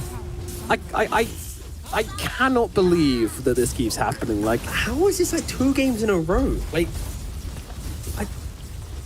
I just feel like Mark Legion is either on another level or there's something intrinsically wrong with Wildcard where they just don't know how to deal with the threat of a Legion. Like, maybe it's so overwhelming in the map play where Terrorblade's pushing waves in. If you run into a Timbersaw, you don't want to kill him, or it's a waste of resources. And on top of that, Mark's kind of sifting through all of that to find the jewels, right? all the So I can reads see are it just being wrong. hard. They're like, oh, I'm showing Yeah. mid, I'm showing bottom, you know, like they're definitely going to be waiting on those lanes and not Sure, that could like be a at deal top, too. but I mean, there's Yeah. clearly something that they are not able to master in the length of the series so far, because he is crushing it. 9-0-6. That's insane. Soon to have To get to the BKB right. as well. Yeah. As soon as he picks up BKB, now he's not getting lifted in the duels. He's still popping the Linkers of his halberd, so he's gonna isolate the hero and have a pure one-on-one. Guy's a beast. Oh my! I'm sorry for doubting you, Mark. Yeah, I think I if know. any other NA mid laner picked Legion, I would have chuckled my way through the game. But no, you have clearly proven that it is a hero player combo to respect. Yes, we are Mark converts here in this cast. In Mark we Albeit trust. Mark and Mark we All hail. trust. It is. Wait, I'm gonna. If you want Isn't to Marxism something? Marxism, Marxism, yeah. yeah, so we are Marxists. Getting I'm sure close. that's not. I'm sure that one's not taken. We can take it. Yeah. Yeah, I was trying to make sure we didn't do the, the political Yeah. economical. No, theory we're or whatever it is. Marxists. It's entirely different. Yeah, very different. That's my ideology. Well, oh, wild card. They've been seen once again. Marcus riding at them right now, jumping in. BKB, Blade Mail used as well, and they will find Flea. Flea offers himself up as sacrifice, as you must do at the Temple of Mark. And he gets himself yet another kill. Phew. Another donation of dual damage over towards our mighty leader Mark. Must be done. Must be It given. must be done. If you even look into the eyes of Mark, you must present him the damage.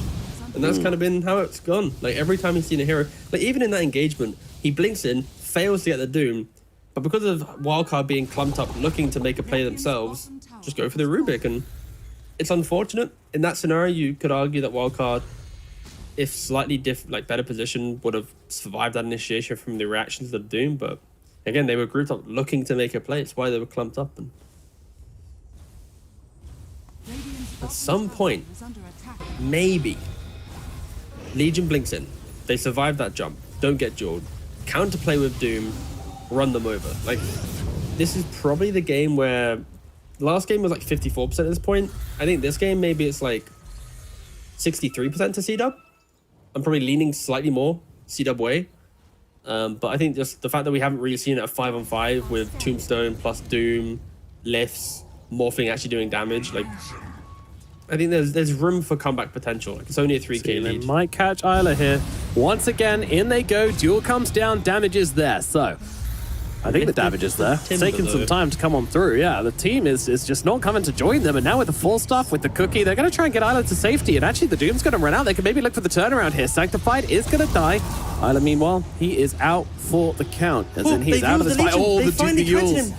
It doesn't matter. Still gets a duel. Can they get the first kill of the game onto Mark? That is a question. He's on the run, but they are chasing. Wildcard looking to bring him down. Buyback comes out from the Ancient Apparition, but it might be too little, too late. Mark on the run. Forced up is there. Oh, he's going to get away again. He's just too damn good. He is just too damn good. RCY's trying to find him, but Yeah. they just can't.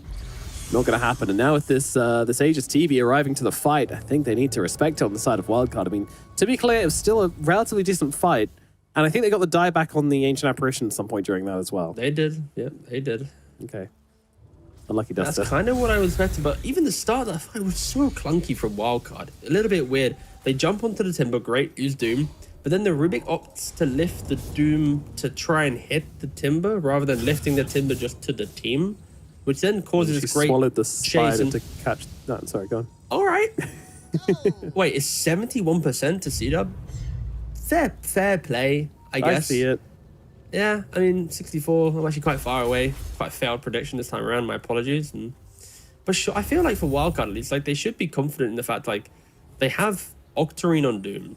So every time they get a hero, a kill with the Doom, like, as long as they reset and play accordingly, he's soon to hit level 20 with the cooldown again. Like, they can start packing a punch and dictating a little bit more of this game. Like, the Axe is online for the Morphling. He's had it for some time.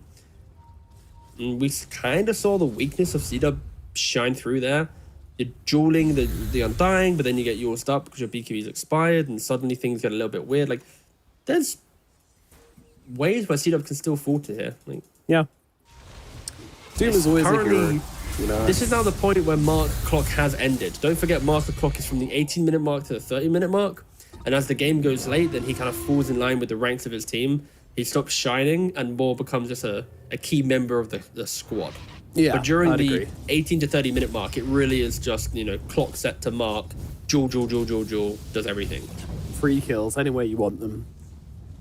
Yeah. 11 and 0. Anything cool in regards to itemization on the neutrals? Not really. I think there's a lot of these dandelion amulets. Of course, a nice little bit of a damage block from the magic. It's going to help out potentially from a little bit of that Ice Blast shenanigans. On the flip side, both Morph and Ember have status resistance Yeah. built in with their Titan Sliver, and having a Sange in play. So both heroes have Sange and Titan Sliver, which is giving them what, like 20% status resistance right now? 30%. Pretty cool. Wait, is it? Oh, 34. Wait, no, it's 20. When you hover over it, says 20. Mine Wait, says 20. 30. Oh, mine's bugged.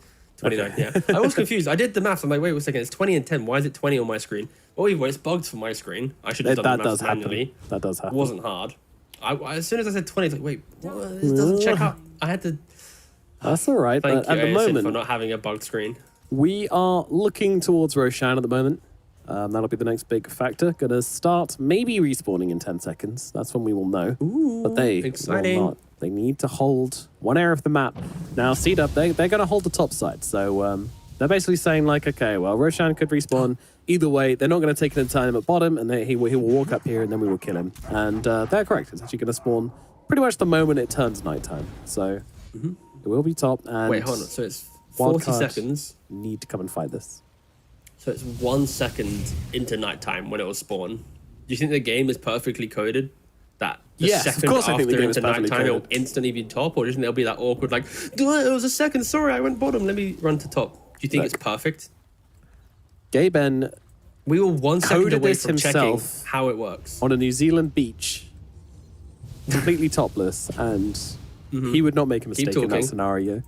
He is in his element. Okay, no mistakes Okay. could possibly be made. So All right, I am staring at the top Roshan to see if it spawns here, just in case. It's actually 2 second window. That's it's plenty of 2 seconds. time. Okay, yeah. See, never in Okay, yeah, doubt. never in doubt. unfortunate, yeah. Game has been programmed quite nicely. And now Roshan says hi. The real question for me now is, I think Sammy Boys went for an interesting item with the Silver Edge. A lot of these fights have been based off the initiation. As soon as you throw invisibility into the mix, you need a gem carrier. Then you need to buy the gem plus detection. And there's only a ward ob sentry. Actually, there's 2 sentries covering this fight, so Well. detection isn't an issue right now for C-Dub. Roshan's down to about half HP. Wildcard. They are taking their time to get in here right now. Martino's find the duel onto the Doom. That means no Nice Doom. But Undying the save. Tombstone save. That's absolutely huge. Monster can still get off the Doom. Does throw it down onto Legion Commander, but it's only the Legion. Sammy Boy trying to fight up into Double King. Double King does get off the Sunder. Is it going to make a bit of difference, though? Sammy needs to finish the job here. Monster's going to come back in. Find the kill. Double King is dead. Wild card. They have made some magic happen right here. Mark's on the run as well. He's going to blink himself across. Might just be able to survive through this one as RTY does get cut down. Isla Isla. He is the cleanup crew right now, and there's a buyback coming through from the Snapfire. They want to see if they can back him up and maybe make a fight out of this one, but Isla is cut down as well. It is going to be a wild card fight. Now, can they take the Roshan as well? They're still hunting. They're still finding. Mark's still looking, and he sees Sunlight on the side, but Sammy Boy comes straight back in to try and help him out. Chases back that pesky Legion Commander. Oh, Mark is being so annoying, but of course, Monster with the buyback, he dies relatively early in the fight, throws kind of a Hail Mary Doom onto the Legion after death. We got to see the value of Sunlight, the Undying's Tombstone Shard, against any of these game changer. But now Legion, we didn't really mention it at all because we haven't seen it in the series, but finally it comes into play. And we get to see the big saves coming in. It is going to fully disjoint that initiation, delaying the duel just a little bit. A bit of hesitation here as Dire take back control of the area. Monster's the only one around. Now, Monster doesn't have another life here. No buyback Doom is up in available. 24 seconds. I want to see him play defensive. The fact that he doesn't have buyback, play on the fringe of the fight. Let someone else just body the initiation. And they don't have the vision. They don't know if they're in Roche or not. The vision comes down, and then they go immediate duel out this time on Sunlight, which means there will be no Tombstone save. Duster's going to be the next target here. As the A-Blast just kind of flying off to the side. They need to kill off Duster. And Duster's on the run. Sammy, meanwhile, he's actually going to try and take down Sanctified. I mean, they're all going on different targets. And, well, they're only going to bring down one of them, but they chase them back. Not the cleanest execution there. Like, Sammy Boy, he walks in with the Silver Edge, hits the Snapfire, then throws a hit onto TB, then goes back to Snapfire. Snap lives on like a sliver of HP. Yeah, but now Wildcard have this area Sunlight. very well controlled. The vision is there, and this time it's going to be C-Dub's turn to try and aggress into this pit. Meanwhile, Butt is getting chipped down, but it doesn't matter right now. TB has Metamorphosis in 10 seconds time. Everyone is ready to take a second round of the fight, but AA is dead for 13 seconds. Kiss is coming through. Sammy Boy, he's got a waveform out of the pit right now. Sunlight's got to be careful. He's actually already thrown down the Tombstone, which means there is not going to be the save for the Doom. But the Sammy, careful. There's the Blade Mail reflecting it back, but he's playing it well. No, he's not. He gets crit down and killed. While they come to Cookie, Monster backs himself away. RCY, he's got to be cautious here. If he gets stunned up or dueled up, more importantly, he will be brown bread. Roshan, by the way, is so damn low. It might just belong to C-Dub here. Yeah, they want to finish this up, and they're not going to be here in time. There we go. They used buyback on Rubicon Morphling, and they're just miles away. Yeah. They didn't have a tier 2 or tier 1 available in this off-lane side of the map, so because it's on the Dire side, there's no outputs to TP to either. They had to, TP to a tier 3 and waddle down the lane. It was it's so brutal. Quite an awkward engagement. Like, if Roche gets into this cycle where he just starts respawning at, like, nighttime every time or daytime every time, it can be a pain in the ass, but usually it alternates, but yeah. Tough. Wildcard, they didn't have the control. They didn't have anybody there to really delay that Roche attempt either. You know, I feel like anyone goes in, they just end up dying, so. It kind of boils down to how much Mark is impacting the decision-making of Wildcard, because now the Undying is thinking of using Tombstone to save heroes. The Doom is dooming Legion, so we're not seeing duels in play. And on top of that, then it's like, wait, double click, guys, I'm not doomed. I'm just going to click away. I don't care about anything. Timbersaul's not getting doomed. Now he's pumping out hexes and just noise throughout the fights, and I think at this point Mark's done enough in the mid game to soak a Doom or two and just sit back, and he's going for a refresher orb, no man.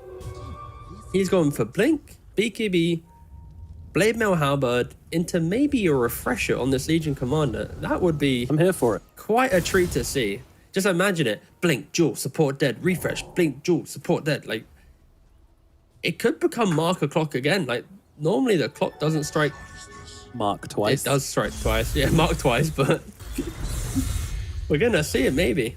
I'm here for it. Also got the Ninja Gear as well, which is like the best possible item you can ask for on a Legion Commander.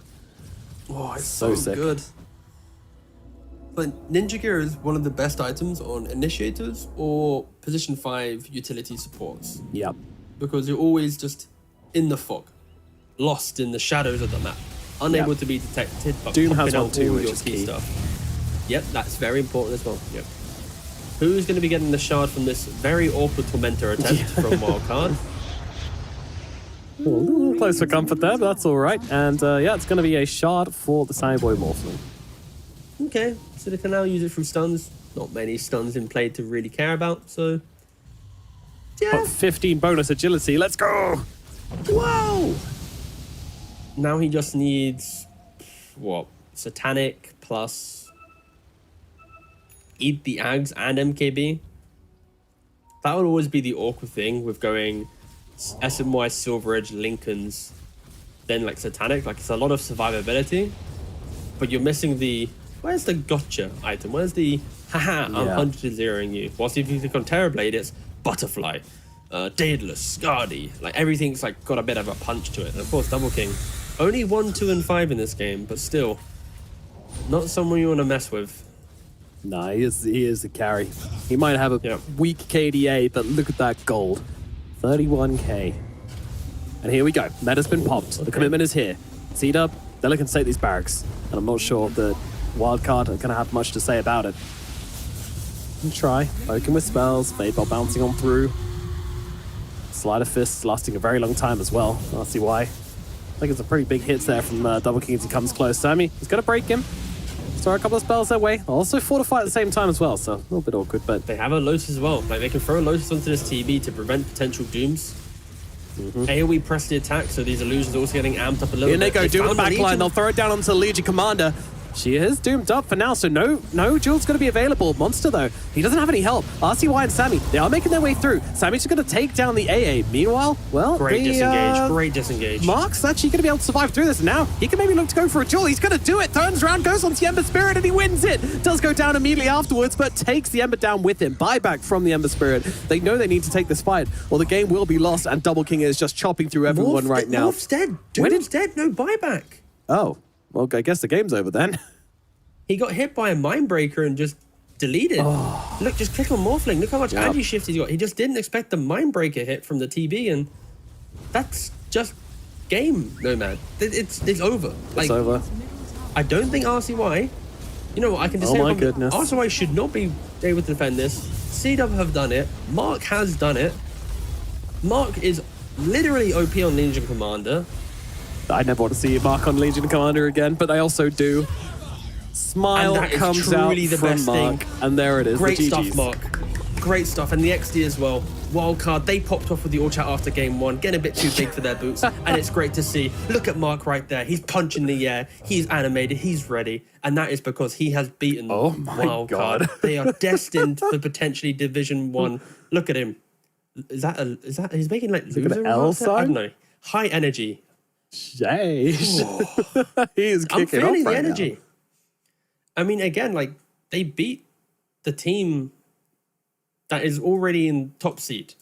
Like they beat the team that is expected to go into Division 1. I mean, they should be happy. Like this is a team that they have lived within Division 2 for so long.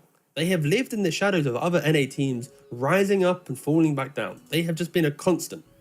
And this is the tour where they can finally break that mold. They can be the team that goes up. They can be the team that gets the good seeding for the TI qualifiers. Like they're now tied for first place. They are 5-1. Wildcard is 5-1. Sure, the cup potentially could down the road.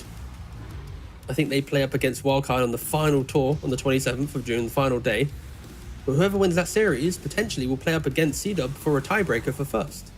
But most likely, they're locked in. Like this is very good stuff for CDub. They just don't have to choke against Ravens. Like if they lose to Ravens, of course everything goes to shit.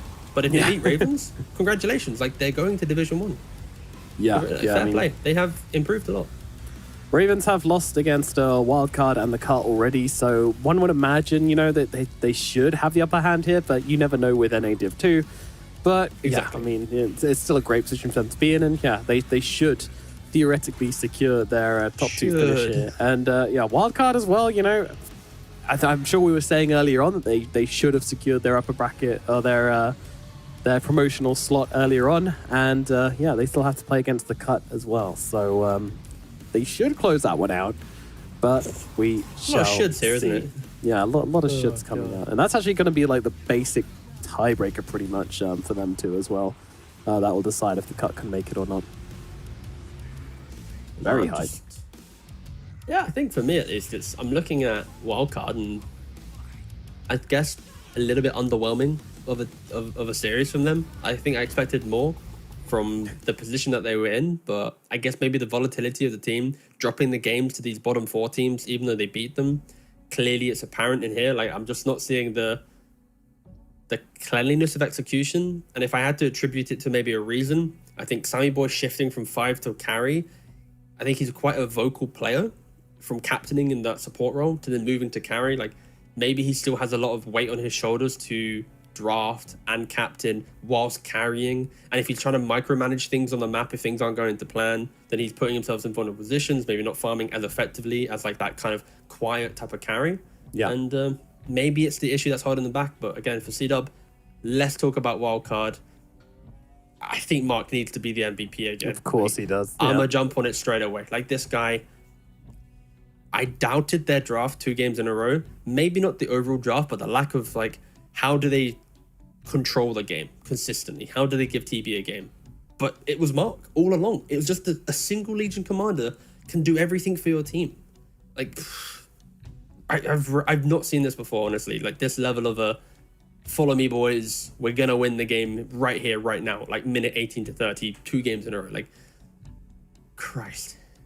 Yeah, this was ridiculous. This was crazy. I can't believe he was able to have this game twice, like back to back. That is just absolutely wild. What a game, what a series, what a result, and what an, I mean, I don't know whether to call an upset or not at this point, to be honest with you. C-Double looking second. Yeah, wildcard caught out this time around, and now we can jump into our interview. We get to talk to Mr. Double King from the side of C-Dub Esports. Double King, firstly and foremost, hello and huge congratulations. I mean, this win clearly meant a lot for you guys.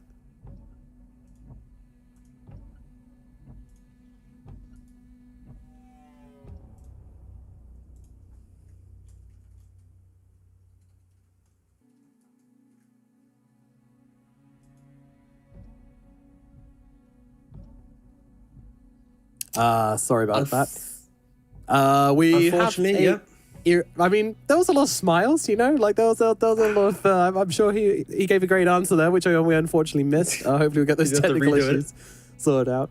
It's one of those moments where it's like, is it me? Is it just me? Is it I'm down to call him out. I think I've known Double King for about 3 lobbies. I've cast 3 of his games, and knowing him and our great history together, Yep. I bet you he just had himself muted, and we're gonna rejoin the interview, and he's probably gonna be like, "Sorry guys, I was so excited, I accidentally muted myself." Ripped his gonna be my microphone guess. off. Yeah, it's user error, but maybe we'll find out when he does get to fix the problem. All right, And, let's go give it for round another 2. try. Let's give it another try. Double King, are you here? Let's do a tech test. 1 2 1 2. Yeah. Did you What's unmute up, yourself? guys? What's up, guys? Hope you hear me well. There we go. Yeah, my bad. All right. My mic was muted, What were you alright? just My saying bad. then? I was saying, yeah, That's all right. this win means a lot. It's nice to have a clear shot to Div 1. Just need one more game to get there. Yeah, it's a hype win. I'm glad we did it so well. Absolutely, yeah. It looked great, and there was quite a lot of celebration. We saw on the webcams that Mark was kind of, giving a bit of a speech at the end. Can you give us some insight as to what exactly was being said there? I don't know if it was a speech. Don't per forget we're on se. stream, I think alright? he was Yeah. hype. There was a lot of talking about the enemy team. Certain players being said. Lots of L's going around. He's hype, man. He turned into a different kind of guy in this series, man. It was insane. He really, really wanted to win, and he showed it. Man. He carried my ass. Dude, he was sick. He was sick. We were calling it Mark time, Mark o'clock over here. It was pretty insane. What a performance! But I mean, great from you as well on the TB as well. I mean, is TB one of your most comfortable heroes of this patch? Would you say? Nope, not at all. This TB was just a random thing we decided to try in a scrim like 2 days ago, and we really liked it. I guess I'm not even much of a TB player. I just know how to hit creeps. Sometimes I don't know many timings, so we just practiced 1 or 2 times, and it felt really good when we won with it. So you kept doing it. It's definitely one of my least comfortable heroes, honestly. I barely have any games on. If it works, it works. Yeah. Let's see. Hello, mate. Congratulations on getting so close to Division 1. It's in your hands. You got to win your last series. Just one more. I guess for me, you've played in DPC now kind of since its inception. You've played on Mystery Machine, you came third place, didn't get to Div 1. You played on Happy Seals, got eliminated. You played on C-Dub now for 3 tours. 5th place, 3rd place again. Like, how as a NA player, kind of relatively fresh to the scene, only 2-3 years, as a carry player, like, what is like your kind of your motivator to keep you going throughout the DPC whilst you've been in Div 2? Of course, it's kind of a harder place to kind of keep it as a career. Like, how are you kind of keeping yourself motivated and going and striding towards success when you're ever so close each time? Honestly, one of my biggest motivations is, obviously my brother. My brother's up there in Div 1. He's always been higher MMR. I honestly, I just want to kind of get up there and beat his ass, I want to get up there and compete with him, and rival with him. And yeah, it's been one of my biggest motivators, just to keep grinding, keep going, get on his level, beat him, and then go higher. All right. I respect that. That's cool. No, man. I just want to know who your brother is, because I mean, I'm just going to put my hands up and say, DNM, mate. It's DNM. It's DNM, isn't it? Oh, on Dog DNM, Channel, hype. man. Yeah. Hell yeah. He's 2 Go years take older him than out. me. I'm so sorry for Nomad. I'm so sorry he doesn't know that answer. Like, we'll fire him. We won't allow him to do any DPC It's all right. again. It's all right. No, I forgive him. No, thank you. Thanks, man. As long as Appreciate you're it. as long Thank as you're you. a fan of me more. That's all I'm saying. Yeah, no, 100%. I'm a double king sure. day one, DNM, I who? appreciate that. Yeah. I don't know that guy. Have you? I don't think you've ever played on a team with him, right? Correct me if I'm wrong. I don't think you have. No, it's been since I was like, Would I don't know, you- 10 years old in a league somewhere. That was the last time we played together. We have not played since. Would you ever play we on a play team the with same him? role. Oh, you play we the- oh, play you the still play same Sky, role. okay, yeah. So, yeah. I thought it's hard. sorry, I thought he was like offlane. That's why I kind of asked the question. I thought he was more of a offlane, but all right, maybe. Nah. Do you think you'd ever shift role just to get the brothers on one team, or would you always be carry on carry? For me, I mean, I think Yeah. I would have to shift roles to him because he's, the better player right now. Of course. But I mean, we'll see. I think if I got on his level, he could consider it. Sure. I think it would be hype to get Did you together. pick carry then? Huh? So did you yeah, play I think carry I've just always- because of him, like Oh no. I started playing to like carry rival first. him, or? Nah. Oh, I don't know okay, why okay, I started playing carry, honestly. I don't know. You just opened Dota when I was just playing Dota for some reason. Like, I just ended up on carry. I just kept doing it. All right. I don't have a specific reason for it. All right. Fair So, enough. I would like to ask a question about your 2 supports, actually, because Sanctified and Duster, they both look like very chill people, like, are they chill? Are they like kind of like the cool, calm, collected backbone of the team? For sure. Duster and Sanctified are one of the most calm players on the team. Always trying to rein people back. Duster's super calm and Sanctified's super wholesome and happy. It's very nice. They rarely get tilted at all. Except in, yeah. Except They're in rocks that in way, the team. Except in this game. No, not this game. It was a pub a while ago. You know how it is, NA. Sometimes you get mad, bro. Sometimes you get I these. get you. It's impossible. The chillest people. Sometimes they break. Just how it goes. Even the best. All right. Well, last question from me then. I mean, how are you guys gearing up for the end of this season? And of course, looking forward to the TI qualifiers. I'm not sure, honestly. We've just been really focused on Div 1 and just keeping it game by game. I guess, well, I don't know. We'll see how it goes. We have to focus on this Raven games now. Do a lot of preparation to make sure we don't have to play any tiebreakers. I'm not sure how we're going to do about TI quals. Let's focus on this and now. Smart. Focus on what's ahead. I like that attitude. Very good stuff. T, you got any more for Mr. Double King here before we end this one up?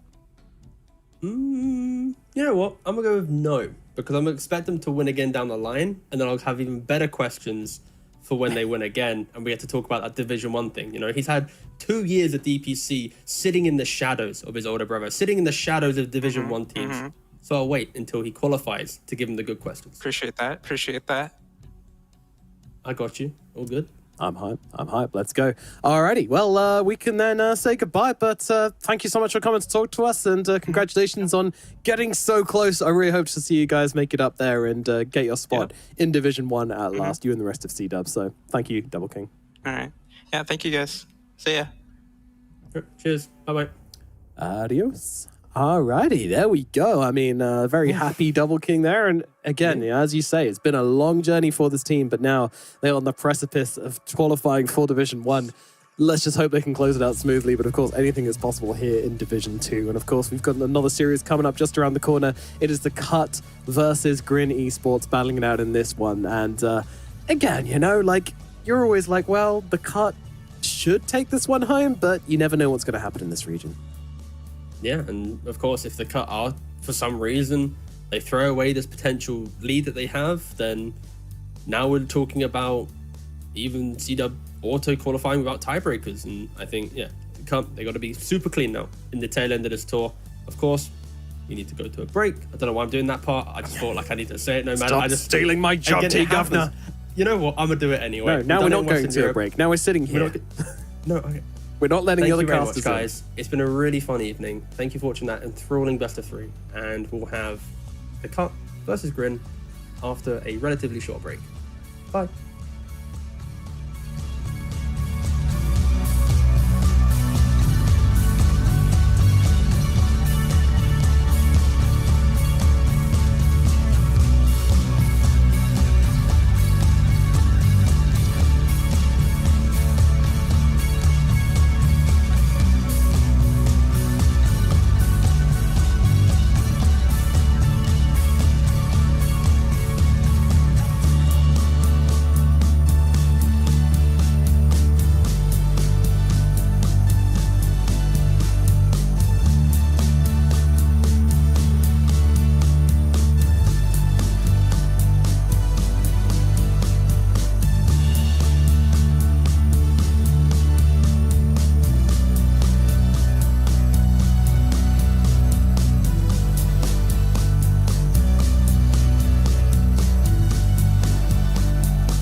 Good evening, ladies and gentlemen. Welcome back. We are going into our next series of NA Division 2, and it is MLP Dota and John X Fire joining you here for this one. Jonathan, welcome back, sir. Another day of NA Div 2 for us. Of course, we do have the cut up against Green Esports coming up for the final series of the day.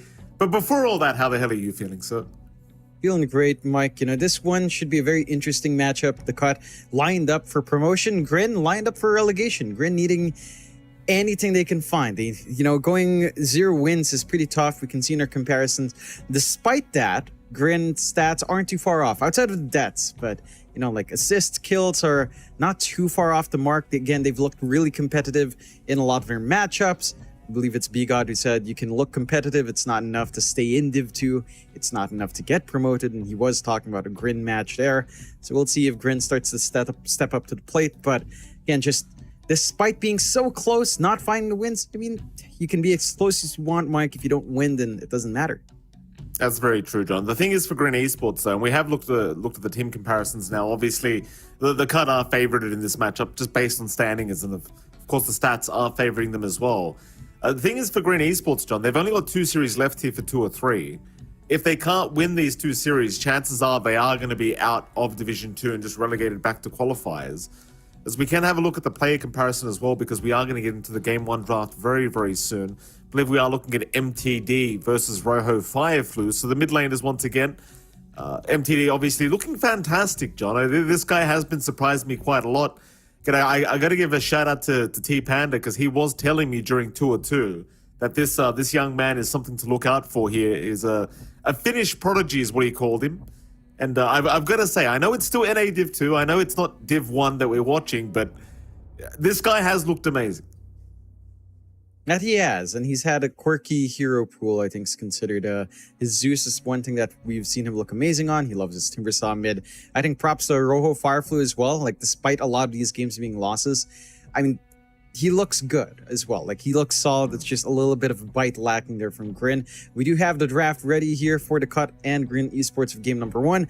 Already having the bans on hand. Clinks and the Broodmother being taken out by Grin. The Timbersaw and the Medusa being taken out by the cut. Grin already starting off with a Shadow Demon, with just one way to have a little bit of a save, have some setup, have some aggression, and counteract certain picks, like, say, Spirit Breaker now. Doesn't feel too good. Into Shadow Demon. It's pretty much the one big counter for it that we've seen consistently. The cut, though, will go for the Techies and the Doom pickup, so no big surprises there. This is the off-lane duo that we've seen over and over again in NA and in other regions. Just a very solid foundation to start off with. Grin just straight into the Terrorblade, so your Illusion strat is on hand with the Shadow Demon. You've got some ways of saving that Terrorblade as well in the lane. Like, this is not the easiest lane to fully punish on the cut. As long as you've got Metamorphosis and you've got your Disruption out, like, you can just stop the Techies and Doom from trying to run. At least if you cut off something like, say, the blast off damage on the Terrorblade, and you're pretty happy, and you should be able to disengage as the TB there. Yeah, no, absolutely. It's a nice opening nonetheless here from the cut, I think. A very, very strong opening, but I appreciate Green Esports going to the old classic SDTB combo, which is something I feel like we haven't seen in such a long time, but that illusion spam, when you are trying to go high ground, can be very detrimental for the other team to have to try and play against. By the way, John, we haven't had much time to talk about it, but last series, Wildcard ended up losing 2-1 to Cedar. And that makes the standings a pretty interesting situation here. Because now if the cut win this series, which, again, they are favorited to do, there's going to be a 3-way first-place tiebreaker going on here. And naturally, we haven't finished 2 or 3 yet. There's still more games to come. But assuming there's a 3-way first-place tiebreaker, the final series of 2 or 3 is the cut versus Wildcard Gaming. So that it's going to be a hell of a finish if the cut can pull off this win against Green Esports. Yeah, it certainly would be. That's what the cut needs to bank on. I mean, if you get a 2-loss scoreline, then it's still theoretically possible, but you're expecting Wildcard to drop a series, which again, the cut kind of determines, or Seed-Up to drop a series up against Ravens, which they're also banking on to maybe force a tie. So there's still situations where having 2 losses in the DPC allows you to go up, but that's still with potential tiebreakers. You want a smoother ride. The cut for sure are going to be gunning for a win. No messing about here in this game. continuing on with the bans, we see the Bat Rider, Zeus, and the Quap being banned out. A lot of respect for MTD here from Grin. The Cut taking care of the Tide Hunter, the Magnus, and waiting on that last ban. Certain heroes are still available, like the Pangolier that we've seen Rojo Fireflu play a lot of is still there. The Wind Ranger, the Void Spirit, the Spirit Brothers are all on hand actually for both sides here. So I'm wondering which one the Cut does prioritize. Because I feel like when you see Terrorblade, you do want the magic damage coming out here for MTD. No option for Zeus does kind of cut that off a bit, but there's stuff like Magic Lena down mid that can feel pretty good. That could be a solution to the Terrorblade. They go to Silencer first on the Cut.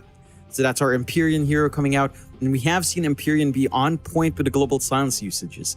Like the Cut have been pretty good at timing themselves around on these, really timing themselves around these usage of global silence really well and coordinating this team around the map whenever they have that up. 5 seconds Yeah, remaining. absolutely. Of course, we had to get rid of the player cams here, Jonathan, because we just look better. So people want to look at us, John. We're here once again. I wonder if you go down the Ember Spirit route here for MTD. I feel like the MTD Ember Spirit is something we've been seeing quite a lot of during 2 or 3, and I have been impressed with his performances throughout 2 or 3 on the Ember. They do go down the Pango route, so maybe not. It just kind of depends, because we have seen a lot of Ember versus Pango, which it does tend to end up pretty even between those two heroes. So if you did want to go down that route, you could. Sadly, Jonathan, we are going to have to look back at the players, not us anymore, Jonathan. Yeah, we do. Oh, I'm glad. 5 seconds We do get paid I per don't- series, so we can't give too much value away, obviously.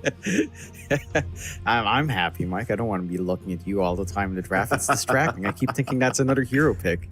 I'm Well, like, you were what's a right hero about pick saying it doing was in the camera? distracting, John. Get the hell out of here, John. And if I was a hero, I'd basically look like Invoker, right? Just the best looking hero in the game, probably. Why wouldn't you say Kunkka? Why Invoker? Well, Why not actually, Kunkka? you know what it is, John? It's because everyone says Tsunami looks like Kunkka, which he does. And that means that no other hero is going to look like me.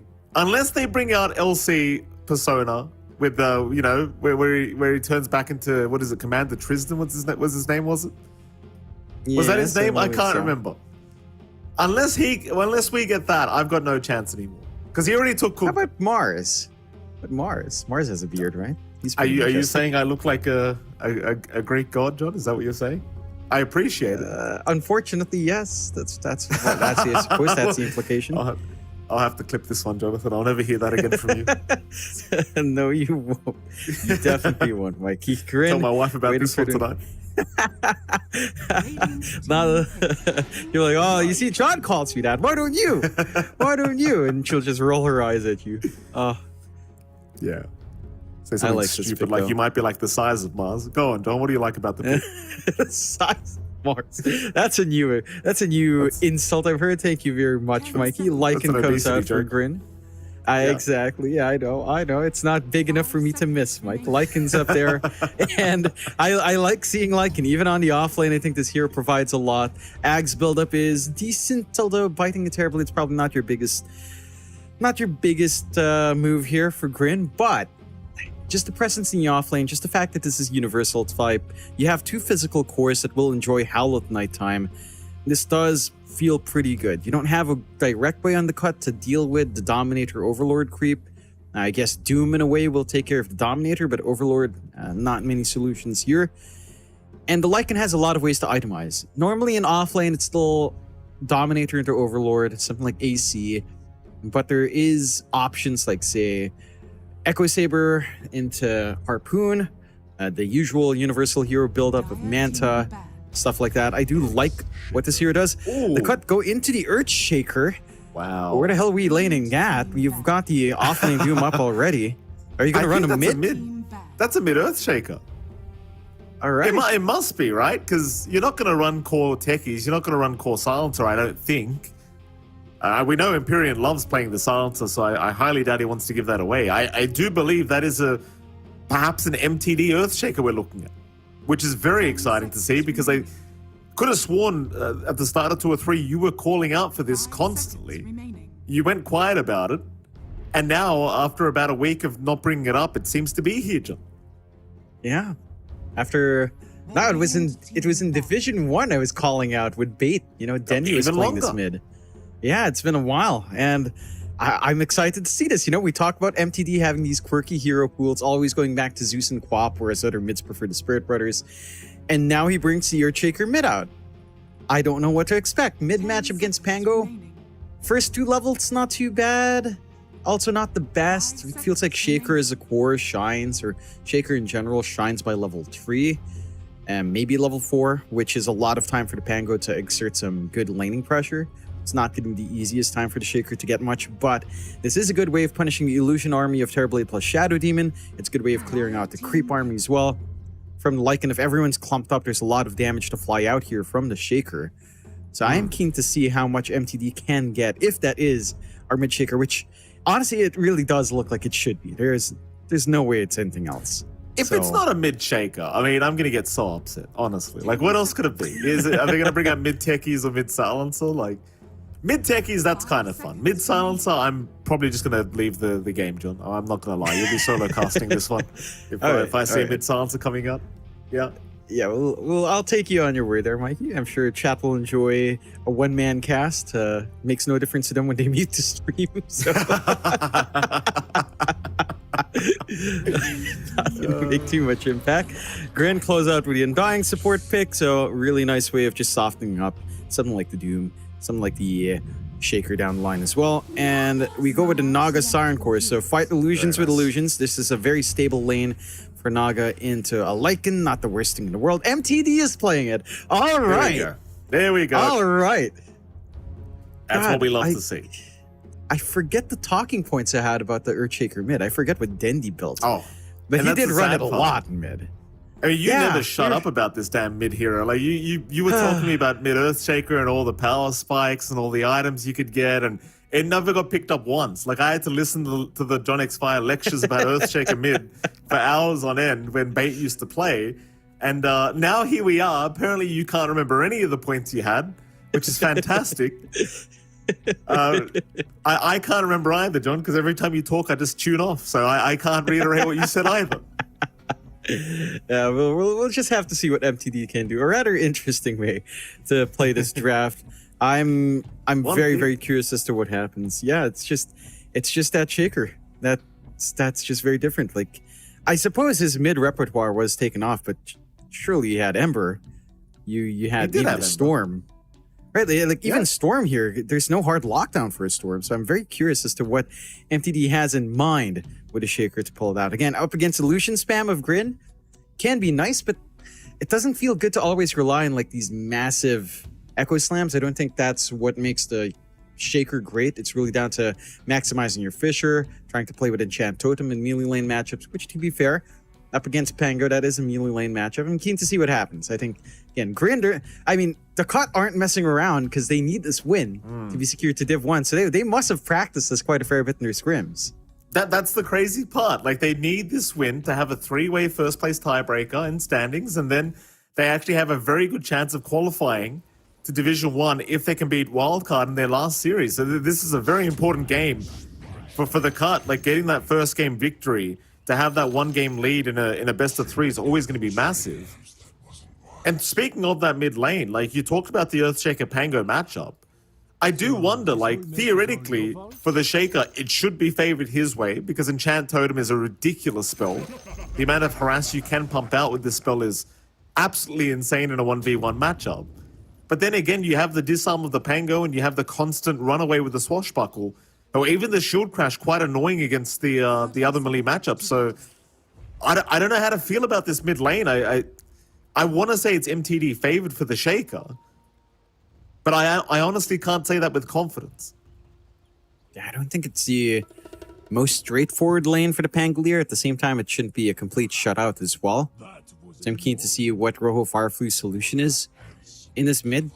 I'm also curious if MTD is going to opt for something quirky, maybe like double bracer to start, or at least one bracer. I don't see any intermediate items for a mid Shaker to kind of go into. It does still feel like you kind of want your blink. I don't think the hero is an amazing Equisaber carrier because of your reliance on Enchant Totem.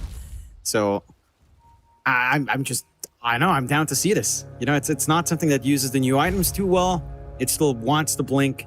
it still relies on enchant for the right click.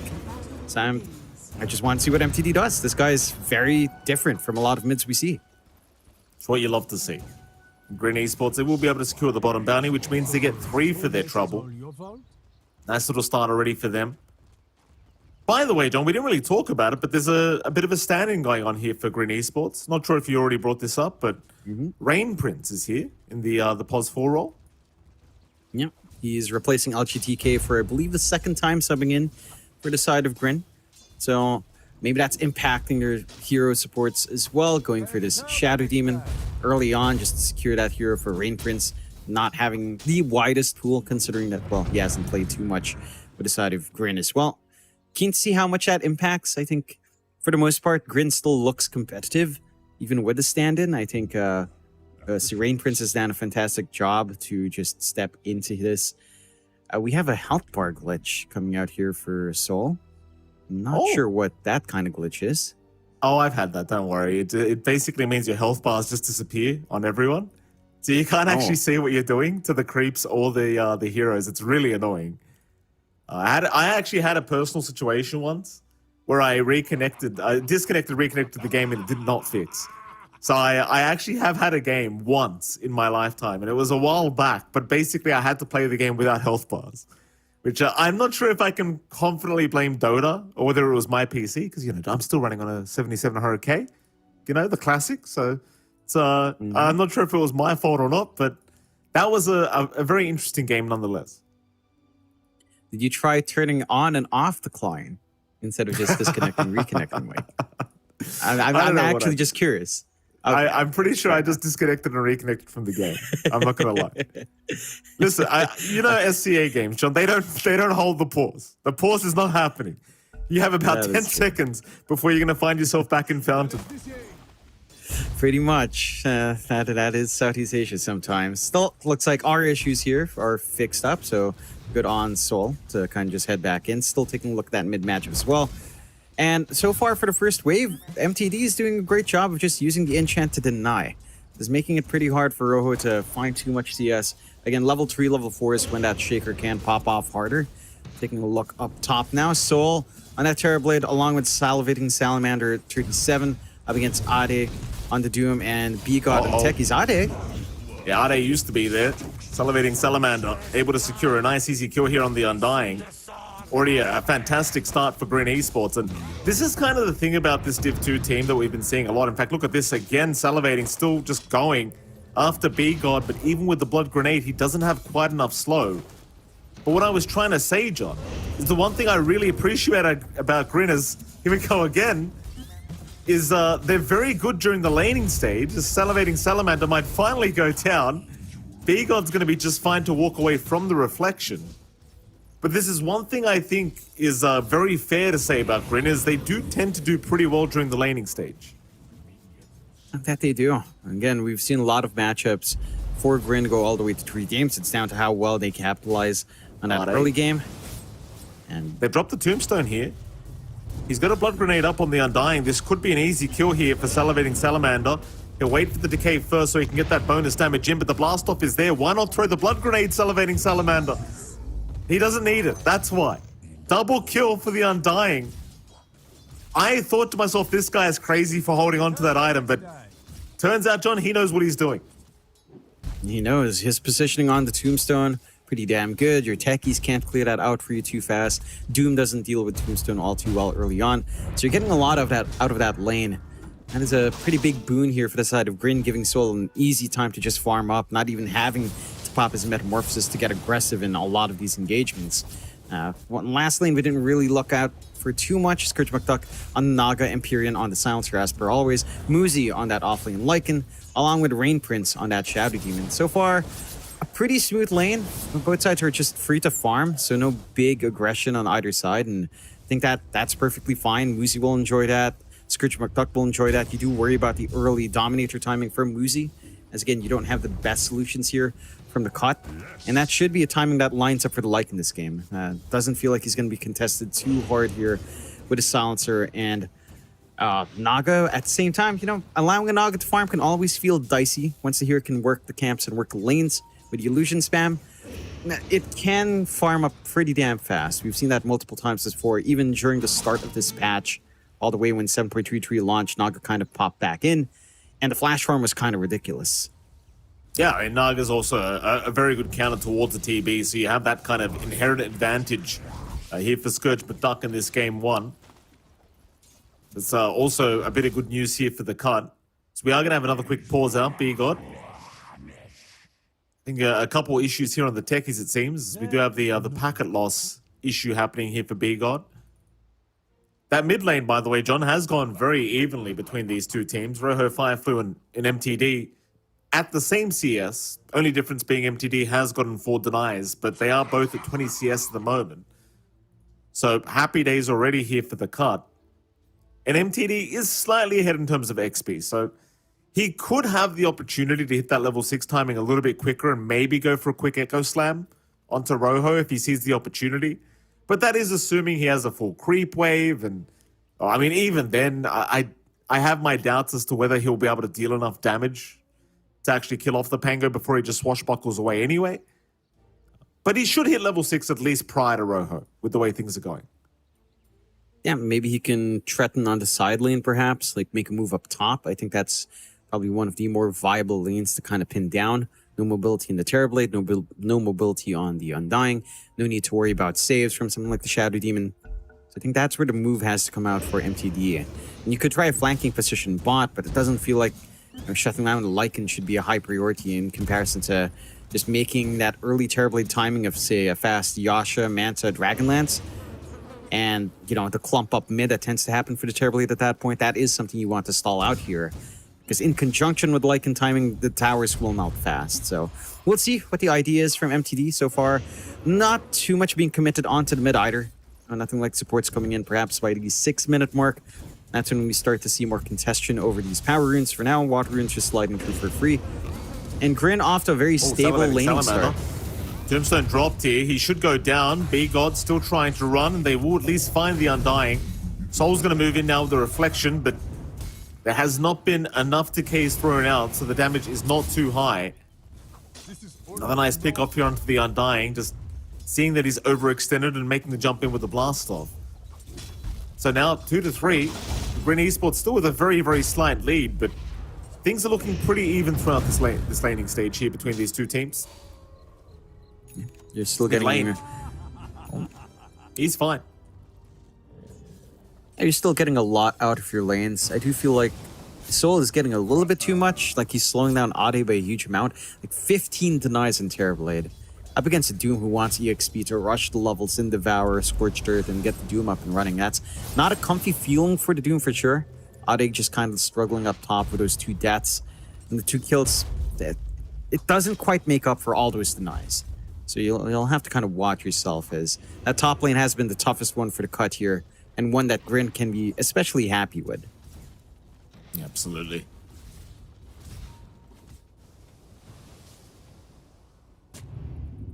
A few rotations here down towards the bottom side. In fact, they're going to find Empyrean for the Silencer. Going to be a nice, easy pick off here for Rojo. Though I say that, last word was out, but he got the Rolling Thunder in time. So EMP not going to be able to get his way out of this one. He'll try to get knocked up to the higher ground, but it's not going to work out. His top lane, Ade also going to be chased, but looks like he's not really slowed enough. Just a bit too fast with the Scorched Earth. Also, while that's happening, John, mid lane, Salivating Salamander goes down, but now B-God's going to be in danger, and he will get picked off here by Rojo. So Tombstone making it quite annoying for the techies to get away.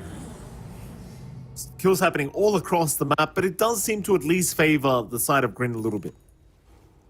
Yeah, they're more than happy, right? Like, you're forced to Echo Slam there as well for MTD to find that kill onto the solo Undying. You managed to clean up 2 supports in exchange there for Rojo Fireflu. So he's feeling great in the Pango.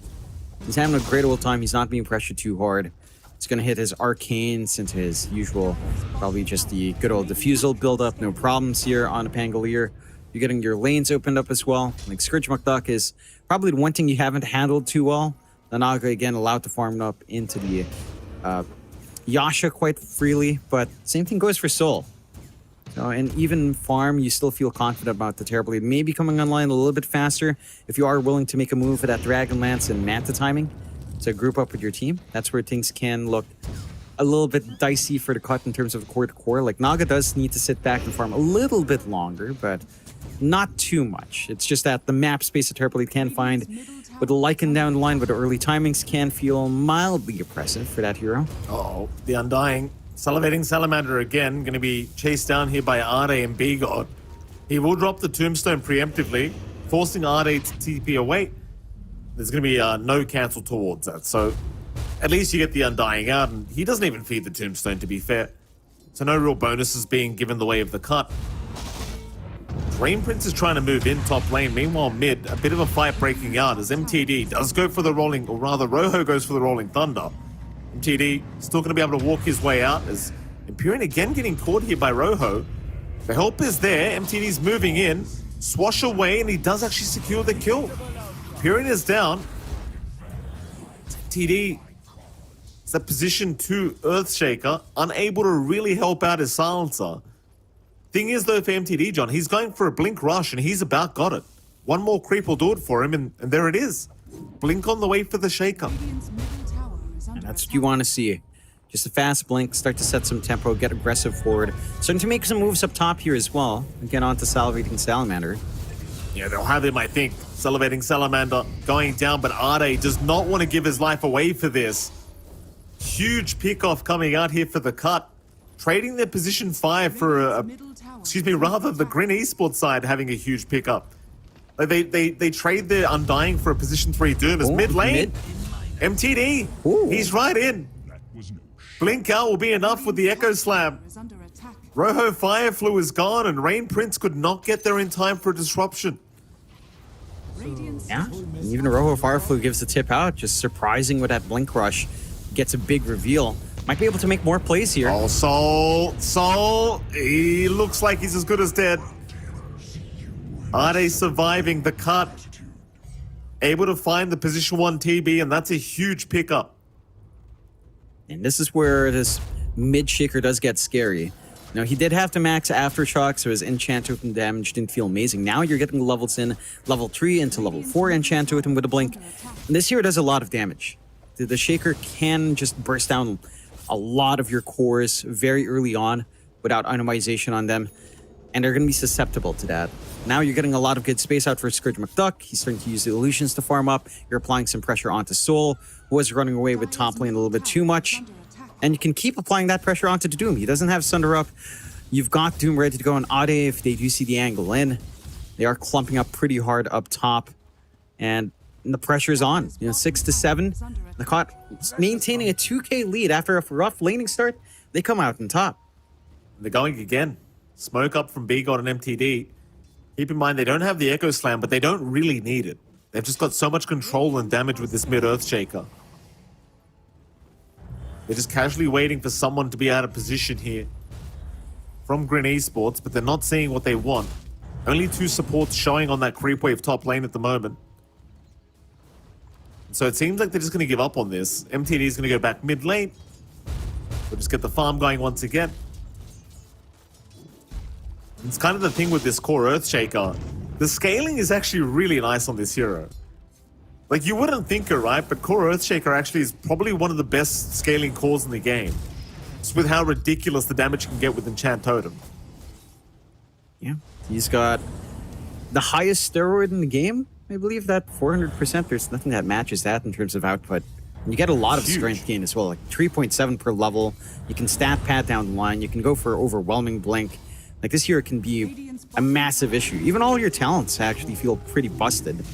Right, like 40 base damage, which plays off enchant. You've got 50% more enchant totem damage. Like, there's a ton a Shaker core can get away with. And, well, the key thing to the Shaker is that you punish it early game, because this hero doesn't do much, right? Like, it doesn't have best laning presence. Ade up top. It's going to be in trouble. Ade is going to go down again, so Soul able to get a bit of revenge here on the TB. And there was another question I was going to ask you, John, but MTD's already answered it for me. I was going to ask if he was going to go for the Ags Rush next, but he is. It's going straight into the Aghanim Scepter. Yeah. I like it. I think there's been, some core Shakers like to go Silver Edge just for the surprise factor.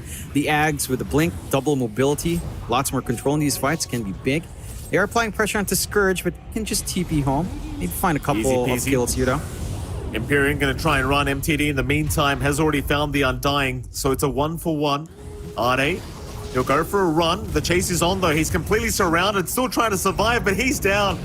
And now with the Rolling Thunder, Rojo Fireflu going to go after B, got to find a third target, and they will get him. No problem for Grin Esports. A 3-for-1 trade in their favor. Sadly for the cut, I mean, they've got Echo up on MTD, but they just never found the angle for it. No, it's been rough. You haven't been able to do much as well here with Ade. Stands his ground, goes forward, just dies behind the tier 1. Needs a lot more. Ooh. There it is. It's an Undying, but he's just taking whatever kill he can get. Yeah, it's all for that Ags. You know, just get that build up, have another way to initiate in. That's going to be, again, the big launching point here for the cut. The one thing they really need to help out, though, is Ade. Like, he has the Midas at least, so his catch-up's not going to be too bad. The Crimson Guard's going to feel really impactful here. But it is rough going for the Doom. I don't think we've seen a single Doom play out either. So you're basically worry-free on Soul, worry-free on literally everyone to kind of take these team fights now. And the momentum has to launch off from MTD. Only 2 parts away from the Ags, 1.4k gold lacking. Not too far off. It's going to be some sick timings for MTD. And I'm keen to see just how much he can get out. And like the one thing with Shaker as well, Echo Slam cooldown pretty atrocious. Maybe an Octarine rush is something that Shaker can consider as well. I mean, Octarine's still fairly strong despite the slight nerfs it got. And 25% cooldown reduction on Enchant, even though it's already pretty damn low, I mean, it's going to feel good. You managed to rush that after the Ags. Especially once you get the level 25 talent for a -2 CD on the enchant totem. So you're going to have under 3 seconds of cooldown, which is basically the airtime, John. That 2 seconds that's going to be left. It's a bit of airtime for the Shaker and it's all done. Just constant spam to come out. I do appreciate the fact here between these two as well that you have Soul and Scourge McDuck that are both so close in terms of net worth right now. There's only about a 350 gold difference in net worth between the Naga Siren and the Terrablader's top lane. Ade again going to get caught out here on the Doom, and it's going to be another easy kill here for Green Esports. Yeah, Ade's just being the sacrifice. You know, he's being the lamb offered up to the slaughter. No one else, kind of showing him the map. The sports can't really play with anyone either, so they're just playing the jungle, stacking up what they can, providing that farm for Scourge McDuck. And that does provide easy openings for Grin. At the same time, as you mentioned, Scourge McDuck and Soul are pretty evenly farmed. Scourge having a little bit of a better time. I think that's where this matchup can go awry. And we talked about the early times for Soul with the Dragonlance and Yasha up. You kind of want to get an objective off. Normally that's mid. They've been plumping up, but not really been getting the push. They've gotten that bot tier 1. You need to clear out more of the map space. Take away a lot of that jungle control if possible here for Grin. And that's when the Terrorblade starts to feel a lot better with the fast items coming out. Oh, lane. Mid. Echo Slam's committed. Rojo Fireflu going to go down again. A big pickup from the cut. I do appreciate Empyrean's no hesitation kind of rule when it comes to the global silence of the silencer. Every time he sees a jump in on one target, he'll happily commit that global silence, knowing that there's no way out for the Pangolier. And it's going to be a nice, easy counter towards the Pango the whole game. Every time you see him, if you can make that jump in, you'll take it. Yeah, just get that initiation going. Pango, not a hero that really wants to go for something like the BKB. Yule's still kind of viable, but that doesn't stop the chain stunning here coming out from the cut. So it's going to be a little bit hard for Rojo to find his own swing in the game if he is jumped first. This Ag's not too far off. MTD's Ag, though, already up. So the Shaker going to start to feel good. Does get to deny mid at least. And let the fun begin. For an esports. Mid tier 1 tower down, going to just infiltrate that Radiant Triangle. Sadly for them, no real stacks left behind, so they won't have some big goal to go back to, but they can go towards Ade, who's taking a Lotus away from the Lotus pool at the moment. Ade, though, nice TP, is going to make it in time. Rain Prince could not get within range for a disruption. And with that, Grin Esports, they're not really in the lead here, but they may feel like they can start applying a little bit of pressure. And that pressure is going to be in the form of Roshan, because they are going to rush right towards the pit. They've got the Howl. They've got Lucky Shot that can proc. It shouldn't take too long, but the Ancient Creep up as well from the Overlord here for Muzi. And they don't need even around for this one. They can clear it all by themselves without that big core. So a nice objective coming out here for the side of Grin. The lead still stands for the Cot, but they're not able to really do as much. All tier 1 still standing for Grin.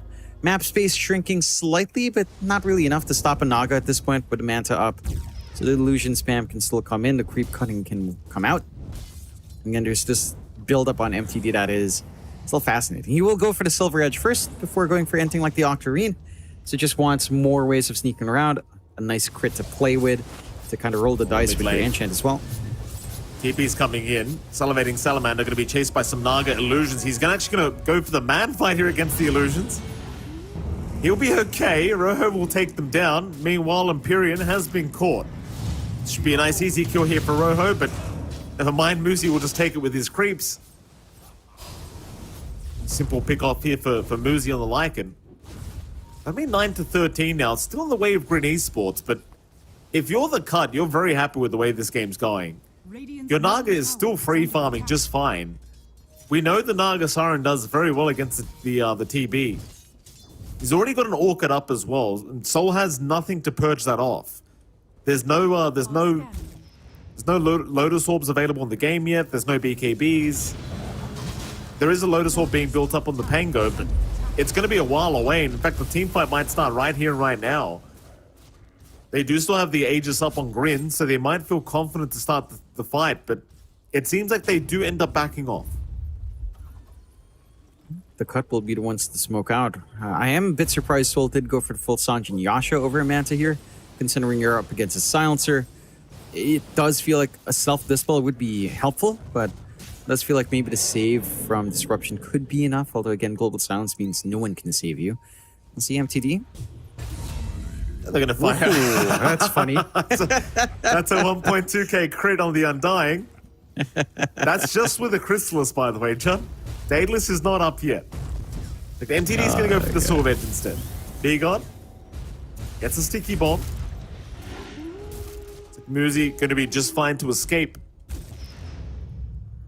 But you are in that dangerous territory very soon, where MTD is just literally going to one-shot you. There's not really too much you can do about it. Yeah, he is. Well, he's going to be a force to be reckoned with. Is already 403 on that Shaker right now. Had a fantastic time mid, just kind of drawing even, but taking charge there with the denies early on. And for the side of Grin, and this game is not smooth for them. Like you mentioned, the shortcomings in Terrorblade, and up against a Naga, it does feel like something for the Terrorblade there that makes it easier is maybe something like his Ags, which is not something you normally want to farm in the Terrorblade. It's something you want to pick up from Roshan. But that fear could be the one way they have to counterplay. At the same time, again, with no BKB, with no Manta, the song's going to feel highly effective here. And you have this really quirky setup. Song into Slam could be a play. It's not the most standard play, but certainly is possible with the right timing there, Mike. That certainly is. Green Esports, they're going to start pushing down bottom lane. It won't take them too long with Muzi around on the Lycan, that's for sure. Thing is, the Cut are prepared for a defense, so Green Esports not going to have completely free reign over this tier 2. But again, they do have an SDTB and they have a Lycan, John, so they can kind of just throw creeps and illusions at this tier 2 tower. It's actually proving to be very challenging for the Cut to try and deal with these illusions. It's just a high armor here. R8 gonna get jumped. MTD moving in, does have the Echo Slam available, but has not thrown it out yet. Looking for Soul, does commit it now. He's found the TB, but there's your disruption. Global Silence was committed, but Soul is perfectly fine to go after MTD. Team will go down on the Shaker. Huge pickoff for Green Esports. They look for more now. Scourge McDuck looking to pop the song. Will be able to walk away at least a little bit, but he's just so slowed up by the Demonic Purge, but is still able to walk his way out of this. Green Esports, very, very good fight for them. Still holding on to the Aegis as well here for Rojo. They're going to move on to high ground. Yeah. You still have Doom Red and Oddate. There's just no good angle to find. A little bit unfortunate. Empyrean just a bit too slow at Global Silence this time. If that Disruption save doesn't come out, your Terrorblade dies in the middle. That fight's very different for the side of the cut. They can run down with Naga afterwards. They can take control. They don't have the big damage dealer to worry about. They can try to pin Boozy down with the nets.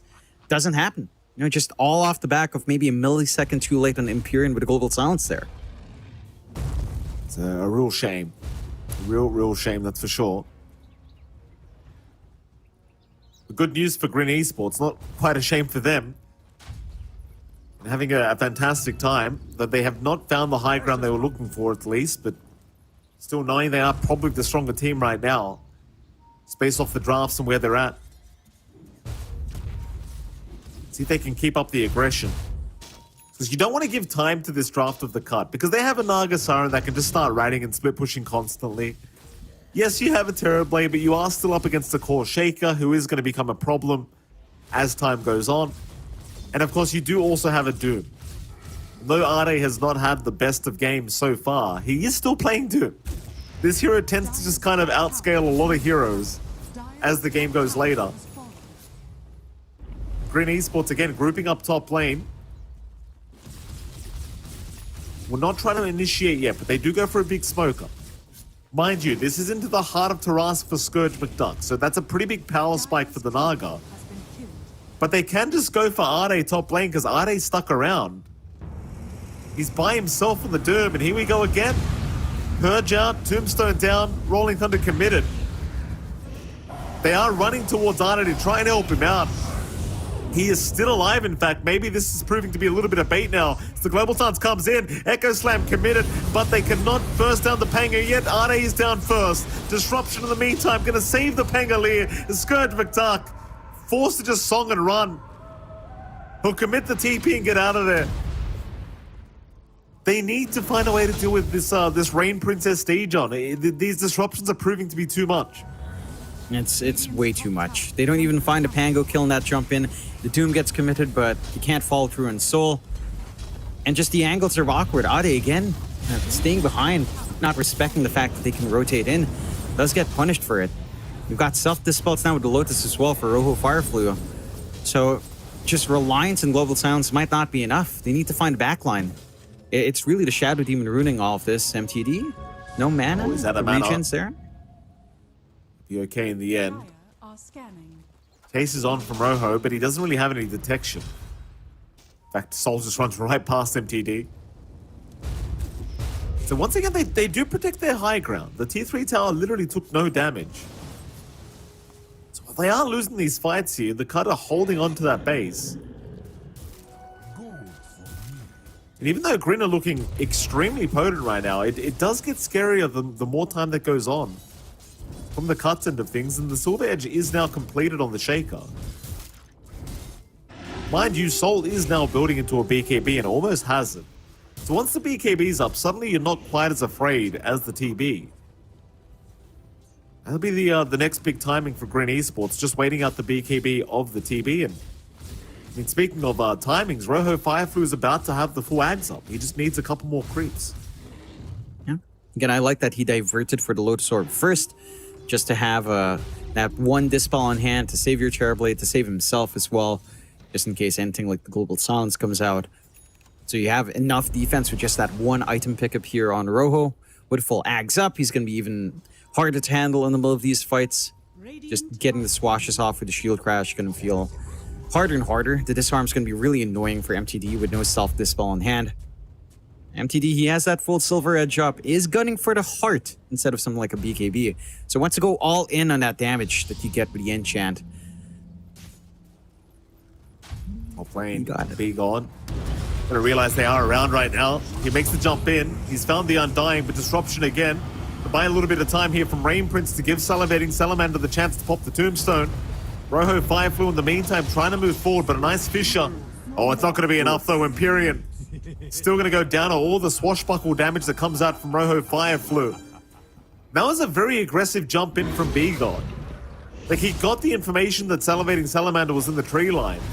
Problem was, he wasn't alone. Oh, mid? Oh, mid? Ah! Uh-huh. You know, that's a big pickup. That's a big one. That's the one you don't want to give out in Grin. B-God makes a solo play up top. Soul gets a little bit greedy running down mid, just a little bit on that ramp area. Does get punished for it. That is the kill right before the BKB comes out as well. Is under attack. I guess one benefit is you still have your 9-second charge. On the other hand, you really would have wanted to survive. And the side of the cut now feel more than happy to have traded Wader 2 supports to find that opportunity onto the TB. Both sides kind of scuffling over Roshan positioning here. No slam left for MTD, but Global Silence and Doom are ready. So these do still have some teamfight on hand. You are getting bigger and bigger in Muzi though. Like again, with that lack of follow-up control, if you're not able to catch out Muzi, gets into the shapeshift, he has to assault Curious up. He can melt your backline just straight up. Scourge McDuck gonna find the Undying, but the Ghost Scepter is gonna buy Salivating Salamander time to get out of this. In fact, now the turnaround to the Scourge McDuck, they've got the BKB, so the Song is doing nothing. He just needs to run the old-fashioned way, and he's trying his best to. Global Silence was committed Empyrean. He'll be the sacrificial lamb for his team. So they get the Naga Siren out. That's all that matters. It was a get down Mr. President kind of moment here from the cut. As Green Esports now will move back into the Roshan pit. And the cut, I mean, it's just so hard to imagine them being able to fight without the Song up, without the Echo Slam up, and without their Pos 5 silencer up. So Roshan is going to go the way of Green Esports. Fight freely here. Second one of the game now, so Aegis Cheese both up. And Grin, they should have a pretty solid chance of going high ground once the Metamorphosis is back off cooldown. Shouldn't take them too long to rupture those objectives. They've got everything they could ask for. Now AC on Muzi, boosting up the DPS of Soul. AC minus Arm plus Howl is going to be a significant reduction in EHP here for the side of the cut. The cut, again, it's kind of stemming down. I think you need Ade to have a blink. It feels like you need the Doom to be able to find something faster. Maybe blink, get the worst ump off, get the Doom off onto a significant target, and find your fights that way. Still gunning for the Shivas, which is still very helpful here, but just a little bit harder. Slam is back up, so at least MTD has defense. Forced off away, he's alright. Scourge McDuck though now in danger. Gonna get perma-stunned up here by Rojo Fireflu. They really don't want to lose this guy. There's gonna be a Doom in. Blast off out from B-God. It's complete chaos. As Echo Slam's committed. B-God and Rojo, they both drop. The Aegis down as well on Soul. He'll need to run. The BKB's pop, but he's gonna retreat. A nice defense again from the cut. Green Esports, they are slowly retreating, but not before the Undying gets called once again. Ghost Scepter only going to last so long. So they will pick up Salivating Salamander. A successful defense. Coming out again for the cut. Green Esports, this is where things start to look a little bit ugly. Like they just are not able to breach the high ground, even with the Aegis and Cheese. It's down to a couple of things here for Grin. Like, without Metamorphosis up in your Terrorblade, trying to push like that with your illusions means you're clumping up a lot. We saw them clump severely to try to find Ade and Scourge McDuck, which gave that angle in for MTD to get that huge slam off. That was just more than enough. You take away the Aegis life. Metamorphosis after Aegis expired was still like 40 seconds away. You just had no angle. I'm surprised Grin forced it out when they did. You mentioned it. They just needed to wait for Metamorphosis here, Mike, and well, they just didn't. They certainly did not. Now it's up, but it's a bit too late for that. The Aegis is already gone. And, I mean, things are still very close here between these two teams. Like, it's only a 2k advantage, and I believe Dota Plus was sitting at around 60% here for the cut. So still really anyone's game, but it does seem like Green Esports, after such a strong first 30 minutes of the game, they're kind of slowly giving the lead back the way of the cut. Yeah, and it's scary now with the overwhelming blink up on MTD. So he does get that extra strength and more damage on the blink in, just to soften them up for that slam. Look at that. Of course, more damage coming out from your enchant. Yeah, it's silly. It's 216 damage plus 1024 when he enchant totems. That is ridiculous. Add the crit on top, I believe he crit for almost 2k damage. Yep. You'll love to see it with these Shaker cores. And, you know, if you don't get a grip on him, if you don't have anything to pierce through that debuff immunity, it can get a bit tough. You have to make your decisions here on Rain Prince as to who you want to purge up. Well, you want to try to stop the Shaker from jumping around like a madman? Do you want to stop anyone else. You want to stop the Naga from trying to run off until an Axe comes out on your Shadow Demon. That's your only solution for the debuff immunity here. So we'll see. MTD is rushing into that BKB now. They do still have to play the lanes, and the push threat from the side of Grin is massive. Oh, Echo. Okay. Bottom lane, salivating Salamander. Just being removed from Dota 2. Rojo Fireflu popping the Rolling Thunder. He's going to find one. He is okay to back his way out as MTD could not land a nice Fisher to block him in, and salivating Salamander brought back. So now they've almost forced to go high ground, I think, but it's a bit risky. Even with the Echo down, you've still got Doom to worry about, you've got Global Silence to worry about, Song is there. I don't think it's worth trying to go for this push. No, definitely not. Metamorphosis is about to fade as well here for the side of Soul. So you don't want to tempt fate. Maybe just a snap decision to buy back, thinking that they'd force the fight, but the cut managed to disengage quite nicely. They don't manage to catch out MTD, and they're not able to punish. Nice win coming out from the cut to, again, hold on to the high ground here. And their lineup's starting to scale up. Full Butterfly up on Scourge McDuck.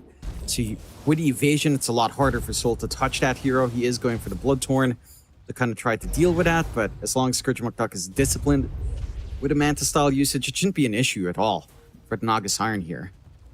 And the side of Grin, they have the map advantage in the sense that there's only one outer tower left here for the cut, and the cut aren't able to push into any objectives. So, it's not a bad state of game for Grin. It's just, it doesn't simplify as this game goes on. Maybe at some point, if you get Muzi running as an actual core with a build-up outside of just utility with the Horus, that's when things can go a lot better for the side of Grin, because you'd have to worry about two big cores running around you. For the most part right now, though, the cut don't seem to mind too much. They'll go for a smoke play. That they will. Smoke is out. They'll run through the mid lane.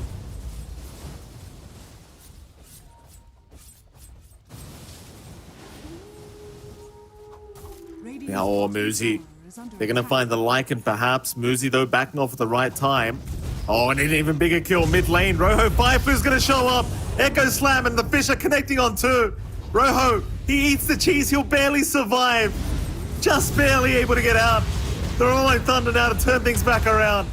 They'll find both supports here. B-God and Imperium getting caught by the Rolling Thunder. TP attempt is not going to work out. They're all stunned up. Scourge is going to go for the fight. They're going to try. Fisher out to block him in. B-God is still running, but the chase is on. Muzi's got him down. Scourge, he will try for the BKB TP play out, and he's going to make it. Just barely. A very, very ugly kind of team fight here in this mid lane. Rojo Fireflu barely getting the cheese, able to survive as MTD jumping back in now after Rojo. This time Rojo just going to survive on his own without the cheese up. It'll allow Grin Esports to find the mid-tier 2 tower. Again, I kind of doubt they can go high ground. That's the hard part. Yeah, they only have a quarter left on the Metamorphosis, so not too much time to try to get aggressive. Really good cheese usage coming out there from Rojo Fireflu turning that fight. If they manage to get that burst in the Pango, without that roll through the song, without the fact that they had to retreat afterwards, you could have actually gotten that kill onto Soul. They got the Doom off from Ade, he's got the Blink. He can start to look for these bigger targets, but they're not able to capitalize. Just not quite enough damage coming out from MTD. Heck, the Pavis is doing a fair bit when you can get it off in Salivating Salamander. Like, even in that follow-up on mid, MTD blinked in, tried to go for the enchant, but he only deleted the Pavis somehow. The rest of the damage not quite tickling the HP of the Pango there. Absolutely not. Grin Esports is still showing signs of life here. 5k advantage stands for the cut, but it means nothing at this stage of the game. Is top lane. I thought they found the real Naga for a second, but it was not the real one. Scourge McDuck is in the mid lane right now with the rest of his team. Trying to push in the mid-tier 2 tower. Grin in the meantime, grouping up again, might try to force a smoke. Roshan is up in 7 seconds. So if they could spot that out, that'll be huge. So I don't think the cut will be quite expecting a Roshan this quickly. And now it is up. The cut, they are going to hang around the Roshan pit just in case. So will Grin. Nobody sees it yet, though. But the pings are coming out here from Ade. He wants to check the Roshan. Are scanning. Awkward timing as well, because you now have tier 4 items up, so you want to try and farm those if you can. Radiant's bottom the cut. tower is under attack. They are going to scout out Roshan. In the meantime, though, bottom lane was being forced in, as you just saw. So B-God is forced to just try and defend that instead of rotating towards his team. And now Grin, they're going to go for a 5-man smoke up. They'll run right towards the Roshan pit. Line's been drawn out from Ade right to Green Esports. He's precisely on point. It's Grin, still looking to move in. We'll see the Naga illusions hanging around. They do wait for them to wear off before they do make their way into the pit. Problem is that the Naga illusions are constantly just going to come in. It's not going to be the freest Roshan in the world here for Grin, that's for sure. So they will continue to check. It seems like the cut are just casually waiting for Grin Esports to start this Roshan. It's a bit of a game of chicken now between these two. And they have a big rush advantage in the fight. You've got the song, you've got the slam in such a tight space. Can be pretty scary to fight into that area. And Grin just not want to give that opportunity. At the same time, they don't want to let go of Roche threat. Well, just hold on. They are forcing the cut to maybe make a less than ideal move. Radiant's middle Oh, tower MTD. is under attack. There's a sentry ward. He's under it right now. They know he's there. Thing is, the bottom and mid lane are still being pushed in. The wolves from this Lycan just creating so much havoc. It's because of the shards up. The wolves are always just going to push in with the creep wave, and someone's going to address these waves. The mid tier 3 tower and bottom tier 3 have been taking too much damage. Like, they're almost gone. Now, this Lycan shards is just doing so much work. Roshan is now officially started. It is going quick.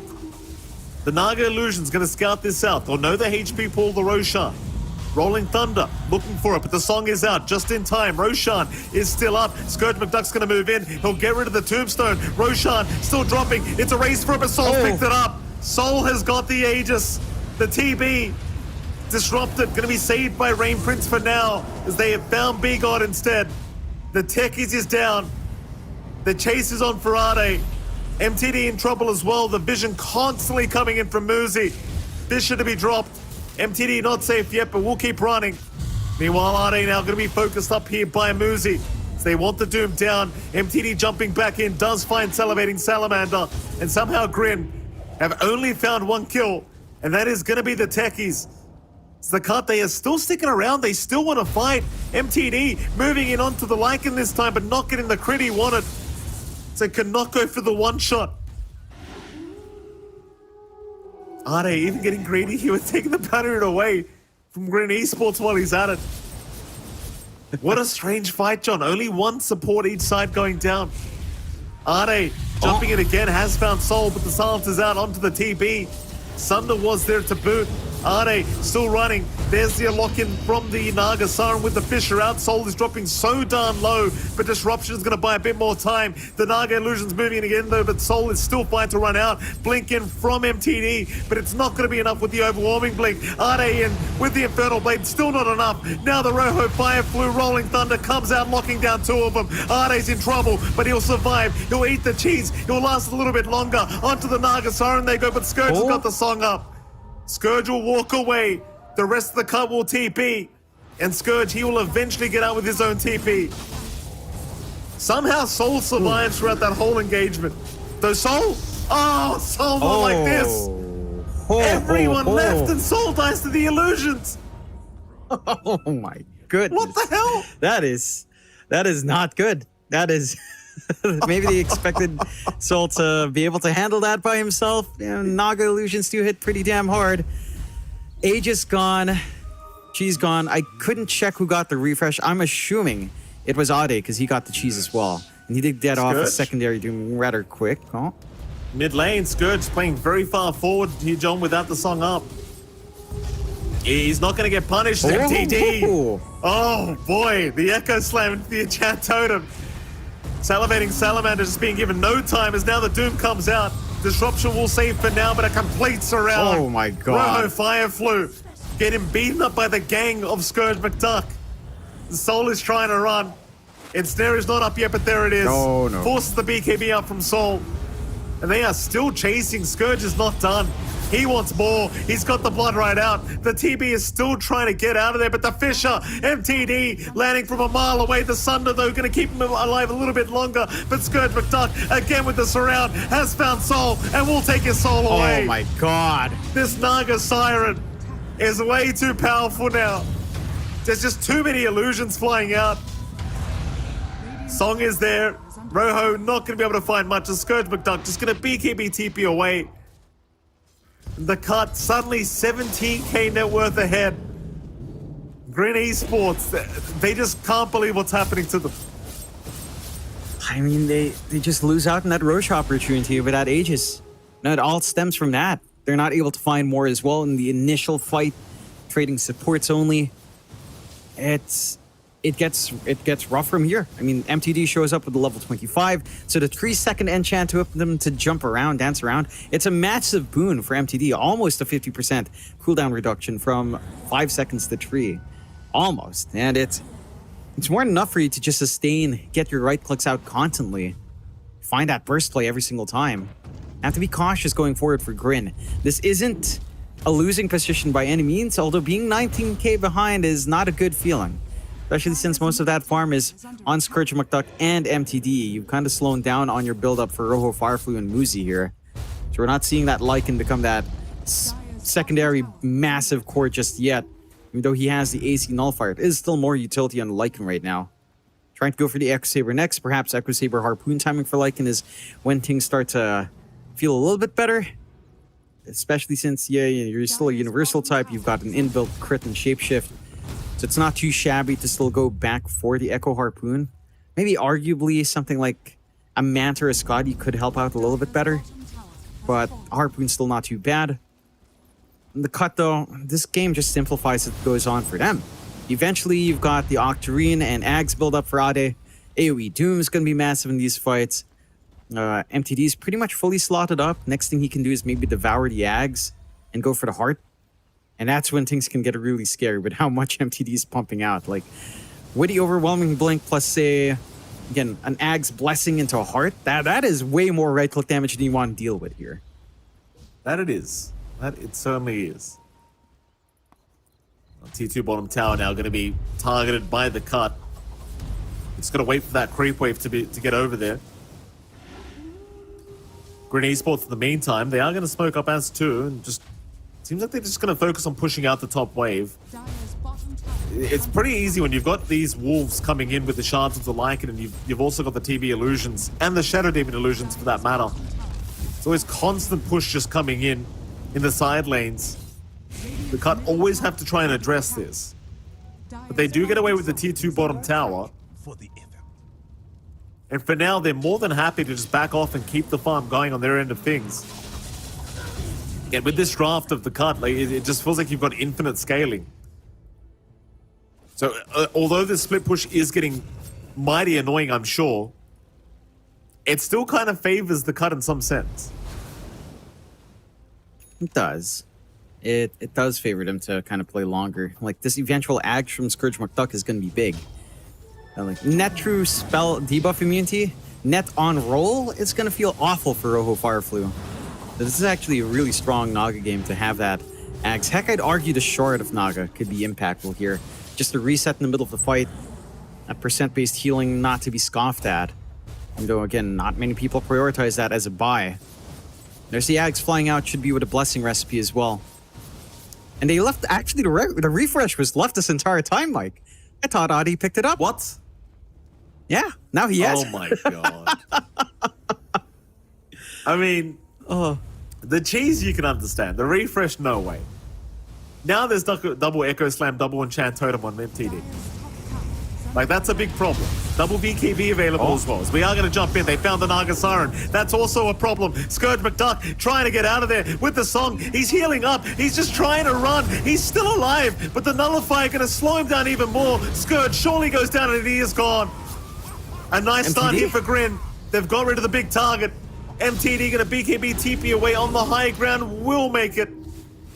He's gonna be fine. Scourge though, going down, that is a huge deal here for Grin. They can at least try and force a buyback here from the Naga. And she almost got out of there, to be fair, but so the BKB is making it very hard because the song's just doing nothing. Yeah, they're not able to focus one target down. Naga can still be collapsed on. You've got enough Pierce with that MKB here for Soul to do the damage it needs to do.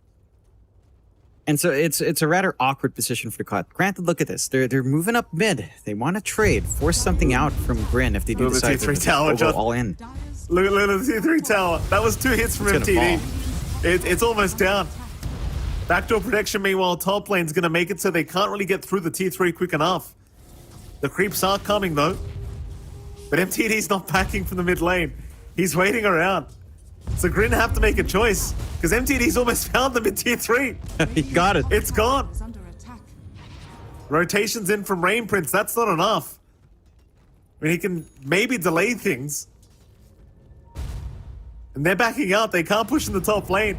They've got to defend. MTD may get caught by Rojo. They will find the Shaker. Diffusal is there. Rolling Thunder committed as well. MTD gonna try and run with the BKB up.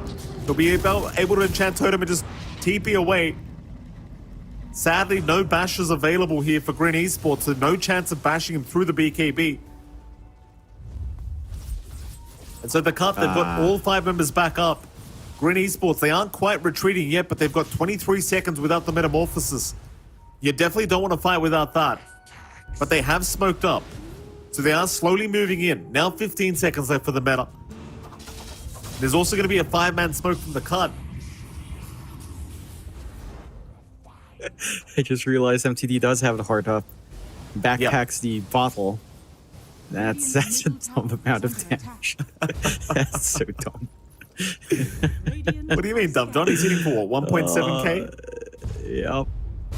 Can you imagine if you're playing ability draft as a universal type hero, then you get enchant totem? Whoo boy, that is a fun game for you, sir. If you play ability draft. Weird thing is as well, silly. the damage on my screen's different to the damage on our observer's screen, by the way. Not sure why. That What do you happens. see on your screen, Mike? I'm seeing.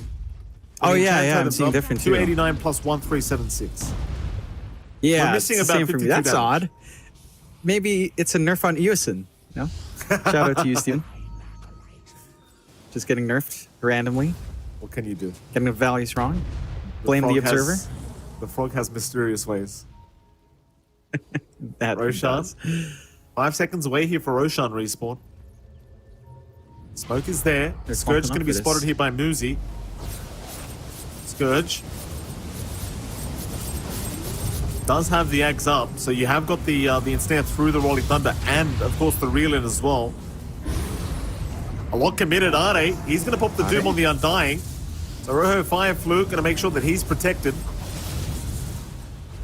Roshan is now officially up.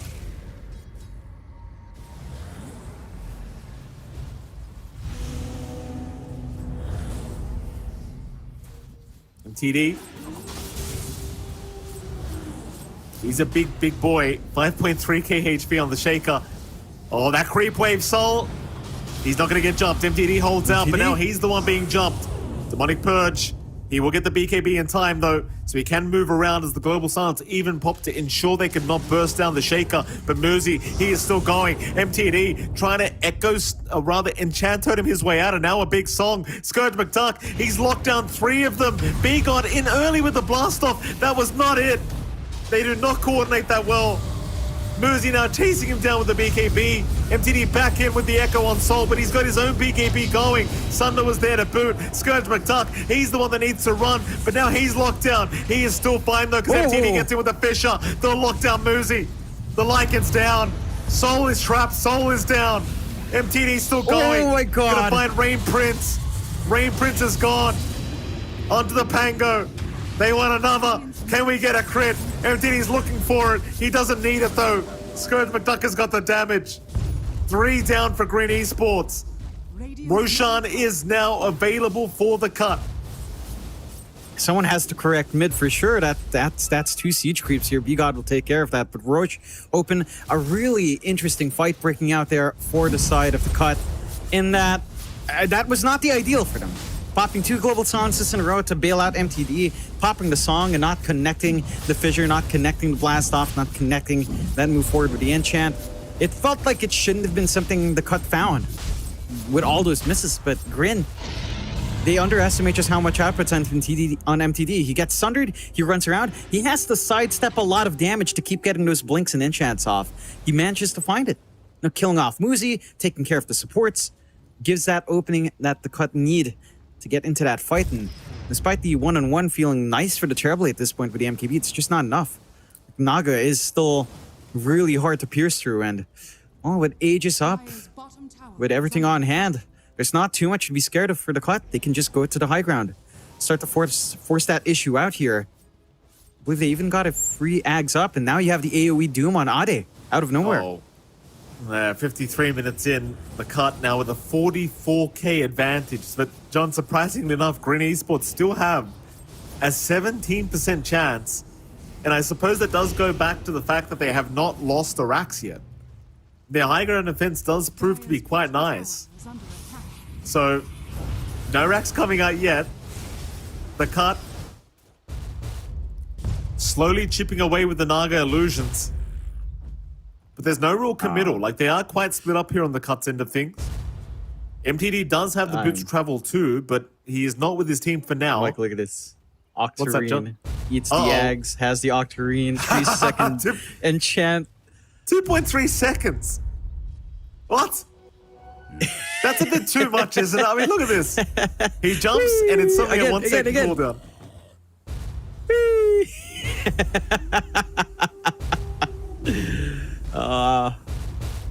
I want to break. I want to infringe in copyright here, Mike. It's a good time to sing "I Believe I Can Fly" right now for MTV. That's all he's doing. Be careful, Don. Michael Jordan might take that personally. Rojo Fire Flu. Oh, it could be a big kill onto the Pango. Not quite, though. MTD is not going to make the jump in. Keep in mind, by the way, as he does just crit for 2.5k, keep in mind, he does still have Refresher Shard up on this Shaker. So, Yep.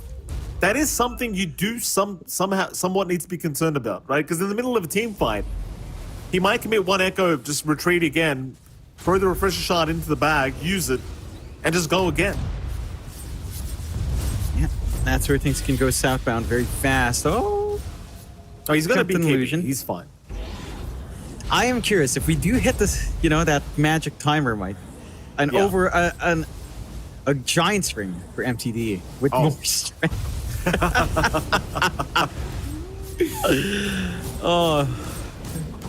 I want does need more stall the damage. game out, the cut. Stall the game out. Just give us that. Please give us that. He would definitely look like Michael Jordan playing up against the Monstars for sure. Hey, no spoilers, Jonathan. Some people probably haven't watched Space Jam yet. All right. It's a 1990s movie, not the new one. The old one. Oh, That's the new classic. one. I didn't even think about watching the new one. I don't even know. Yeah. I heard it was The garbage. old one. Just can't compete, Mike. No, certainly cannot. Jump in, MTD. Just a bit of a warning shot there towards the Pango. Rojo Fire Flu getting grazed, but put a band-aid on it. He'll be fine. I have to say, the level 30 of MTD is also pretty ridiculous, right? Like Aftershock going from 300 range to 500. So that means basically you can enchant stun anyone in the middle of these fights. That's massive for just additional control when control matters so much towards these late game fights. So if he does hit 30 in this game, then I don't know how you counterplay at all. That is true. Green Esports. I mean, they are holding 50k advantage now the way of the cut. I wonder what kind of net worth advantage we'll have by the end of the game. Like, if they can't win this one out, how high is this net worth going to get before they manage to pull it off? Because they are playing very cautiously, knowing how important this series is here against Green Esports. And the thing about Grin, right, and we've said this every single time we cast this team, is they aren't a bad team. This should not be a team that has not won a series, but that is where we are right now. Scourge is going to get the jump in with Ade. They found Muzi. The Lycan is gone. No buyback available. He's down for 2 minutes. Soul trying to at least deal with Ade, even out the team fight. He should have him. Ade's down. Rojo Fireflu able to take the kill. So they'll go for more now. Onto the Naga Siren. Scourge McDuck needs some help. MDD comes in. There's your Echo Slam. It's only committed on one though. Scourge McDuck is still in trouble, but no, the save is there. B-God! Oh! B-God does by the time. Scourge McDuck, he'll let the Aegis expire. He'll get the reset. And they'll force the buyback out of the Terrorblade. One more racks to go before Megas are incoming. It's only the mid-racks left. Dire's middle tower is under attack. 58 minutes in now. Scourge McDuck, he'll get started. MTD, he's making very short work of it. Man, MTD, what a player. He clears out top while that fight breaks out bot. And that just nets them this opportunity. 1 racks away from Megas. Rojo Fireflu losing his courier as well. What it looked like it should have been the disperser. That is not a good feeling for him in the Pango. Still has buyback at the least, so, but definitely not what you want to see. We're approaching that 60-minute mark as well. I'm wondering if the cut will be patient here. A casual 11k sitting in MTD's backpack. The fact that he's almost equal farm with a Naga Siren, that is just nuts on the Shaker, man. MTD's insane. It's the cleave though that they added to this the Ags. It's too much. Like, yeah, we'll just give him 40% cleave on Enchant Totem. Just in case he needs it, you know? Yeah. It's like they really don't want Shakers as support. They really want him as a core. It's like, no, you're still gonna have a crappy lane, but you can farm once you get your Ags. You sure can. 59 minutes in now. MTD jumping in again, just chipping away at the mid-racks. There's surely no way to protect this because the Naga Illusions, they are just taking too long to die. They are trying. Fisher is there. Mid-racks, however. Oh, it's still not down. It survives on 20 HP. More Illusions incoming. MTD can literally just jump in and take it, and he will. There it is. Megas are incoming now. Azade gonna jump in. Soul, he got the BKB off in time. Song is committed here from Scourge McDuck. Muzi in the meantime going after Imperium, but he does get songed up. Blast off in. They time it right this time. The Lycan being controlled is down. B-God has got him. Rojo Fireflu instead up. We'll go for the roll-up into the Rolling Thunder, but the Echo Slam, MTD finding the backside with the Satanic. It's going to be not quite enough. They got the Doom on the TB. No buyback available. They have lost everything. There goes Rain Prince. Buybacks incoming. Green Esports still trying. It's a 3v5 scenario. MTD's hitting way too hard. This game is looking more than over now. Stay cool, GG, well played. The cut. 72k net worth advantage before this game runs out. Make it 73. 60 minutes, 24 seconds in. The cut will find game 1. And John, I know the cut won this game, right?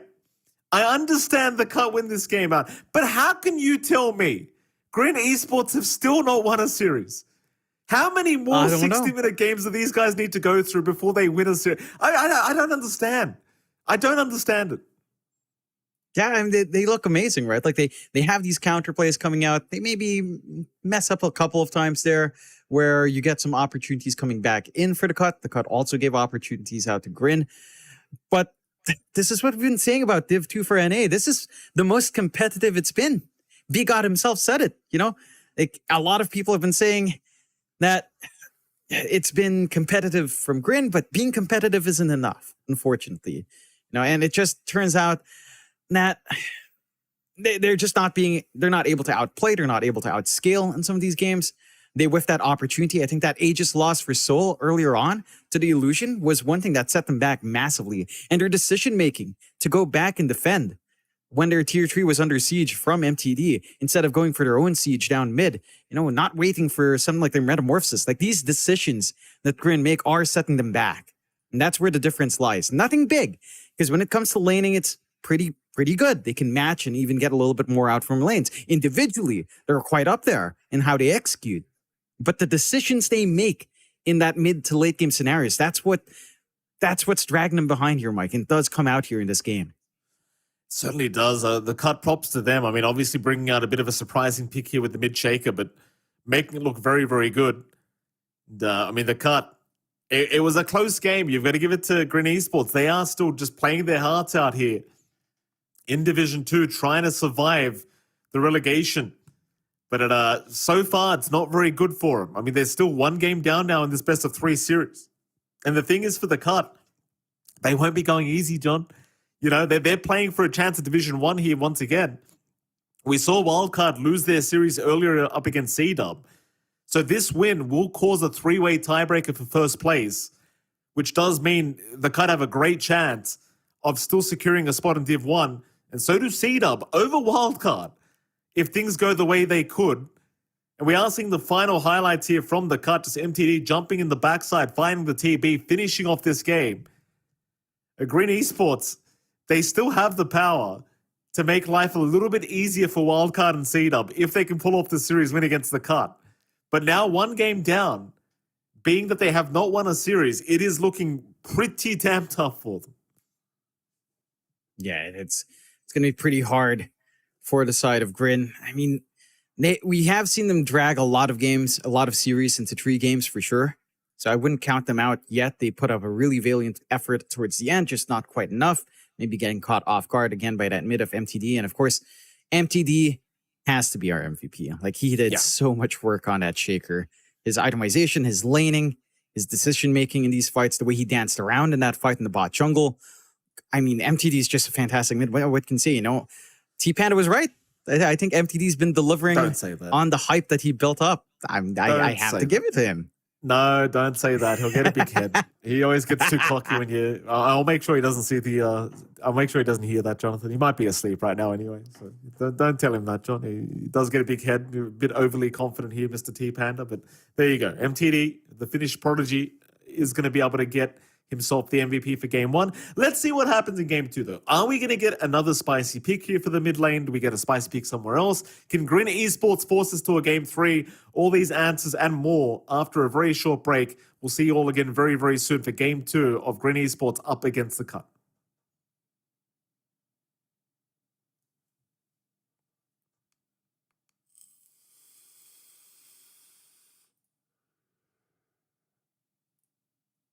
Sheesh. Sheesh. I have to go to a baby shower after this.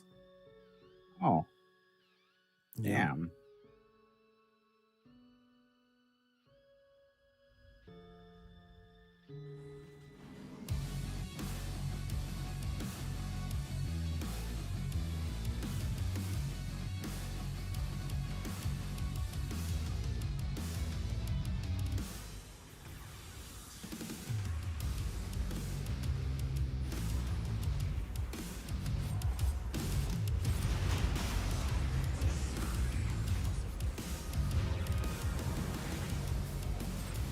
Thank you.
right, ladies and gentlemen, welcome back. We are going into our Game 2 draft here between, of course, The Cut and Green Esports, and it is MLP Dota on John X5. Jonathan, we had a very, very hype game number 1.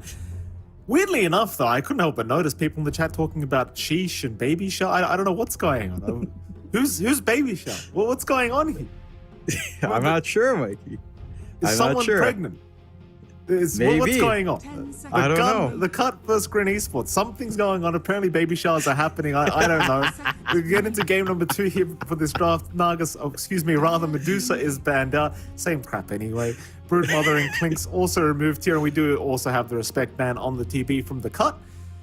Green Esports, John. I mean, game 1 didn't go their way. They drag it out to 60.5 minutes, which sounds very unaesthetic to say, by the way. 60.5. 60 minutes, 30 seconds. Green Esports, what would you like to see changed up in their draft here to give them a chance at game 3 here, John? 5 seconds remaining. Maybe offlane. I don't think you had enough impact coming out from Muzi. Sure, his push was pretty damn good. We saw his shards kind of kick into play very early on, but as the game dragged on, he couldn't scale as the Lycan here. You know, he couldn't itemize as like basically the Lycan Pods 1 and just kind of give them a secondary core.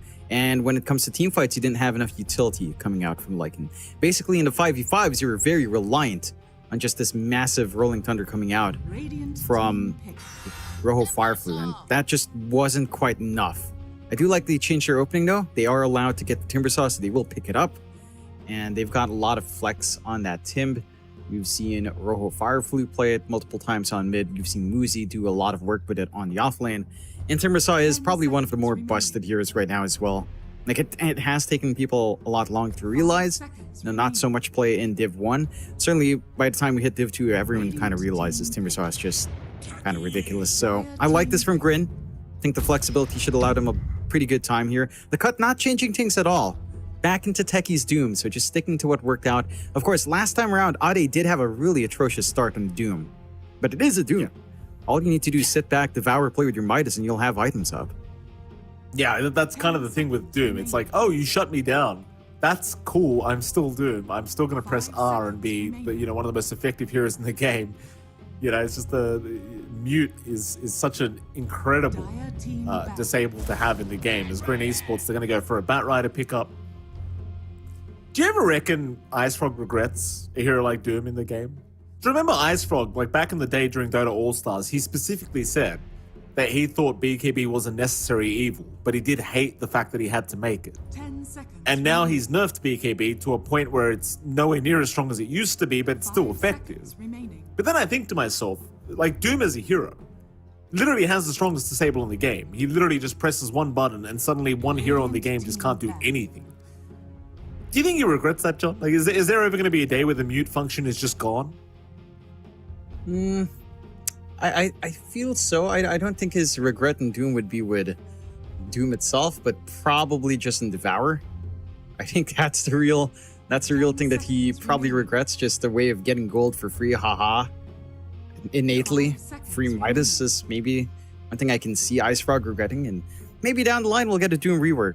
This year has been touched up a little bit, with what you get from Devour and stuff, but not too much. So maybe down the line that's something on the chopping block, but it is, not the most engaging hero to play. You can see Ice Frog being a little bit sad about heroes that aren't exactly fun. Well, not that dynamic, especially with the new heroes we've gotten now. Doom just looks very vanilla in comparison. Yeah. So I wouldn't be too surprised. Speaking of new heroes, when do you think we'll get our new hero reveal?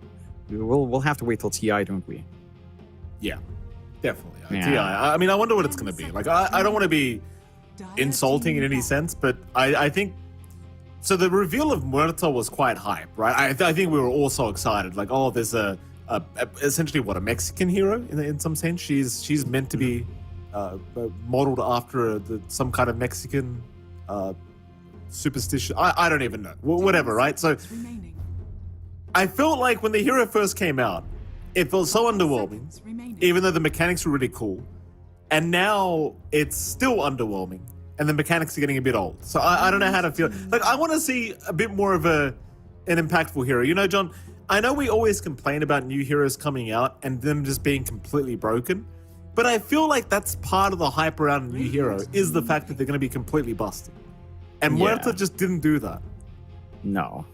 I feel like Probably my favorite new Euro release was maybe Mars. I think that was probably like my favorite was a great time release. coming out.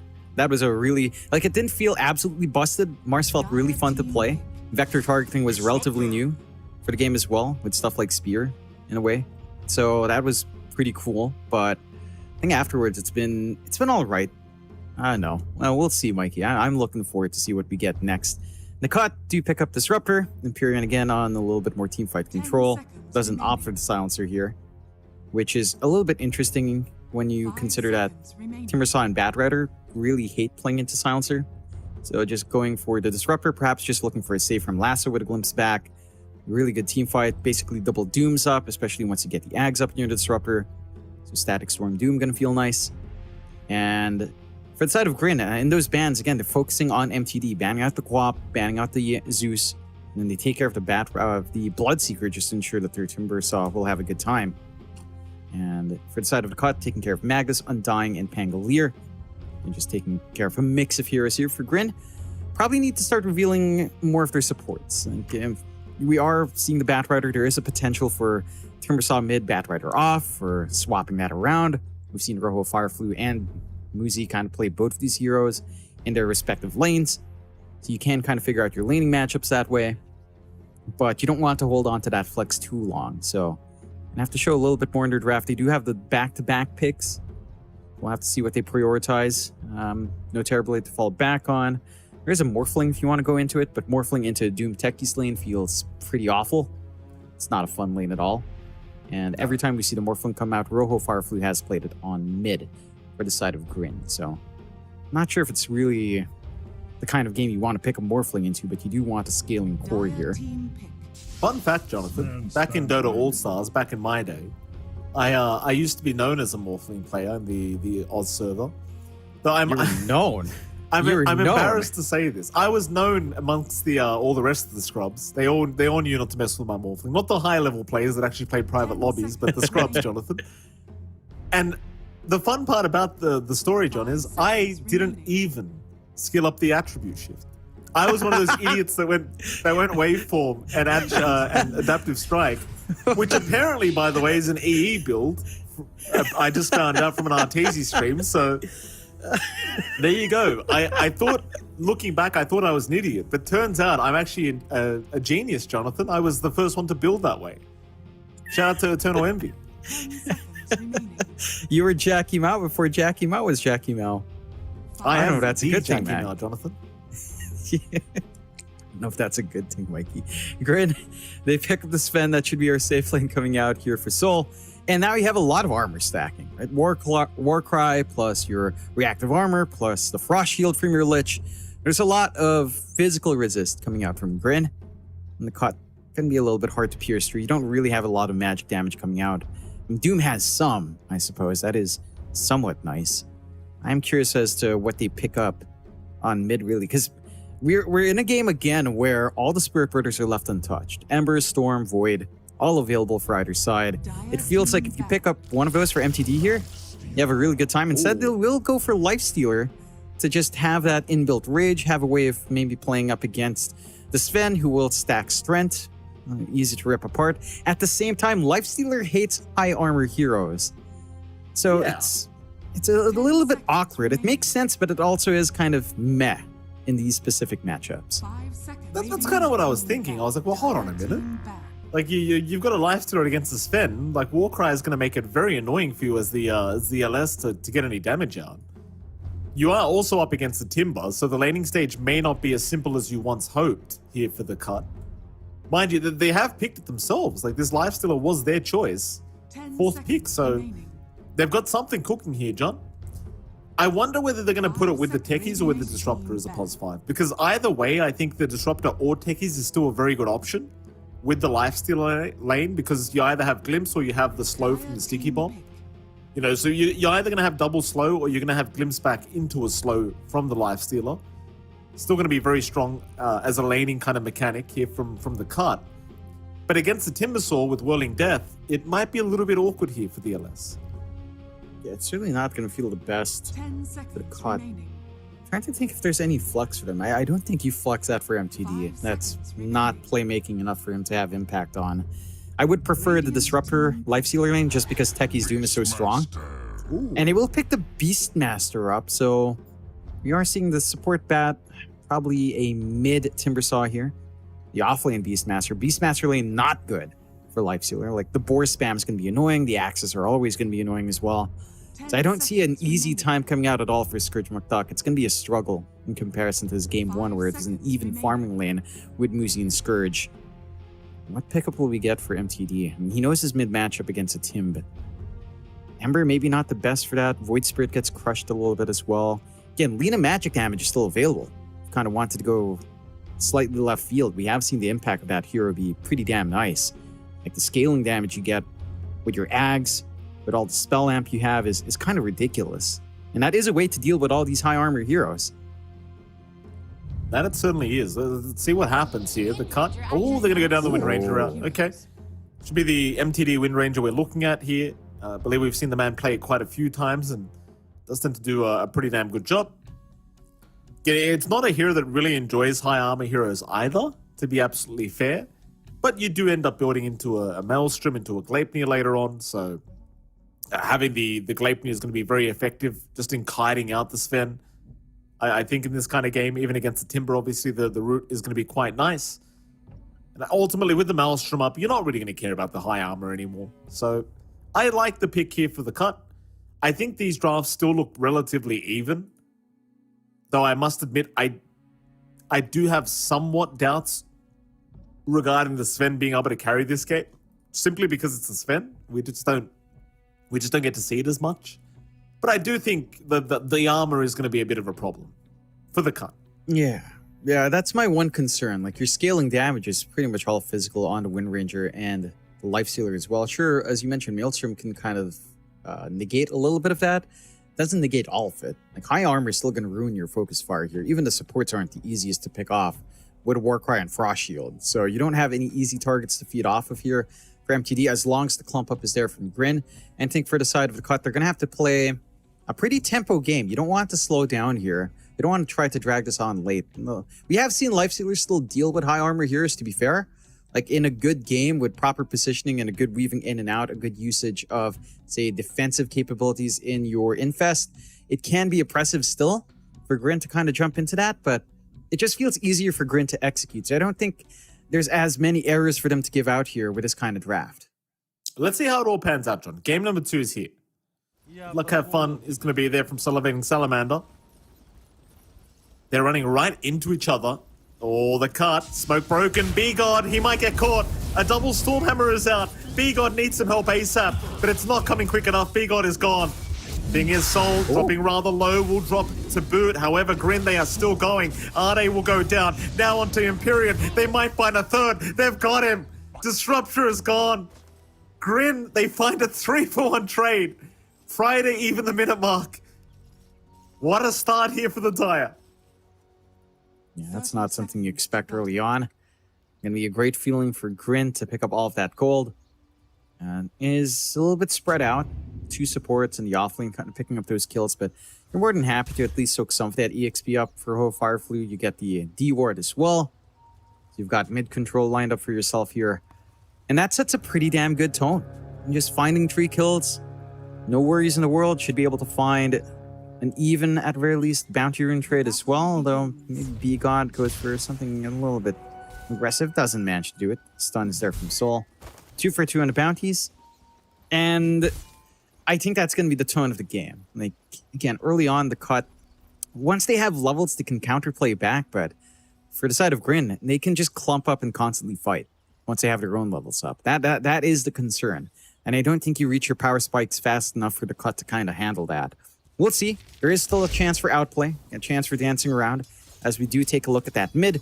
MTD on the Wind Ranger up against Rojo Fireflu on the Timbersaw. Again, this one is maybe a little bit more manageable for the Wind Ranger. Granted, Timbersaw shouldn't be zoned out once he has level 2 reactive up. It's not like MTD can just power shot you to death, although by level 5, power shot level 3 is pretty hard to play into without any magic resist or magic reduction here from Rojo Fireflu, so MTD should be able to play a stable farming lane at the least and trade farm with a Timbersaw, all things considered.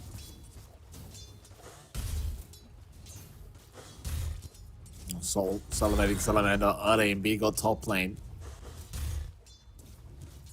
Seems like a bit of an annoying lane here for Soul. Salivating Salamander not having the best time here against the techies. It's to be expected, though he is going to move in now with the Frost Blast and the Frost Shield. A lot of damage onto B-God. He will go down once again. Are has a Scorched Earth though, so he is going to be able to find a trade for himself. Nice pick up at least for the Lich, getting the techies kill and the XP before he dies. Yeah, it's maybe a little bit better for Ade in the sense that he gets solo EXP though. So the Doom is more than happy to kind of just sacrifice the support to get those levels up, get a little bit more going his way. Don't think you mind too much. There is a lot of aggression that can still come out top, but you have to respect the fact that Frost Shield is up, it slows you down in the chase, and there is always the stun play from Soul, although he is out of mana with no mangoes. Does have the stick charges ready just in case. Should be able to get an emergency stun off if need be. Gonna be interesting to see how that lane develops.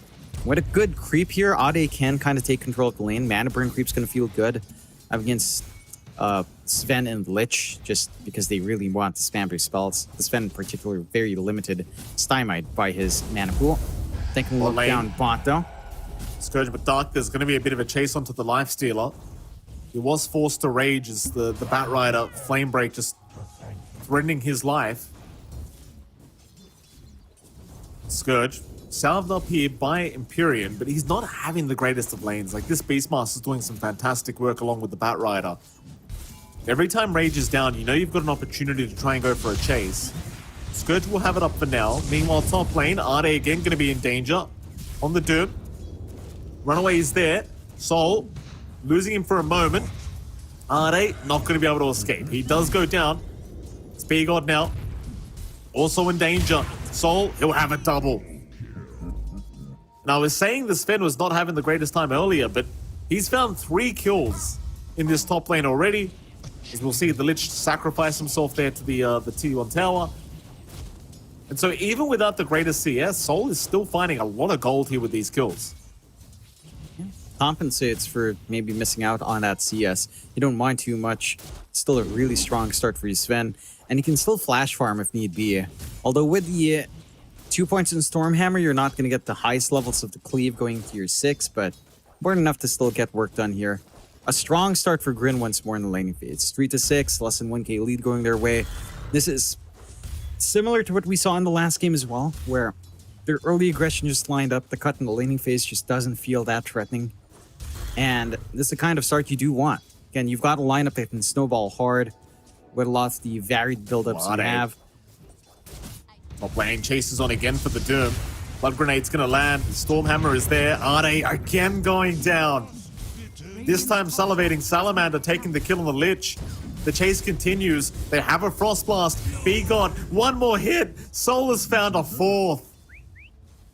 This top lane, it started off really strong for the cut, but now they're just feeding kills the way this Sven. They are. Again, it's not a lane you can really run down easily. Just with that Frost Shield up, I mean, a lot of your damage is negated. You've got a lot of move speed reduction coming in, so you can't just smoothly chase down as a Doom freely. You don't have the best creep as well here for your Doom. The Envenomed weapon, it doesn't do enough. The regen reduction is nice, but you're barely hitting the Sven anyway with your right click. So we'll see what Ade does. This is reminiscent of game 1, except I feel like this is an even worse position for him. At very least, it does look like his Vanguard is done, so should be able to sustain through a little bit better, but not good enough as they are chasing B-God. Oh, B-God again caught out. Stormhammer is there. B-God. He just can't catch a break, this techies. Ade at least does move in, but doesn't have Scorched Earth. It was already used up, so he cannot really chase down Soul and threaten his life. Man, oh man, this is just the perfect start for Soul. Yeah, this Sven's going to be massive. The one thing you do lack, though, is stacks, but there are some good stacks in Triangle made by Brain Prince. MTD? So you have that going. Out of mana here on Rojo. Oh, he doesn't have enough. Oh. Gets unlucky with the right-click damage on the final hit, and now Empyrean's here. Oh, Rojo. That is called copping the shorter end of the stick. That just looked unfair. That looked very unfair. Mind you, they did have the bonus armor from the tier 2 tower, but that was just sad to watch. Yeah, it's a bit of a shame. He's been having a pretty decent time up mid, bouncing well against the range disadvantage you have up against the Wind Ranger, but not quite enough. Good response coming out from the cut. They do take their 2 supports to really punish, and that does free up the side lanes here a lot more for Grin. But you're getting something to play with in that Wind Ranger. Javelin up. So you have a way of piercing through some of the armor here when you do Soul? decide to focus fire down. Soul's just manning up with this God String. Dukes out the Sticky Bomb, has the Stormhammer in a second. Nice gaze out from Salivating Salamander, holding him down mid-blast off. And Ade, he has bought himself time to get away from this. Soul cannot keep diving. The Stormhammer was available, but he just lost complete vision over the Doom. So props to Ade for being able to juke out through the tree line. Now B-God looking for an opportunity to maybe go after Soul with that low HP pool, but it's like he probably won't have the damage output without the blast off anyway. There's no real point in trying. Then he'll run towards the Wisdom Rune and make sure that this Lich cannot snipe it away. But instead they are looking towards Ade, who's so low in HP. Ade, nice double stun. It does at least secure them a Lich kill. Soul is still on the run. B-God, he has enough mana now for one more Sticky Bomb. Oh, but he's thrown it the wrong way. Ouch. Miss out on the punishment. I mean, there's a massive streak right now on that Sven. So if you find that kill, you bounce back into the game pretty nicely, but a bit too slow. Empyrean with the TP as well, not quite in time to try for the glimpse play. And then miss out. 5 to 10, 1k lead standing for Grin. A free game for Soul so far. Even Muzi as well having a pretty free start on that. Beastmaster is really finding everything they want in terms of timings here. Vanguard up for Rojo Fireflu, so Focus Fire can't even kill him, even with Javelin Pierce. Doesn't feel like it's going to be enough to melt down the Timb.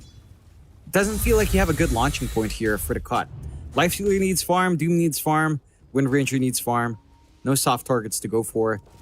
And the side of Grin, as long as they don't give out any silly openings and ride this kind of time, get their initial items up, then I don't know how the cut kind of comes back in after a rough start like this.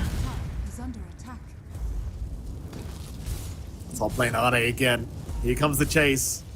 This man, he's going to leave the top lane at this point. He's 1-5-4. Excuse me, 1-5-2. He's not having a good game on this off lane Doom. The last game around, he didn't have the best game either, but he has to leave the top lane at this point. Like, enough kills to Soul. I think he's fed enough at this point. Yeah, it's becoming a little bit worrying to see a Sven get off to this great start with a mom up. Can get that flash farm going. They managed to clear out the triangle as well for free for Muzi. So gets a lot of farm onto that Beastmaster. Has his own Vanguard. Everyone's just going for a Vanguard right now. Which is rather interesting on these 2 cores of Muzi and Rojo. But again, like, you are up against a physical lineup, so you're going to get a lot of value from just stacking Vanguard. So Yeah. Lane Scourge McDuck, he's a big pick off. There you go. Grin, they'll find the big one that they really wanted, that life stealer on the safe lane. Grin Esports, all 3 cores at the top of the net worth board is top lane. Rain Prince even moving in onto B-God now. B-God still running. Rain Prince actually the one to go down. B-God is actually going to survive. Oh, he will. That was just so close. The salve, I think, kept him alive there. Just that one tick of heal was more than enough. Still, I mean, it's a 4k advantage to Grin. At the moment, with the way that they've won out these lanes, it does seem like their game to lose. Yeah. I don't think there's that much pressure on Grin. You've got the stable start you're looking for. You're clearing out the Ancients now with Soul. Tons of farm to find there. Echo Saber to be built up next as well. So a lot of good timings lining up here. And for the cut, yeah, you find a couple of pickoffs here and there. Not the biggest ones you'd want. Still no solutions in sight. MTD with a Maelstrom, maybe that's a solution. I'm not confident enough to say that it is, quite frankly. And he has to watch himself. MTD, yeah, dropping very low. Rojo Fireflu not able to secure the kill here on the Timbersaw. Green Esports, like with a lead like this early on, you really don't want to overextend if you can avoid it. you just want to give Soul all the space in the world, and that they have so far. He's already 7.5k net worth on this Sven. Like, he is just absolutely huge. About 3k ahead of the Lifestealer on the enemy team. And this is a Sven. Like, in terms of farm, there's not really too many heroes that are much faster than this. Rojo Fire flew mid lane. Oh boy, they've got MTD, but the Chain Frost's a very unlucky bounce. That is so unlucky. That is incredibly unlucky. Yeah. Bounces away. MTD gets to run off. To be fair, they also tried to make a play with 3 heroes mid onto a Timbersaw, and well, they threw out literally everything. It's just not enough. With a Vanguard and reactivating, what can you do here as a Winter Ranger? Really nothing. You just tickle him. Maybe, again, Maelstrom's the solution there, but even the procs from Javelin aren't enough. So I don't know if it's going to be enough with a Maelstrom up either. And Grin, yeah, no pressure. Just keep stacking Triangle, keep making all of his farm readily available for your Sven down the line. MTD. Big pick off here. Windrun was already committed, so Soul has completely free reign. Salivating Salamander able to secure the kill. Tips out here for the Lich, finding another great pick off here for themselves. And in they go. Tier 1 mid tower now going to be under siege here from Grin Esports. Radiant structures are fortified. You do have B-God around, but he's under Hawk Vision. They know exactly where he is. He'll get the mines down, but the Gaze again going to make sure the blast off never comes out. B-God. He will just get bursted down. As in comes the cavalry. They'll commit the doom onto Soul. Roar is there though. They caught the Lifestealer. A nice static storm. It's not proving to be enough. Soul is still running out of there. They can't secure the kill on the Sven. It's just kind of the thing. Like, he pops Warcry before you doom him, and he's just taking no damage. Radiant's middle tower is under attack. Just 0. You also have the full pipe up and running for Muzi. Even the magic damage is not going to be enough. Maybe they find a skill at the least in the Beastmaster. He is alone, so they will get him. Chain Frost out is going to find Empyrean. Rojo Fire flew down one Scourge McDuck, and without any rage available, Scourge is a sitting duck. Radiant's middle So he does try to at tower least armor toggle a little bit, but it's nowhere near enough. It's too challenging against the Timber. And now that mid-tier 1 tower is going to fall for free. No contest. middle tower has fallen. And the cut, they are in dire straits. Now 7k behind. They have got to find themselves an answer. Yeah, it's rough for the cut. Grin playing perfect start to finish so far. Like, they are uncontested basically in every lane. They just straight out won every lane except maybe mid, which is a little bit more even for Rojo Fireflu and for MTD. Middle tower But this kind of start for Sven it's going to be really damn impressive. You're going to get the Lincolns up here. You don't have a way of just dooming him up now in the middle of these fights. Rain They'll Prince. find something here. They will get the Bat Rider. They don't seem to want to deal with the Lich right now because Soul has TP'd in. Immediate blink in from the Sven. Arde does get a stun off before he gets to run away, and he is actually making his way out as now the Shackle Shot comes in. MTD, he's locked down the Sven. Soul is still trying to just run out of there, but in comes the cavalry. They'll try to fight back, but no, MTD's gone. He just gets destroyed by the Timber. At least they do kill off Soul. They got the Sven in the end, but now Scourge and Empyrean need a way out of this. They'll try to run with the Infest. Empyrean still juking and jiving. Rojo Fireflu can eventually get the kill, but now he's in danger. Rojo, with the Pavis, can keep fighting. Scourge McDuck, the one that needs to get out of there. It's Rojo, he'll give up on the chase for now. Instead, they'll secure B-God's life here thanks to Rain Prince. And although they do pick off the Sven, it's still a pretty advantageous team fight for Grin Esports. Dire's middle No, tower I say that though, the gold goes the way of the cut, so I can't say that confidently any longer. Radiant's Yeah, middle it's tower still better for the cut in the sense that, well, you kill the highest net worth hero, you're severely behind. So you find a lot more for your trouble there on the side of the cut despite losing your mid. Losing MTD, not the biggest deal right now. Just want more kills, and they might find one more. Rain Prince. Chain Frost's gonna do some nice work though, are they? It's getting destroyed. Like Rojo knows Empyrean's low. Salve is there from Empyrean, and a very nice sidestep's gonna avoid the Chakram damage. Mind you, that is a Bat Rider for the sake of your Doom going down, but it's still worth more gold for the cut. So I suppose you could still call that a win. Yeah, it's still a win. It's just you're so poor right now in the cut. You will take that trade any time of the day. Again, as a Doom, just go back, devour Midas. You don't mind dying too much. You do want some EXP for yourself, but considering the state of game, someone has to sacrifice the Dooms to the proper core to do that. The side of Grin now, it's starting to clump up. All their spells are ready. Lasso out, mid lane, MTD caught out again and immediately just burst it down. No hesitation for the lasso or the roar. Very well worth it for MTD's life. Speed God trying to bait Rojo Fireflu into the mines, but Rojo does not care for it. He will just happily run through them. Speed God trying to run with the reactive taser speed bonus, but it seems like he is just as good as dead. So eventually, they'll have the chains, they'll have the chakram, and B-God at least splits the gold between Rain Prince and Rojo Fireflu by denying himself to the tier 1. But he's still gonna go down.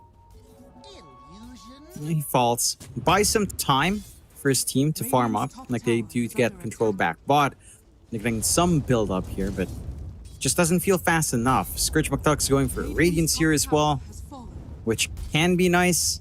Could be one way to try to burn down in these prolonged fights. Just get a lot of value from the burn damage for sure, and the miss chance against his fan is massive. I still am concerned with whether or not you have enough damage here. Crimson Guard fully up and running on Muzi.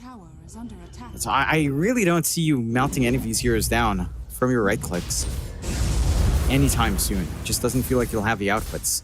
Roshan open here for Grin as well. They've got the damage output with Soul. This one should fall fairly easily. No contest from the side of the cut. Absolutely, Roshan lying down very, very quickly. No chance of a counter attack here from the cut. They just do sit back and take the time to get their farm going. Like, they're just still so far behind when it comes to net worth. And we were talking to it, during the draft, like, with all this high armor, it's not going to be a good game for the Lifestealer or the Wind Ranger.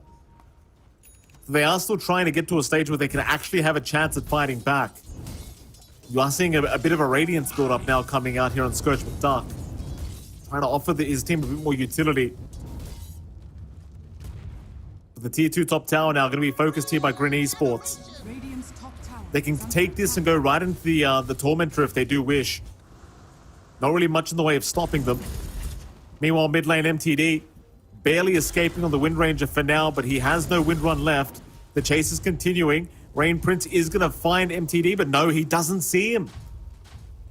The nighttime vision saving MTD's life, so he will be able to TP back towards the fountain. But back towards the top lane, Grin, they are still hanging around. Cliff was forced out for the top tier 2 to survive a little bit longer. And Soul, he's having a hunt around for somebody behind the tier 2.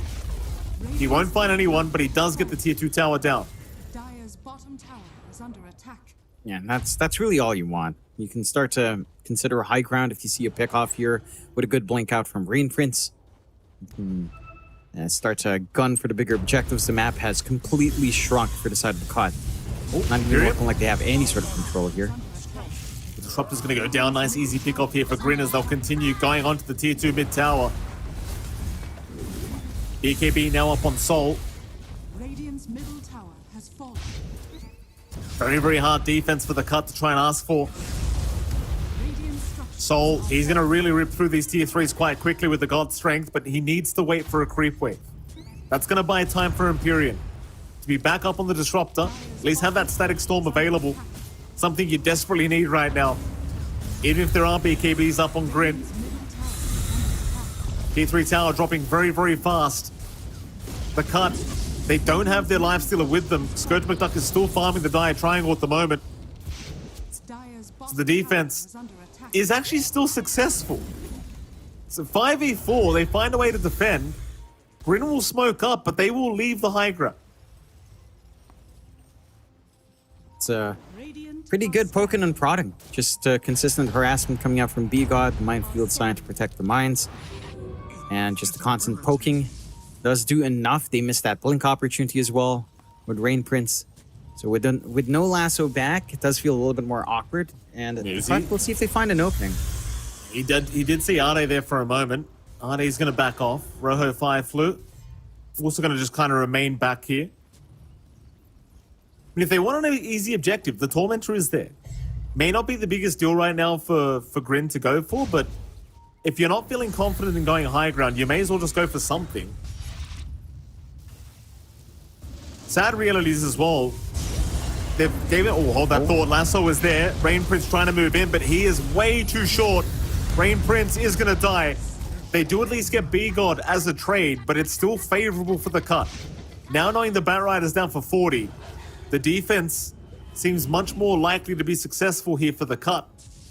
And I think Grin, sadly with this Aegis, may not have the opportunity to really use it to the way they wanted.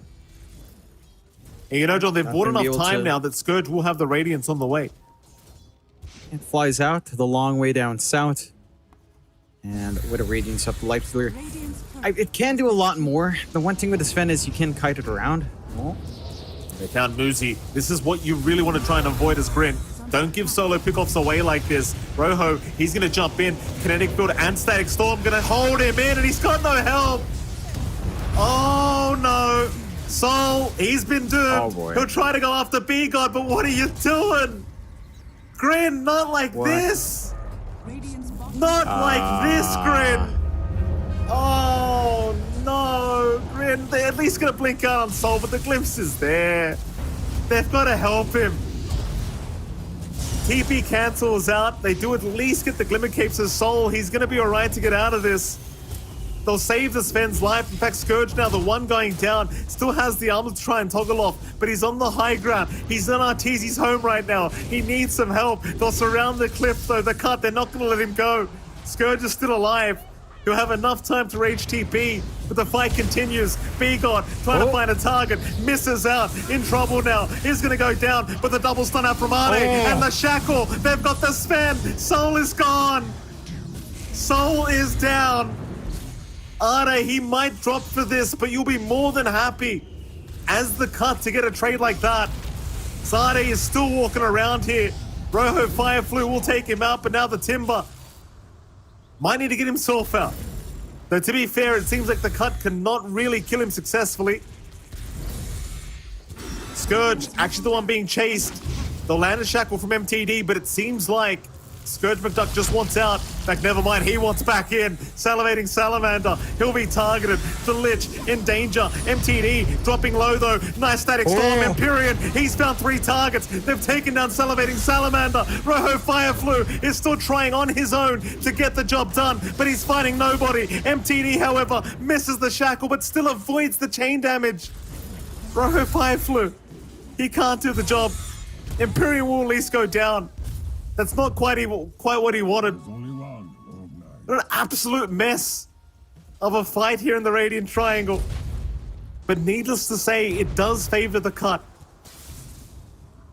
I'm surprised the cut even find any of those openings. No, it's Grin. Again, it's these mid to late game decisions that they make as a team, as individuals, that cost them. They start to move as individual units instead of a group of 5, and they get punished.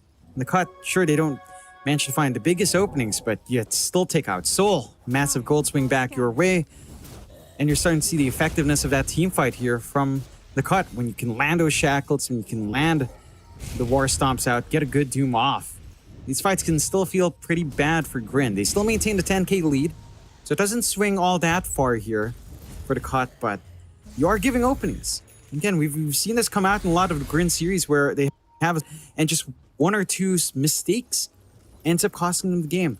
As long as they don't repeat these mistakes, they should be all right, but again, the cut are starting to feel themselves here. Well, that they certainly are. Grin Esports, it's their game to lose, John. They've still got a 10k advantage. They're 83% win probability their way. You don't want to throw a game like this. It seems like it should just be a guaranteed win, but the cut are making it more and more challenging as time goes on. You might want to play it safe and wait for the next Roshan here if you're Grin Esports. 25 seconds till we find out when Roshan will respawn. The cut, they are holding steady. Grin, they'll keep chipping away at this bottom creep wave in the tier 2 tower. But ultimately, I do believe they will wait for next Roshan respawn.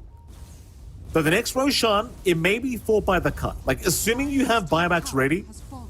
I think you can afford to go for the Roshan counter fight, and it's a quick one too. Oh, A 5-second timer on Roshan. That's about as quick as you can get. yeah. It's gonna spawn up north. Nighttime Roche is there, and the smoke gate across for Grin. Should be able to find it for free. Inside of the cut, and they could fight in that area if they wanted to. You do have Static Storm here from Empyrean.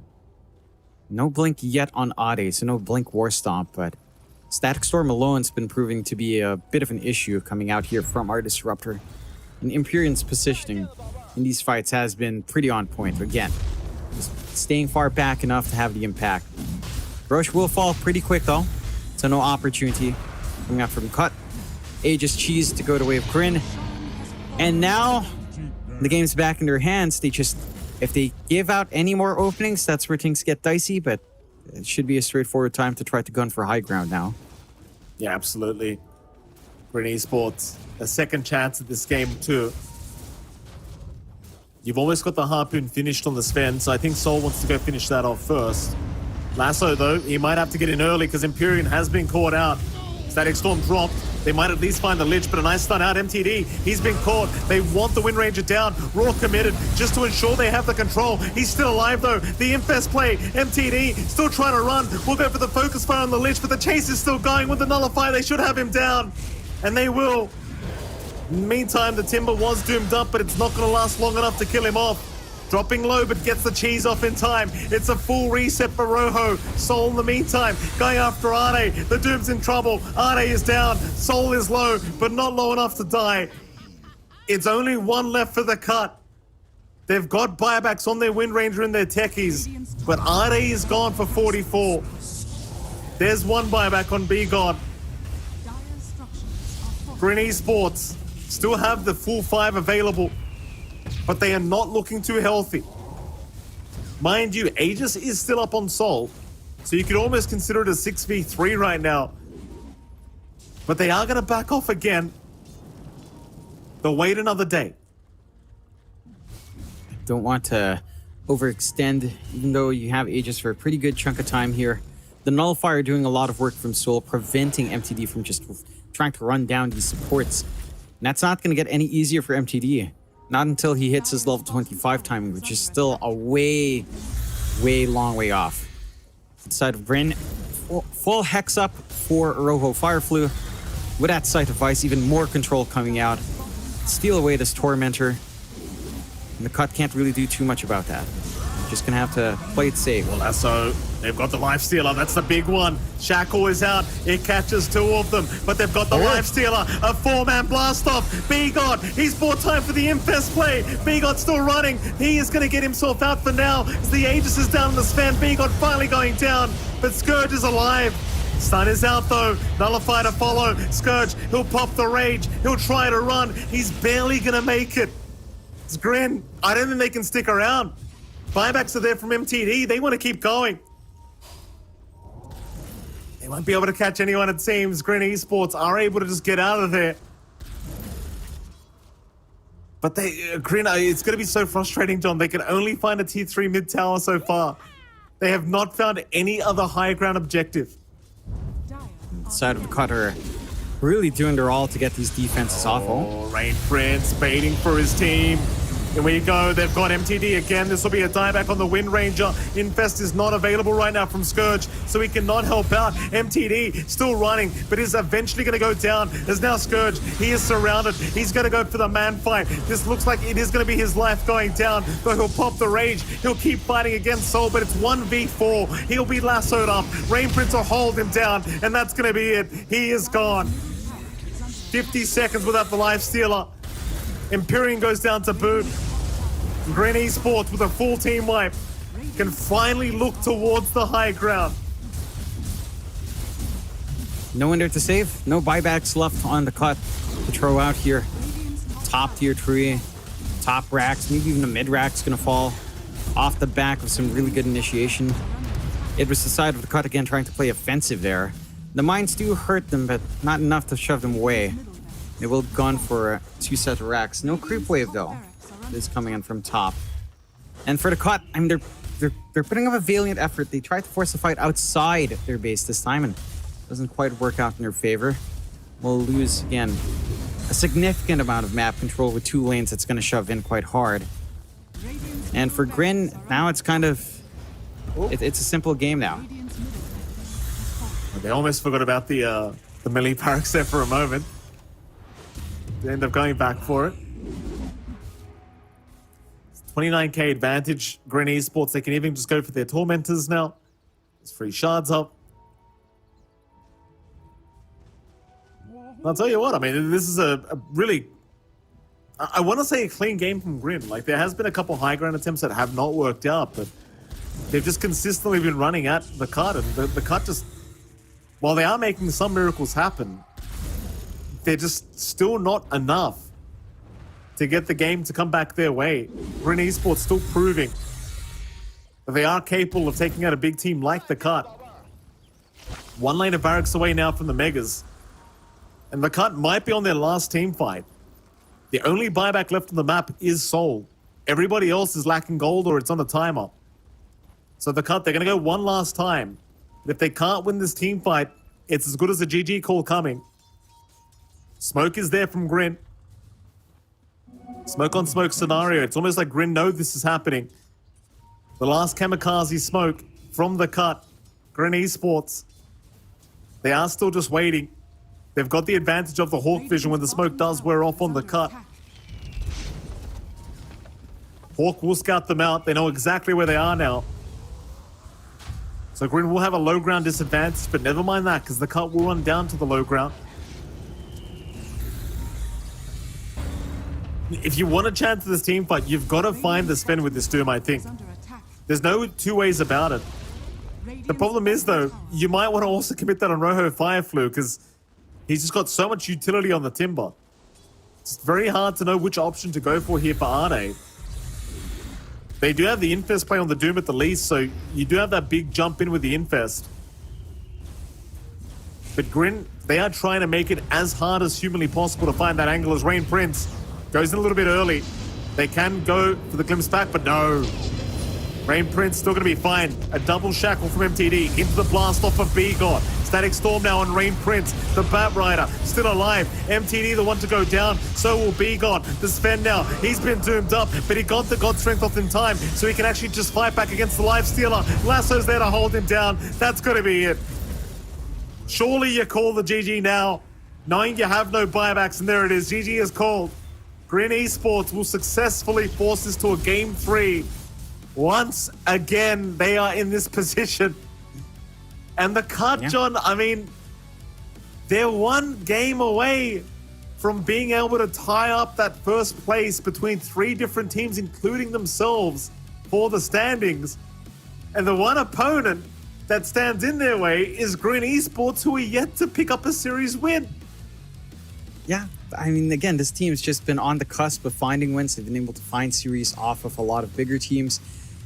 The cut this time, I want to say this was a lot in draft. I just don't understand what the expectation was here with the Wind Ranger mid and the Life Stealer safe lane.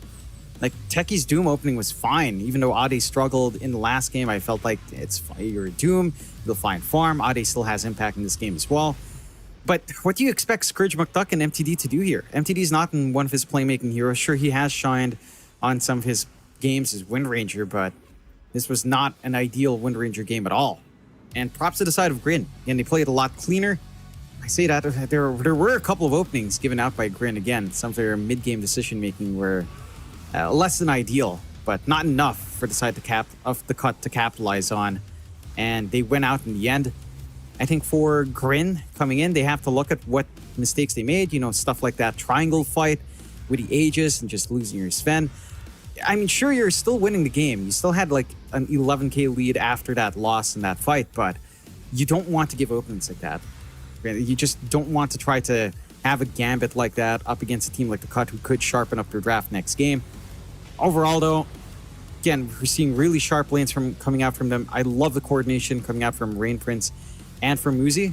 Like, having these 2 single target controls, just stacking them properly to break through the Lincolns, to, you know, not double stun on a single target, being really patient with kiting around Scourge McDuck. made that game next to impossible for the Lifesteal to really feel comfy in. Yeah, it certainly did. And I give full props to Grin. Like, obviously, the draft is in their favor here. And the cut, it was a very confident Lifestealer pick. We both kind of said it during that draft. The Lifestealer pick looked very, very risky, to say the least, against the Sven. And it does pan out exactly that way. So cut maybe getting a little bit overly cocky here in this game, too, with this draft. Maybe later on, if they do win this series, we'll get to interview and find out exactly what they were thinking. But for now, Grin, they will tie up the series 1-1. Of course, our MVP of this game, it's going to be Salivating Salamander 37 on the position 5 Lich. Doing fantastic work, John. Like, how many times did this man catch B-God mid-blast off? He secured a perfect laning stage here for the Sven. He was doing a lot of work, this Lich. Even the Chain Frosts, while they were unlucky a lot of the time, they were doing a lot of work. Yeah, he was just in the right spot at the right time every single time here, Salivating Salamander 37. Doing a fantastic job. Even just his target prioritization for the Frost Shields. It's whoever's being run down. You know, he's one easy way to pop the Lincolns as well, ensuring that the debuff immunity piercing stuns in the lasso and the roar would always go through without a hitch. So he did his job amazingly well. He made sure that there was no game to come out, especially for Ade there. And he shines through once more. I think the entirety of Grin really shined this game, just showing us what happens when they can maintain that aggression with no punishment. And I think for the cut, seeing that form of Grin, again, a little bit of a change in the draft. That was not a draft I'd expect them to close out with for a game 2, but something that can be easily corrected, I suppose, for a game 3 here. Well, let's hope so, John, because we are going to be heading to a Game 3 run after this break, and we'll see if the cut are going to create that first place tiebreaker situation or whether Green Esports are going to find their first series win. We'll see you all again very, very soon after a short break.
right, ladies and gentlemen, welcome back. We are going into our game number 3 here between Green Esports and, of course, The Cut.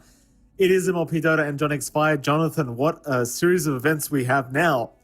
Green Esports, one game away from picking up their first series win. And The Cut, one game away from taking the series win and making a 3-way first-place tiebreaker between themselves, Wildcard, and C-Dub. I can only imagine Team pick. how the boys are feeling right now, especially from The Cut, because Grin, they've always got smiles on their faces. These guys always look happy no matter what. But The Cut, this is a lot of pressure, John. They've got to pull off this Game 3 win. Yeah, they have to. They have to clean it up in draft. They have to clean up their execution. It 10 felt seconds game 2 was a really rough game for The Cut. It's a really bad game, let's be frank here. That had very few shining moments. There were a couple of openings they found on Grin, but overall, Grin had complete control, start to finish there. I don't think they drafted him any favors. So I'm keen to see what the corrections will be from The Cut. Grin start off with a Bat Rider once more. Like we did see Rain Prince have a fantastic time on The Cut. Start with a Spirit Breaker and a Silencer coming out. So there is potential for the offlane Spirit Breaker. There's potential for this to be their support duo here on The Cut. Let's see if Grin responds with, say, the Shadow Demon that's been left in the pool. Easily go for it here now, just to get a save up against the Spirit Breaker. I don't think it's too bad. It was interesting to note as well, Mike, a little bit of lobby conversation with Rojo Fireflu, throwing out a lot of bans. One specific ban. He said it was the secret to good Dota for him. Gave it a listen. I'm like, it's a good song. It's not like the kind of music to pump you up, but I appreciate his musical taste at the very least. The secret to good Dota, did you say was the band? Yeah. Or the song? Name? Yeah. No, the song. No, that the music was his secret to good Dota. The band was Boy okay. Genius. And Oh. the band is fairly good. They're really good. It's just, you know, you kind of want to get the blood flowing when you play Dota 2, you know? You don't want to chill out too hard. It's very chill music. Radiant team back. That's so Dire nice. team back. He looks like a pretty chill guy, though, to be absolutely fair. Like True. I actually I have not seen him look sad once throughout the whole of No. Tour 3. Our man Rojo Fireflu. And if there's one thing I always give to Green Esports, not only are they always happy and always just smiling, but they're always probably offer the best sportsmanship out of any team. I'd say, right? Because so many times when you see Rojo get outplayed in the mid lane, he always tips the enemy mid laner without hesitation. Always, you know, says good luck, have fun. Always says, you know, GG, well played. Never rage quitting, never looking upset. You know, I like this team, Jonathan. They're a team that could easily be a fan favorite in Div 2, and sadly, obviously, they haven't been off to the greatest time in Tour 3, but it's hard to dislike these guys. It really is. For sure. I think they've shown a lot of promise. I'm hoping that even if things go south here right now, you know, in this tour, that they stick together. They kind of gun it out again for the next tour. There's a lot of potential. This is their first DPC for all of your players, I believe. And, you know, it's fascinating to me because I never realized Soul is wearing a Green Esports shirt. 10 That's pretty sick. Oh, I didn't know that existed. Oh, there you go. Right? Very nice. seconds remaining. I'm That is loving very it. sick, Jonathan. Very good. Yeah. I didn't expect that, but it's cool to see. And again, I think this squad of 5 have done a fantastic job, despite not finding wins. Like one series they've not found, but every game we've seen from them is just competitive across the board. No matter who they're facing off against, it's always a struggle for the opposing side. The Cut, they pick up the Skyrath Mage, so that should be our offlane Spirit Breaker coming out now. Grin into the Sven once more. And that is a concern. You've got the Sven plus Beastmaster. You've got basically most of the tools from last game all lined up here. If they gun for the Lich, it's basically almost the same draft minus the Timber Saw. Wouldn't mind that at all for Grin. Just 5 seconds Sven Lich, a remaining. really strong duo, a lot of armor to play with, a lot of protection, really good laning presence as we saw in the last game as well. So I wouldn't mind Grin just dipping back into what worked. You know, just go for Lich. If not Lich, then, well, no Shadow Demon option now. Was banned out by the Cut. Yeah, I'd say Lich. Just go for the Lich. I mean, you can still gaze the Spirit Breaker when he tries to charge in. If you have vision, and you will have vision with Hawks, so it shouldn't be the hardest thing in the world to do. I like it. I do like it. I think the only problem is, like, against Spirit Breaker Skyrath, the Lich can feel pretty awkward. So instead, they're going to go down the Pugna route. And I think this is a very nice counter towards a hero like Skyrath Mage, because you put the Nether Ward down and the hero just can't use any spells because it ends up just killing itself. The Mystic Flare will probably be The ability that just deletes Skywrath Mage if a nice Nether Ward is placed. Thing is, though, to be absolutely fair as well, the Pugna, like we've seen this POS 5 do so much work recently in the meta. Life Drain just feels like an absolutely busted ability.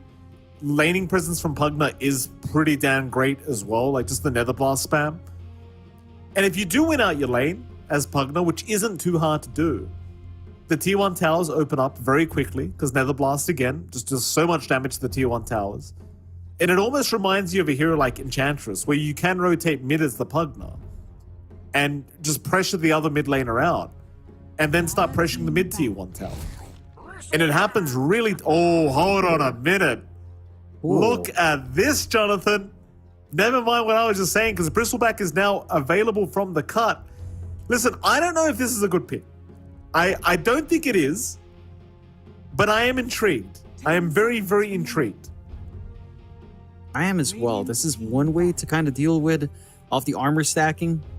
Like the nasal goo is going to be big, especially once you have the Ags. You can stack up your quilts, use your back here to mitigate a lot of the damage coming out. You don't care too much for a lot of things from Grin, although Nether Ward is pretty annoying for a Bristle, but not the most annoying thing in the world. I am curious where they lane this. Is this an MTD mid-Bristleback somehow? Is it just going to be our safe lane for Scourge McDuck? Are they going with something strange mid? Like, say, a Silencer or a Sky, or God help us, a Spirit Breaker mid? It's open enough from the cut. I would want them to play it a little bit more bog standard, run the off lane, Spirit Breaker, run the Slave lane, Bristle for Scourge McDuck. Unless the mid matchup works out really well, then you could argue that a Bristleback mid could work. Up against certain matchup, it does still do work. I remember the time when it was meta.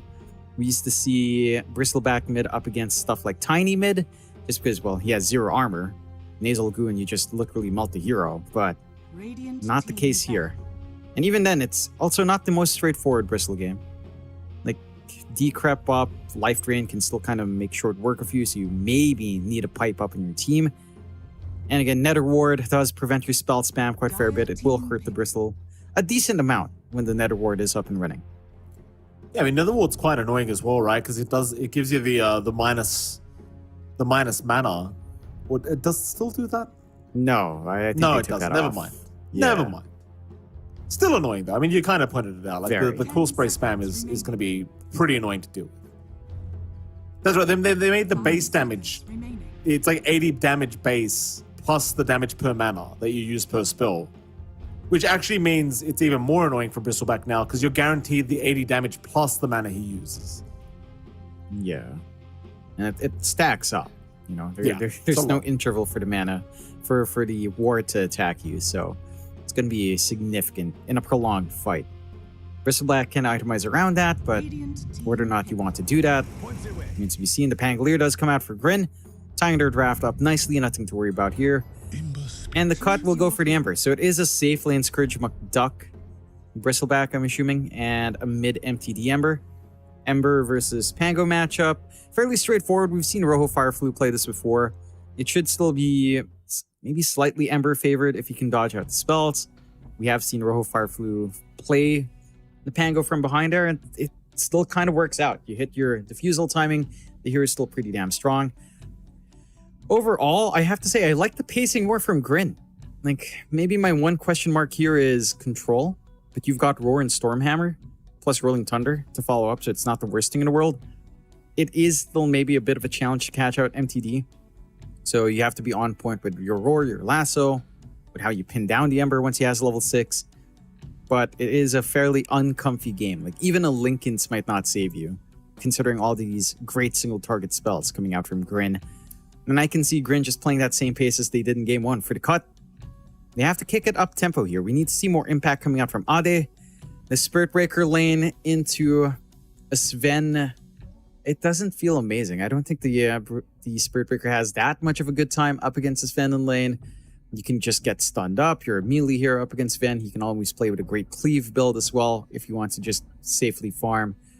And I'm not sure how much a Skywrath Mage and Spirit Breaker can really do to impact Soul's farm there. So I don't expect things to change up too much. You do have better core matchups for the cut.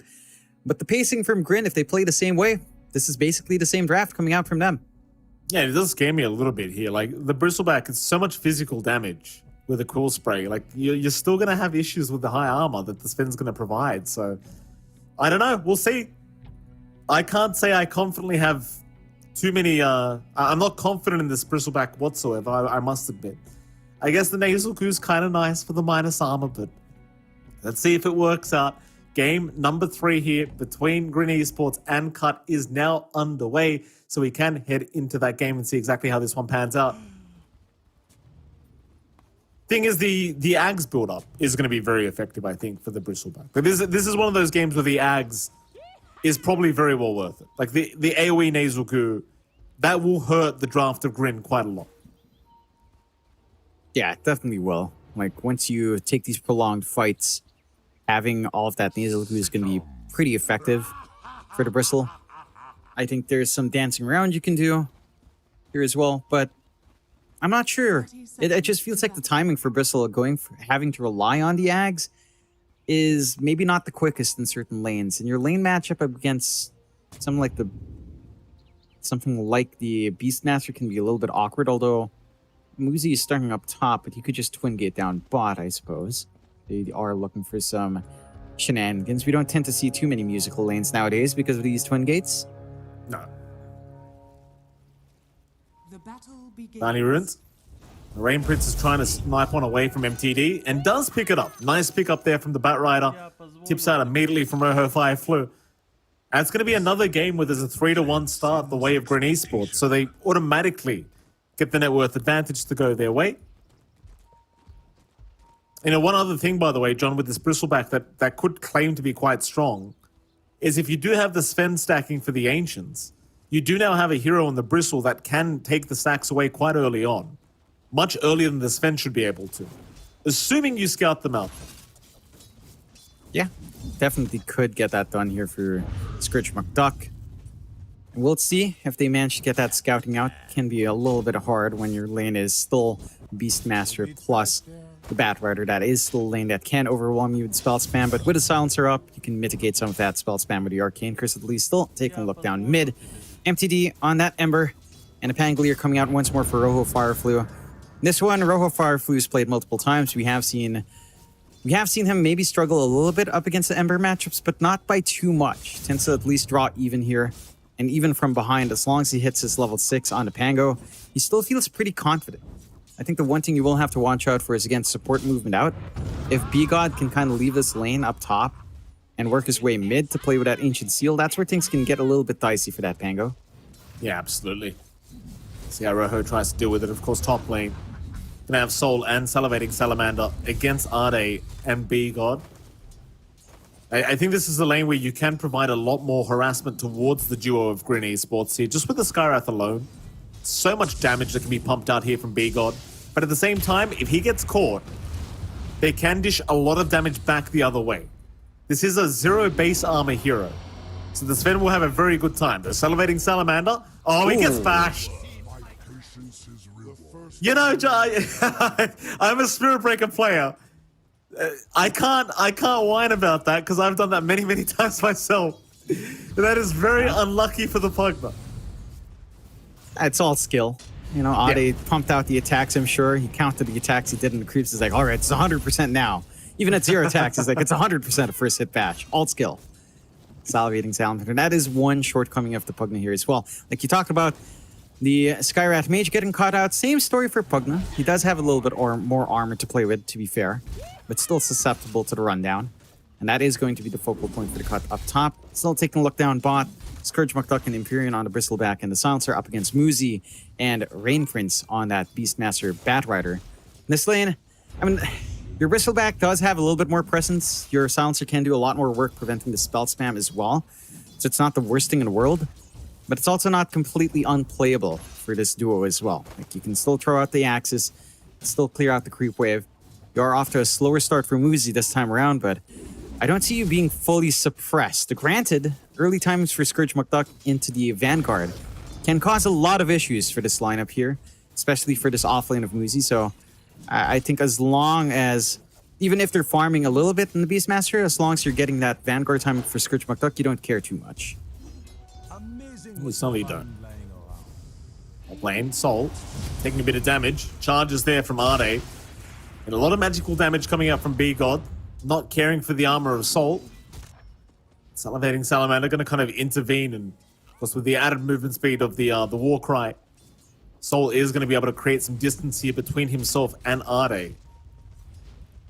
Still not proving to be very easy slowing down Soul here in the top lane. Or at least doing a decent job in the CS department. While Salivating Salamander and B-God just going to go at it.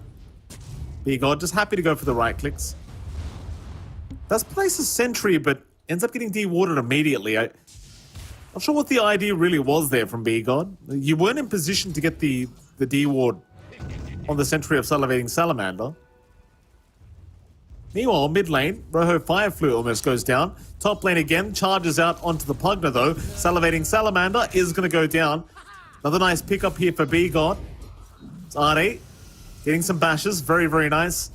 Soul cannot continue the chase onto the Skyra. Bottom, however, Scourge. It's a lot of damage, but oh, he misses the cool spray. Rain Prince seems to be okay. He's out. A very nice split from Muzi and Rain Prince. Under attack. Scourge, he was right smack bang in the middle of those two, hoping to hit both of them with the cool spray, but neither one copped it. Bit of a missed opportunity there for Scourge McDuck, but again, they're coming out of it with a pretty free lane here on the Bristleback now. Nice sleight of fist. Able to get the kill here on the Ember. Really stretching the hero to its limit. Not a great feeling for Rojo. He's had a slower start than Pango. Again, this lane matchup for Pango doesn't tend to feel that good. He is still lining up for a decent timing in the 6, but you already have your 6 up on MTD. So he's more than happy to play the lane. Keep soaking up. Up top, though, getting a little bit aggressive. They're dragging in Rain Prince for this as well. Yeah, they certainly are. B-God, top lane, not going to survive. Nice pickup. Ade, proving to be a little bit too quick. With the phase boots up, has the level on Bulldoze as well. Because as the core Spirit Breaker, you do enjoy going for at least 1 point in Bulldoze early on. As mid lane, Rojo gets the swashbuckle off, but MTD still chasing. Flamebreak is there. Rojo's got the help. Now MTD is in danger. He'll go for a sleight of fist, but it's not going to be enough, I don't think, to survive. The chase is on. Swash is not enough. Rojo, he's in trouble again. The Pango, he's gone. MTD, he survives on like 35 HP. They didn't have enough. It's just not quite there. Not enough output. And MTD again dancing around with this level advantage he has on the Ember. I'm surprised Rojo goes for that play without his level 6. And at this point, you just wait for your 6, look for the roll, and once all of those remnants are expended, you have a pretty easy time dancing around that Ember. But gets a bit impatient. Maybe MTD just pushing the envelope a little bit too hard for him to wait. Does get pinned down once more. No TP into the lane, has to walk back. Walk of Shame proceeds, and the cut this time coming out with much stronger times. Cleaner executions in their lanes, much greater presence out. I will say MTD on the Ember is also a favorable thing, although. Trying to go for the 7-minute Wisdom Rune timing. Rain Prince still around. He could snag it. Can he out-click the side of the Radiant? Not quite. He'll go down just beforehand. Nice attempt, at least, from Rain Prince. Just half a second off, having a shot at that Wisdom Rune. Still is going to be a 1-for-1 in the end. And they do at least get their own one, Grin Esports. Oh, look at Empyrean Johnston. He's scouting out here, Johnny. He's trying to find these stacks. Yeah, they've got the Vanguard up in Scourge, so you can just clear it out with that Bristle back up and running. If they find the opportunity to do so. Not the healthiest mana pool for you to spam out your cold sprays, but... Mid lane. Rojo. He was just copping shots from all sides, all angles, and Ade had the charge the whole time. So Rojo Fireflu will die for the 3rd time this game already. 7 minutes, 45 seconds in. And now the stacks are to be taken by Scourge. Just gets that cleared out. Gets the free EXP. Lots of gold going his way. Soul Ring fully done now as well.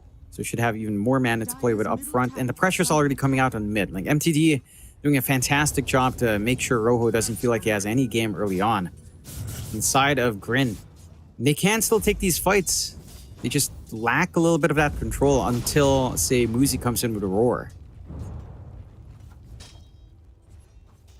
Yeah, I mean, Muzi just nowhere near ready yet. He's still just trying to get the Vanguard up. taking his own stacks right now on the Beastmaster. A very tough game here for the Beast.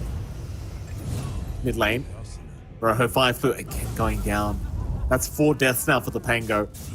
MTD really popping off here with his supports. 1-0-3 is the Embers scoreline, but it feels like it should be something like 4-0-0 with the way this game's gone here in the mid lane. Meanwhile, top, Soul's getting bashed right now by Ade. Ade hoping for the 17% to kick in. Gaben will not be too kind. Only got it once. Soul still messing around with the Spirit Breaker, but now help is incoming. Charge immediately under the Pugna. No hesitation from Ade, and he will secure the kill. Soul at least gets the TP away. So MTD will not be able to find the vision for the chains. Miss out on the bigger kill, but they've got this opportunity to shove in top, get a little bit more map control for themselves, buy a ton of space out for Scourge McDuck. Uncontested down to Bristleback, pulling the wave into the camps, being highly efficient on the hero. And this is where things get a lot rougher for Grin. Not having the safety net of the stacks, not having as much for Soul to farm up on. Still has like a double ancient stack, at least in the triangle. And it's certainly not enough to get that ball rolling here for the Sven. So the cut already, again, correcting quite well from game 1. For Grin, I mean, it has to launch off from Rojo Firefly. Like, he needs to be able to find way more here. But he's 3 levels behind in comparison to MTD. 3 levels is not something you see too often in the mid lane, but that is a real wash if I've ever seen one. MTD now with a regen rune. Top lane, Ade will be chased by Rain Prince, but he's going to be fine to Nether Strike his way out of this. And Dash. now Rain, oh, he mistimed. No. Ade, he could have afforded to get 1 hit in, but he thought it would be a shorter cooldown and or rather a shorter duration of the TP. That was not the case. And you know what, John? Not? Had he gone for the hit, I could have almost guaranteed he would have bashed. Yeah, for sure. For sure. That's how it works. Right in the nick of time. When you need that, well, you're just going to get bashed. Maybe Ade didn't have vision as well. I think that was a very sneaky tree spot coming out there from Rain Prince. So maybe just in the right spot to not get spotted out there. Still, the cut. They get control of this game now. Top tier 1 cleared out. They are focusing bot, but Scourge McDuck with a Vanguard rushing to the axe. Not an easy target to go for. No, Muzi, bottom lane. He's already had a tough game here in the Beastmaster. Trying for a TP play up, but is not going to make it. Scourge finding his first kill of the game, 1-0 now. Might even find his second very soon because MTD setting up on the Ember. Gonna find Salivating Salamander. But a nice TP away. Ade was not within range to go for another strike. But they won't mind the cut. They're just going to focus on the bottom tier 1 tower, and it's going to be quite free. With all the damage you can deal as the Bristleback at level 6. And I say level 6, Scourge McDuck is currently level 10. So you can kind of see how well this lane went as well. It's mid lane. Charge out, Rojo. Not being given a break. Jump in again, Rojo is down. Even I'm feeling bad for the poor guy now, John. He's got 5 deaths on the Pango. Not even 1 assist, let alone 1 kill on the Pangolin. He hasn't had a game at all. The cut's just been oppressing mid, ensuring that Grin doesn't have that teamfight launching point. Like, everyone's slowing down. Rain Prince not able to rush into the drums or to blink. Lasso's coming up soon at the least, so a little bit more control. But running up into this lineup a lot harder than it was in the last game. And you're still needing to stall out for Soul, working onto the Echo Saber, into the Blink. Once that's up, perhaps you have that one way of starting these fights with a Blink Stormhammer at the very least, but it does feel like the follow-through from the other cores are going to be a lot slower. Rojo, run. Oh my god. Get out of there, Rojo. These guys are crazy. They see the Pango, they see red. Yeah, they just want to gun him down. Maybe disagreeing with his musical choice. You know, they weren't chatting in the lobby a while ago, but they saw Rojo's music recommendations. They must have thought, that's not good. No, just run him down. It's like, prove a point. I mean, this is music to the cutsies right now, John. Oh, maybe not MTD. He is quite far forward on the Ember, but he has a remnant. He's fine. Yeah, just look at the positioning of the cut all across the river, not giving any room out to Grin. constantly clearing out, constantly forcing movements out. They've got some good aggressive vision as well here on the triangle to spot out when the stacks are being taken. That does allow them to contest down line. They will go for a smoke play now. They will. Rojo, he'll get the Rolling Thunder in time. Chains will do nothing. Except a tiny bit of damage here onto Rojo. Remnant away. Empyrean getting caught here on the silencer. Global Silence is going to be forced out before he does die. In fact, he's not dead yet. He's still running. Empyrean is going to go down eventually, but not before Rojo will lose his own life. But now they've got the lasso. MTD's down. That's a good start. In fact, Scourge ran in. Scourge ran in. And Scourge will go right down. Soul to take a double kill on the Sven. That's a problem. That's a pretty big problem. They just fed 2 core kills back the way of Grin Esports. Like, all right, Rojo Fireflu, he does die. It's his 6th time dying, John. I'm pretty sure at this point he's used to it. Yeah, and you're basically killing off support there on the side of Cut, considering the farm of Rojo Fireflu. It's not that much. Those are big kills to give out to Grin. Like, I don't know why Scourge McDuck runs in like that. He's not that tanky yet. Maybe when he ags up, you could argue, you could try, but you've got the single target control now. With a roar and with a lasso ready.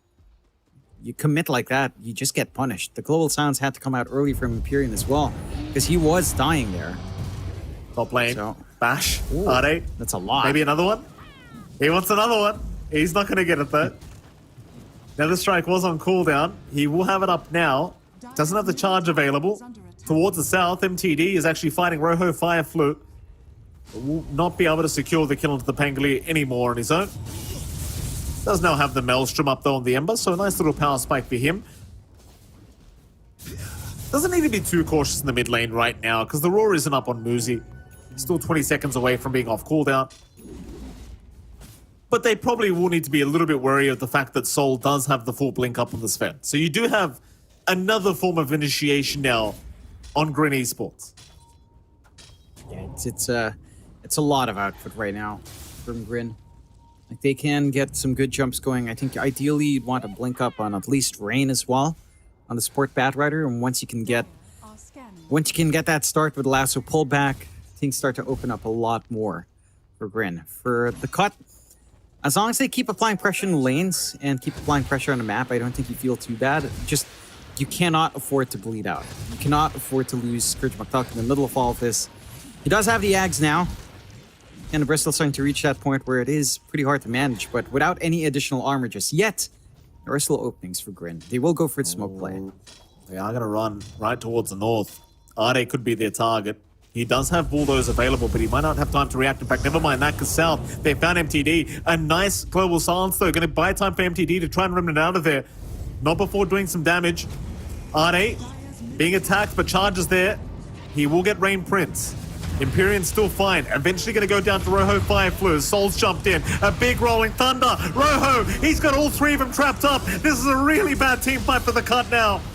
So Soul dropping a little bit low. Needs to be a little bit wary of those cool sprays. Scourge McDuck, he's moving back in off the back of MTD, but a big stun out. Soul has got a triple kill. B-God will make it out, but there's 4 down in the Cut. Soul, seeing the opportunity, moved back in. And what a stun it was. Another great team fight for Grin Esports. And that was 3k worth of gold going their way, John. That is a big, big deal. That is a huge swing for Grin. All of a sudden, Soul's #1 in that word, overtaking Scourge McDuck. Couple of things not lining up for the Cut.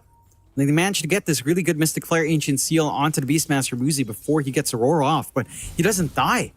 He lives long enough, gets the roar off in the middle of that fight. Suddenly the chase for Scourge McDuck is just over.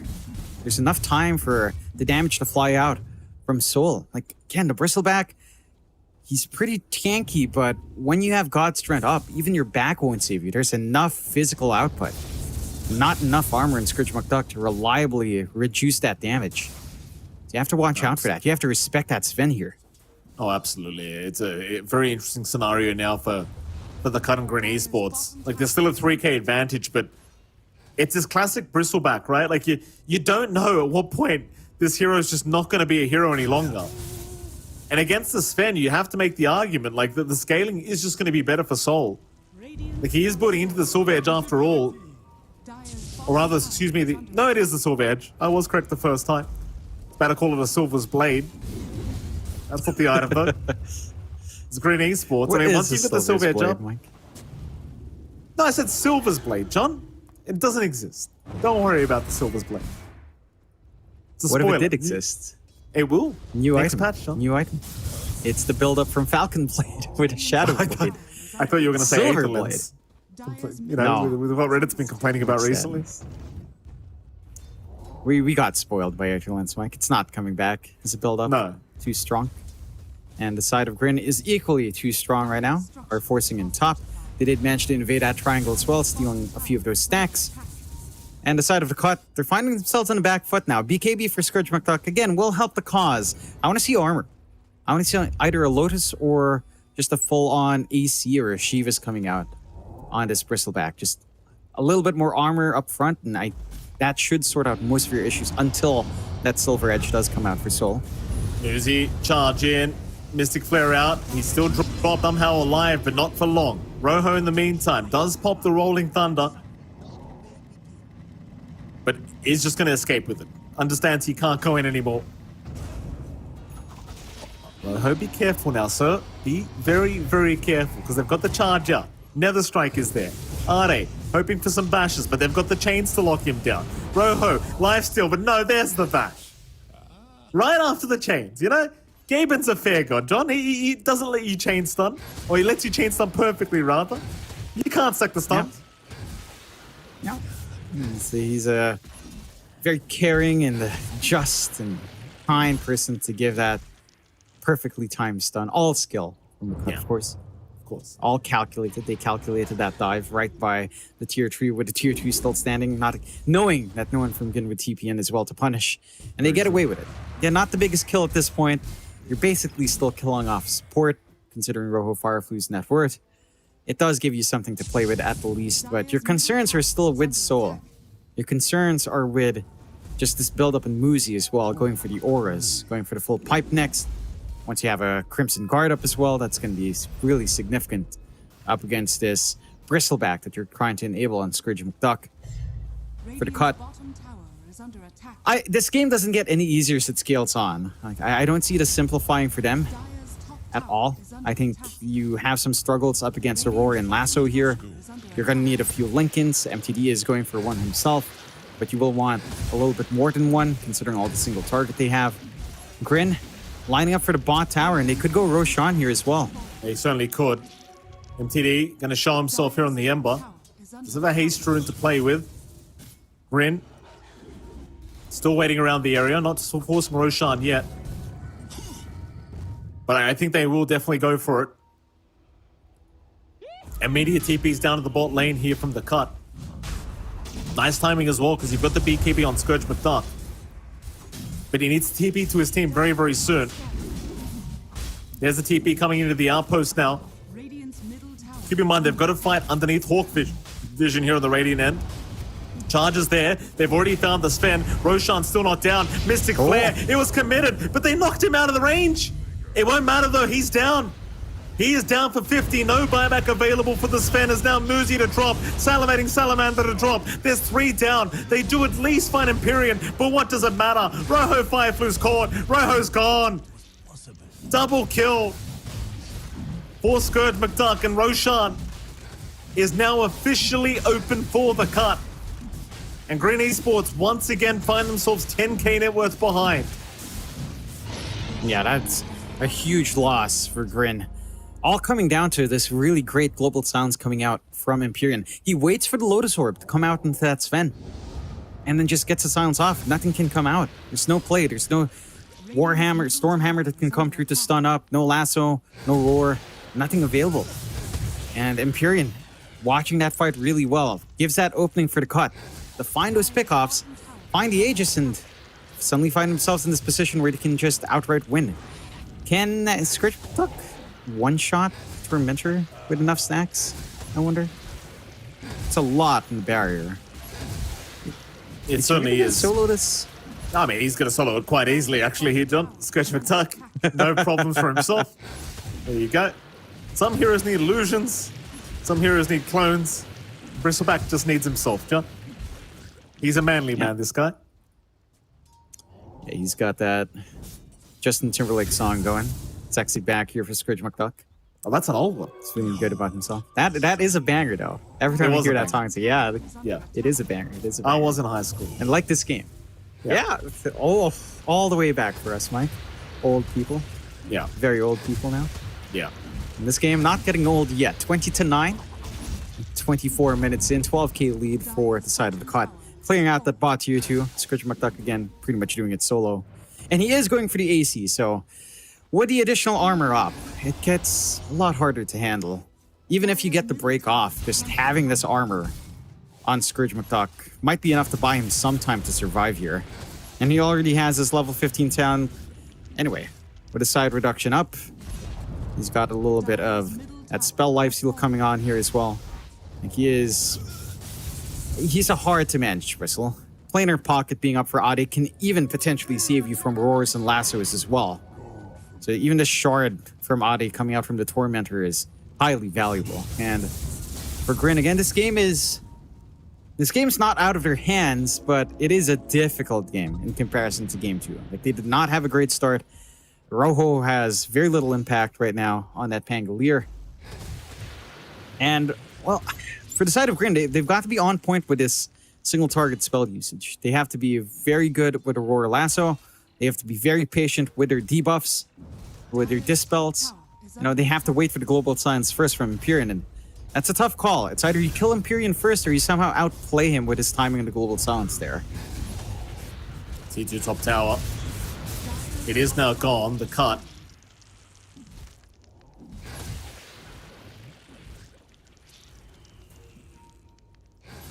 And they go high ground. It seems like they will try. They'll try to press the timing now with this Bristleback feeling so strong at the moment. Green Esports preparing for the high ground defense. They do at least deal with the creep wave, so the cut do need to go back and reset a little bit. Still a minute 50 on the Aegis timer. So they have plenty of time to try and make a reappearance here on the high ground with this creep wave upcoming, but it seems like they're going to leave it be. They don't want to throw this huge lead away, because one team fight that's won by Green Esports here in this stage of the game, it might make it so your Bristleback just never recovers. Still a very tempo-based core. Oh, We'll admit, though. Oh, they have dust. Oh, they missed the dust. They miss it. They will not see Ade. we have His to Shadow admit Blade is going to wear sometimes. off. Yeah, go on, John. Sometimes, you know, neutral items work your way. I'm getting a free Vampire Fangs on Bristle is kind of ridiculous. With the fact that your spell life steals all the ways to 25, right? 10% is still massive for this year, for free. Yeah. Huge. Oh. Jump in. Raw was committed onto Begon. He will go down. So a a big nice streak. little cheeky pick off. And there, the streak does go the way of Salivating Salamander, so a nice little gold influx for the Pugna. More importantly, though, with the Skywrath down for 30 seconds, the cut may not feel confident to go high ground again. By the time the Skywrath's up, the Aegis is going to expire. Nice kill. Good side of Grin stalling out that first Aegis here. For the side of the cut. Not able to do too much with it. Are going to be forced to just play it safe, play it patiently. Charge out here from Ade, though. Absolutely going into the spin. This is the big Oh, pickoff. no. If they can find it, Ade just needs the bashes. Where's the bashes? Oh, nice juke from Sol. Oh. Down towards the south. Dire's top Oh, and the voice lines as well, just to make them know about it. Now, hold on a minute. TP coming. radiant are scanning. We do have Begon around this area, but I don't think he's quite well aware that the Sven has run towards the west side of the map. School, get it. And it seems like Sol is going to be just fine. Yeah, he has the TP out as well. He's not in the danger zone right now. Very nice place to, again, commit more time out from the cut and keep that build-up that you'd want on the side of Grin. Manta being worked on here by Rojo Fireflu to have his own self-dispel now. And just the global sounds doing a lot of work. And that Ancient Seal. To have a way for Rojo to not worry about that should allow him to get some better rolls in the middle of these fights. So it's still not being spotted. Like he is allowed to farm up in these camps down south. It's going to be perfectly fine in playing the catch-up. Not too far off from Scourge McDuck's build-up. Scourge for his part, full AC up and running. Bristle back now. Really hard target to pin down. Even with that break, it might still be a challenge to find that kill. Going for the halberd next, going to be highly effective up against that Sven inside of the cut. Probably just going to have to wait for that next Roche. I'm at 40 until we see the respawn. They've done a great job, though, of just ensuring every wave is shoved out, so no real openings coming out for Grin. And the net worth lead is still growing for the cut, so it's not like you're managing to keep up. The map just slipping away from your control.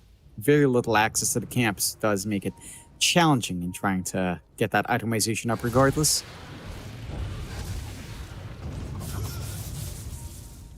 Well, here you go, Grin. Back to the high ground defense.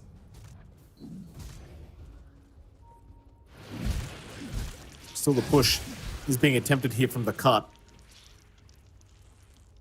You almost just want to wait for Are to bring the full Ags out.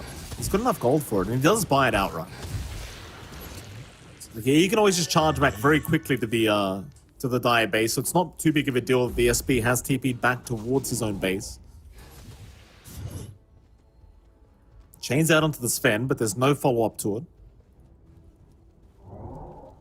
You got to kind of reiterate, like, one bad team fight could turn this whole game back around for Grin Esports. High ground is where they want to do it. While we're talking about broken items, by the way, broken neutral items, John, this Vindicator's axe on Sven. This one really bothers me. Like, plus 35 attack speed, but, like, if you get stunned, you get 20 arm. How crazy is that? Yeah, all of these neutrals for the conditionals are pretty damn strong. Like, they are kind of nutty. I think the Spark of Courage is actually insane. It is. That one should... Like, that is definitely way too much for a tier 1 neutral. 18 damage and 7 armor. It's like, what? Insanity. Actual insanity. Enjoy them while they're here. Enjoy them while they last, you know. They are for sure getting touched up. Who knows when, but down the line, values will be adjusted. But yeah, on Sven, like, attack speed is what he needs, and he just gets everything he wants. Get silence, more damage for you, sir. Keep hitting away. You get stunned, you're not gonna die. You've got 20 armor with your Warcry. You're fine. Yeah. This is an amazing item against Spirit Breaker because all he does is stun you. So all these hits with plus 20 armor, it's like, well, you're just tickling the guy now. You know?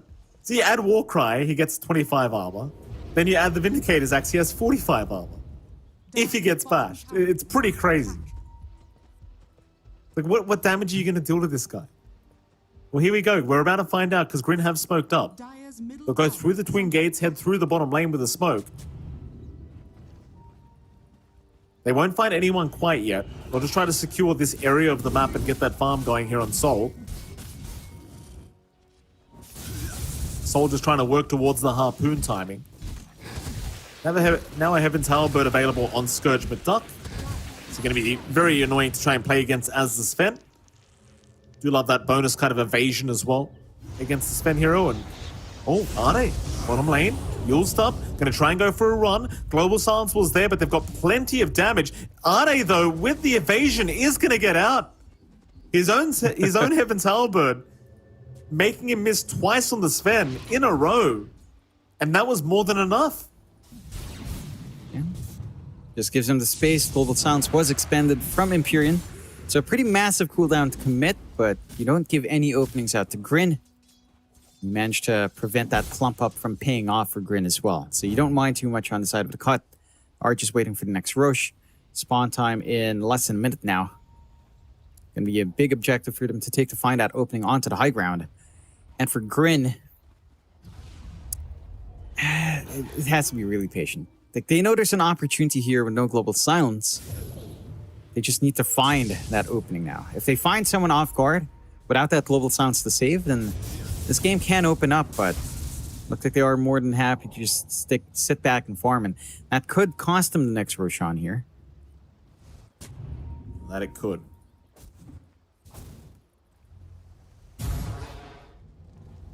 "13 seconds for that Roshan timer. Orcs have been removed. And the Green Esports not going to be feeling too good leaving this one be for free, but they don't really have much of an option in the matter. take the time to get that farm up as high as possible here on Sol and hope for the best from there. Roshan now officially started here by the cut. Aegis and Cheese both available on Roshan. Not going to take very, very long, of course. It's quite a quick process, in fact. And now it is completely gone. So the cut, immediate smoke up as 4. Charges out from Arde onto the creep wave, but the cut certainly looking to try and go high ground now. No two ways about it. Yep. Nothing to stop him really with the secondary life up and cheese up. More than secure to try. And Grin can team fight pretty well, but again, they have to find really good angles, and Global Silence is back up in Empyrean.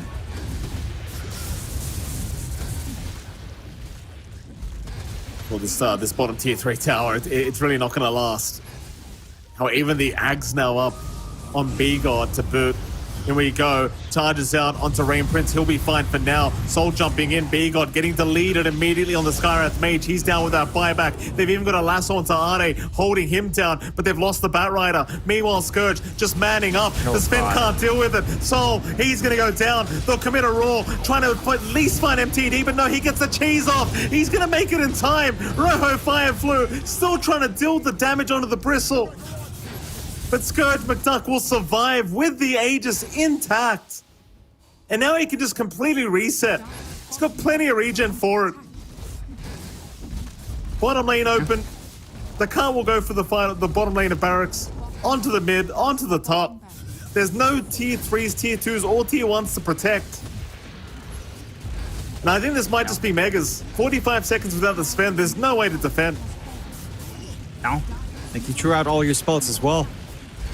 You have something coming off cooldown on the respawns, but it's just not fast enough.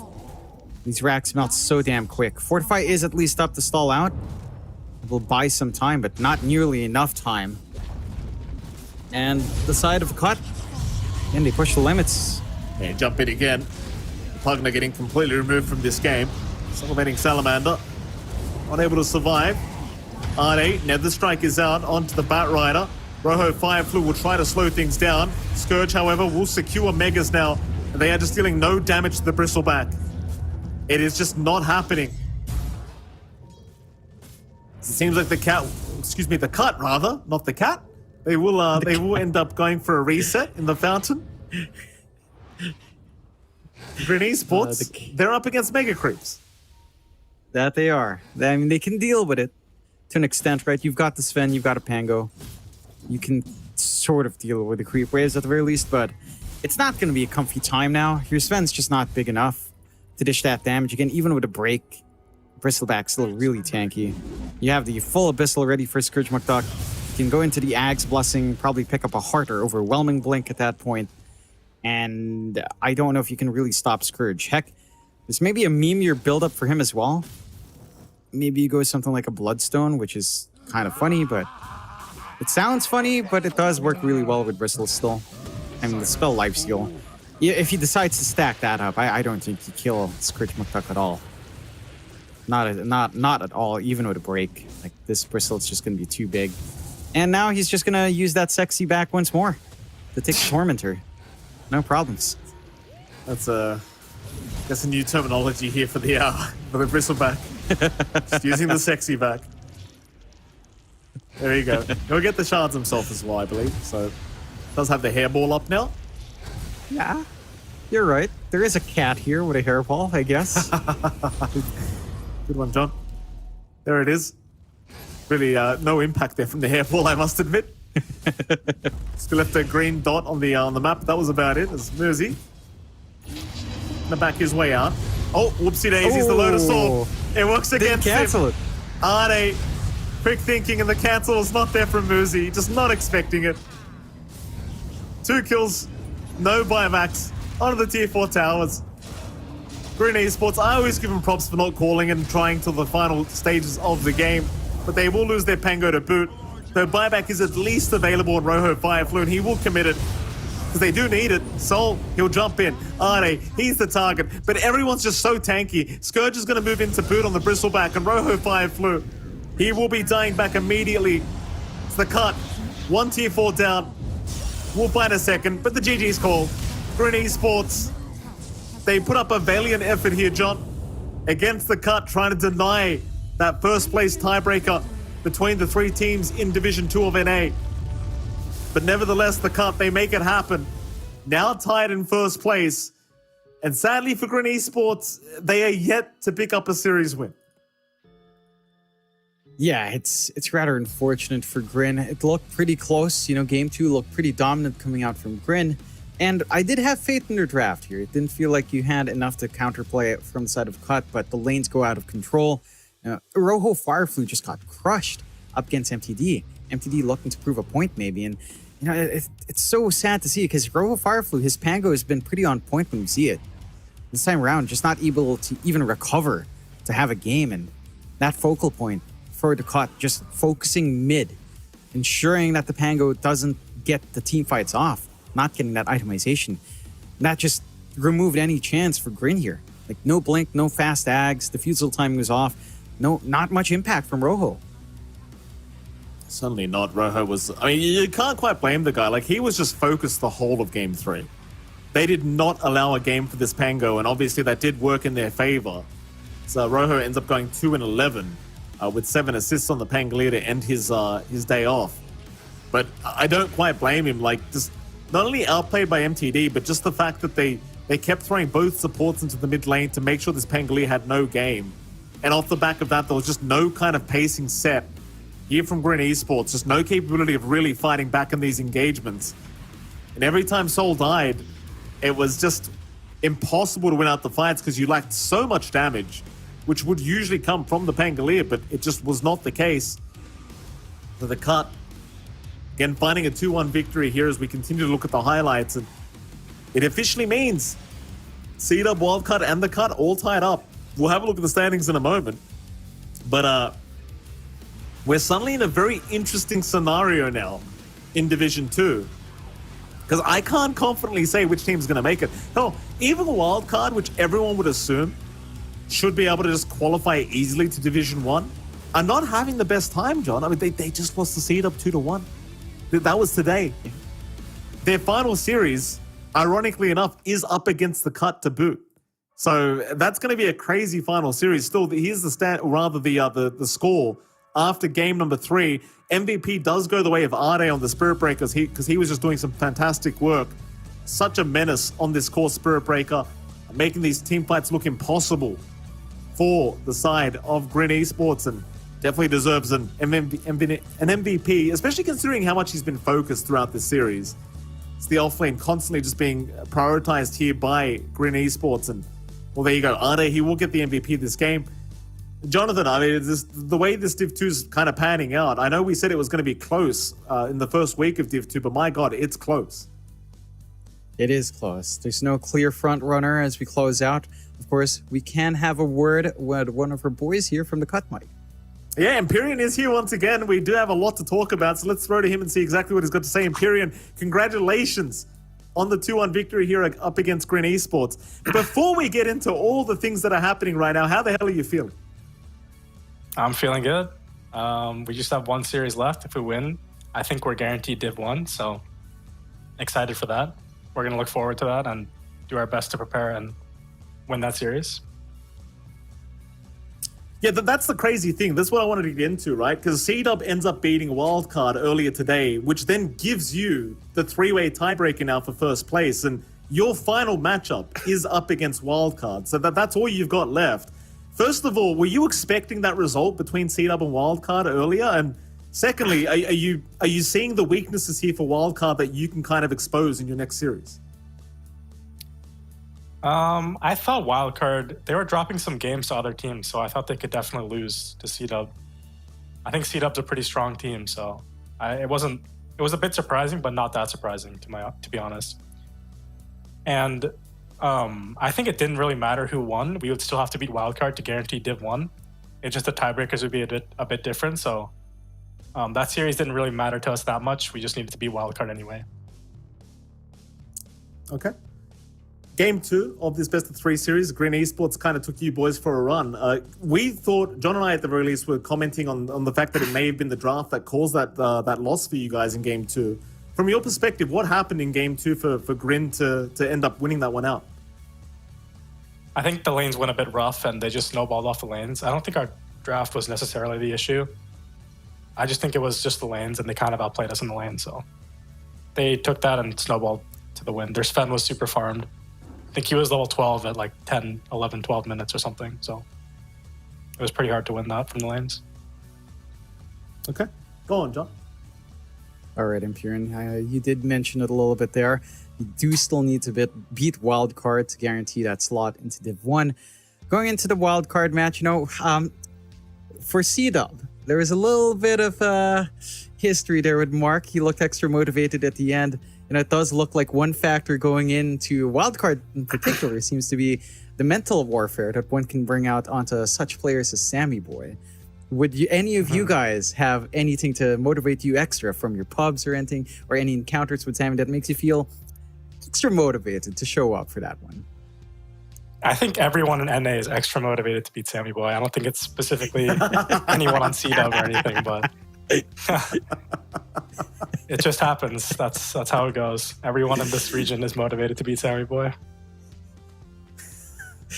That is good to hear. That is to be expected, I suppose, with Sammy Boy's reputation. I am curious, though. There is potential for, say, a weird way for the tiebreakers to break out. Let's say if Ravens do manage to beat C-Dub, I think that puts a 2-loss scoreline as a possibility for the first place. Do you see that kind of being a possibility?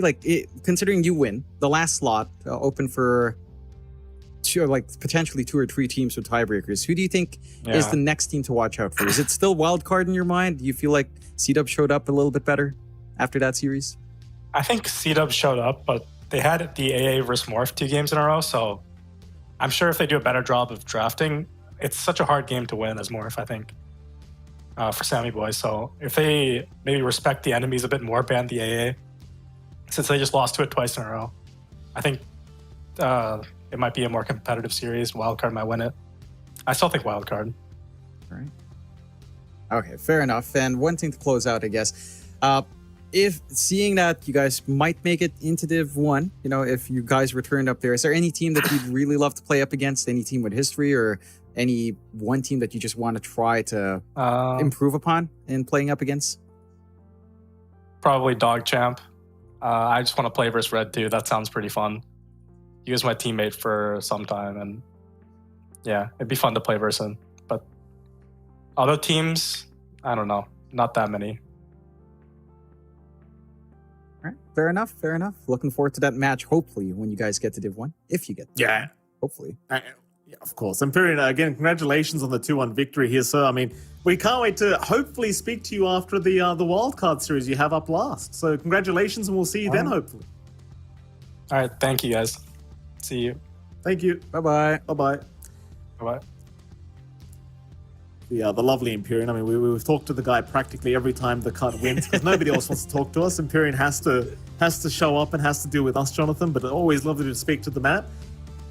There you go. Very interesting scenes here in Division 2 of NA now, as I believe we are probably going to bring up some standings very, very soon and see exactly what's going on, just to kind of show you what I'm talking about here. C-Dub, The Cut, and Wildcard all tied for first place. I mean, you heard Imperium. He doesn't really care about the Wildcard for C-Dub series. Yeah, he still just needs to keep winning to make it up to Division 1. But now things get a little bit frisky for Wildcard, because they've got 1 loss. There's a tie. Basically, any team now that gets the second loss is in danger. That's where we're at the moment. C-Dub, their final series, in fact, I'm trying to bring it up right now, is against Ravens, which isn't necessarily the easiest series, but it's also not the hardest. Whereas the Cut and Wildcard, they're up against each other for the final series. So you're looking at C-Dub, they look like they've got the best shot out of anyone to just qualify through to Division 1, just based off the fact that the Cut and Wildcard still have to play up against each other.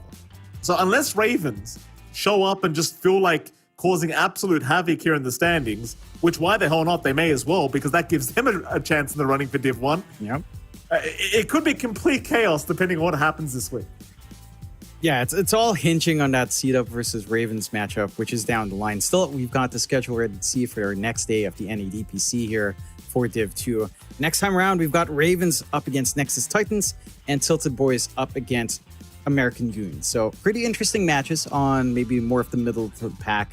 I think the Tilted Boys versus American Goons ones kind of is a must-win for the Goons to feel secure in staying in Division 1. So that one's going to be interesting to watch out for. Ravens versus Nexus Titans. Also kind of determinant for Nexus Titans to stay in. So a must-win as well for two of these teams. Going to be fun to see. But yeah, it's closing out now in the DPC, Mikey. Tour 3 is winding down. We're starting to see who gets promoted. We're starting to see who's likely to get relegated. And in NA, it's not that clear. A lot of potential ties, even for the bottom two. Maybe not the bottom slot, but the second slot for relegation is still pretty open. So we might close out with a lot of tiebreakers here, Mike.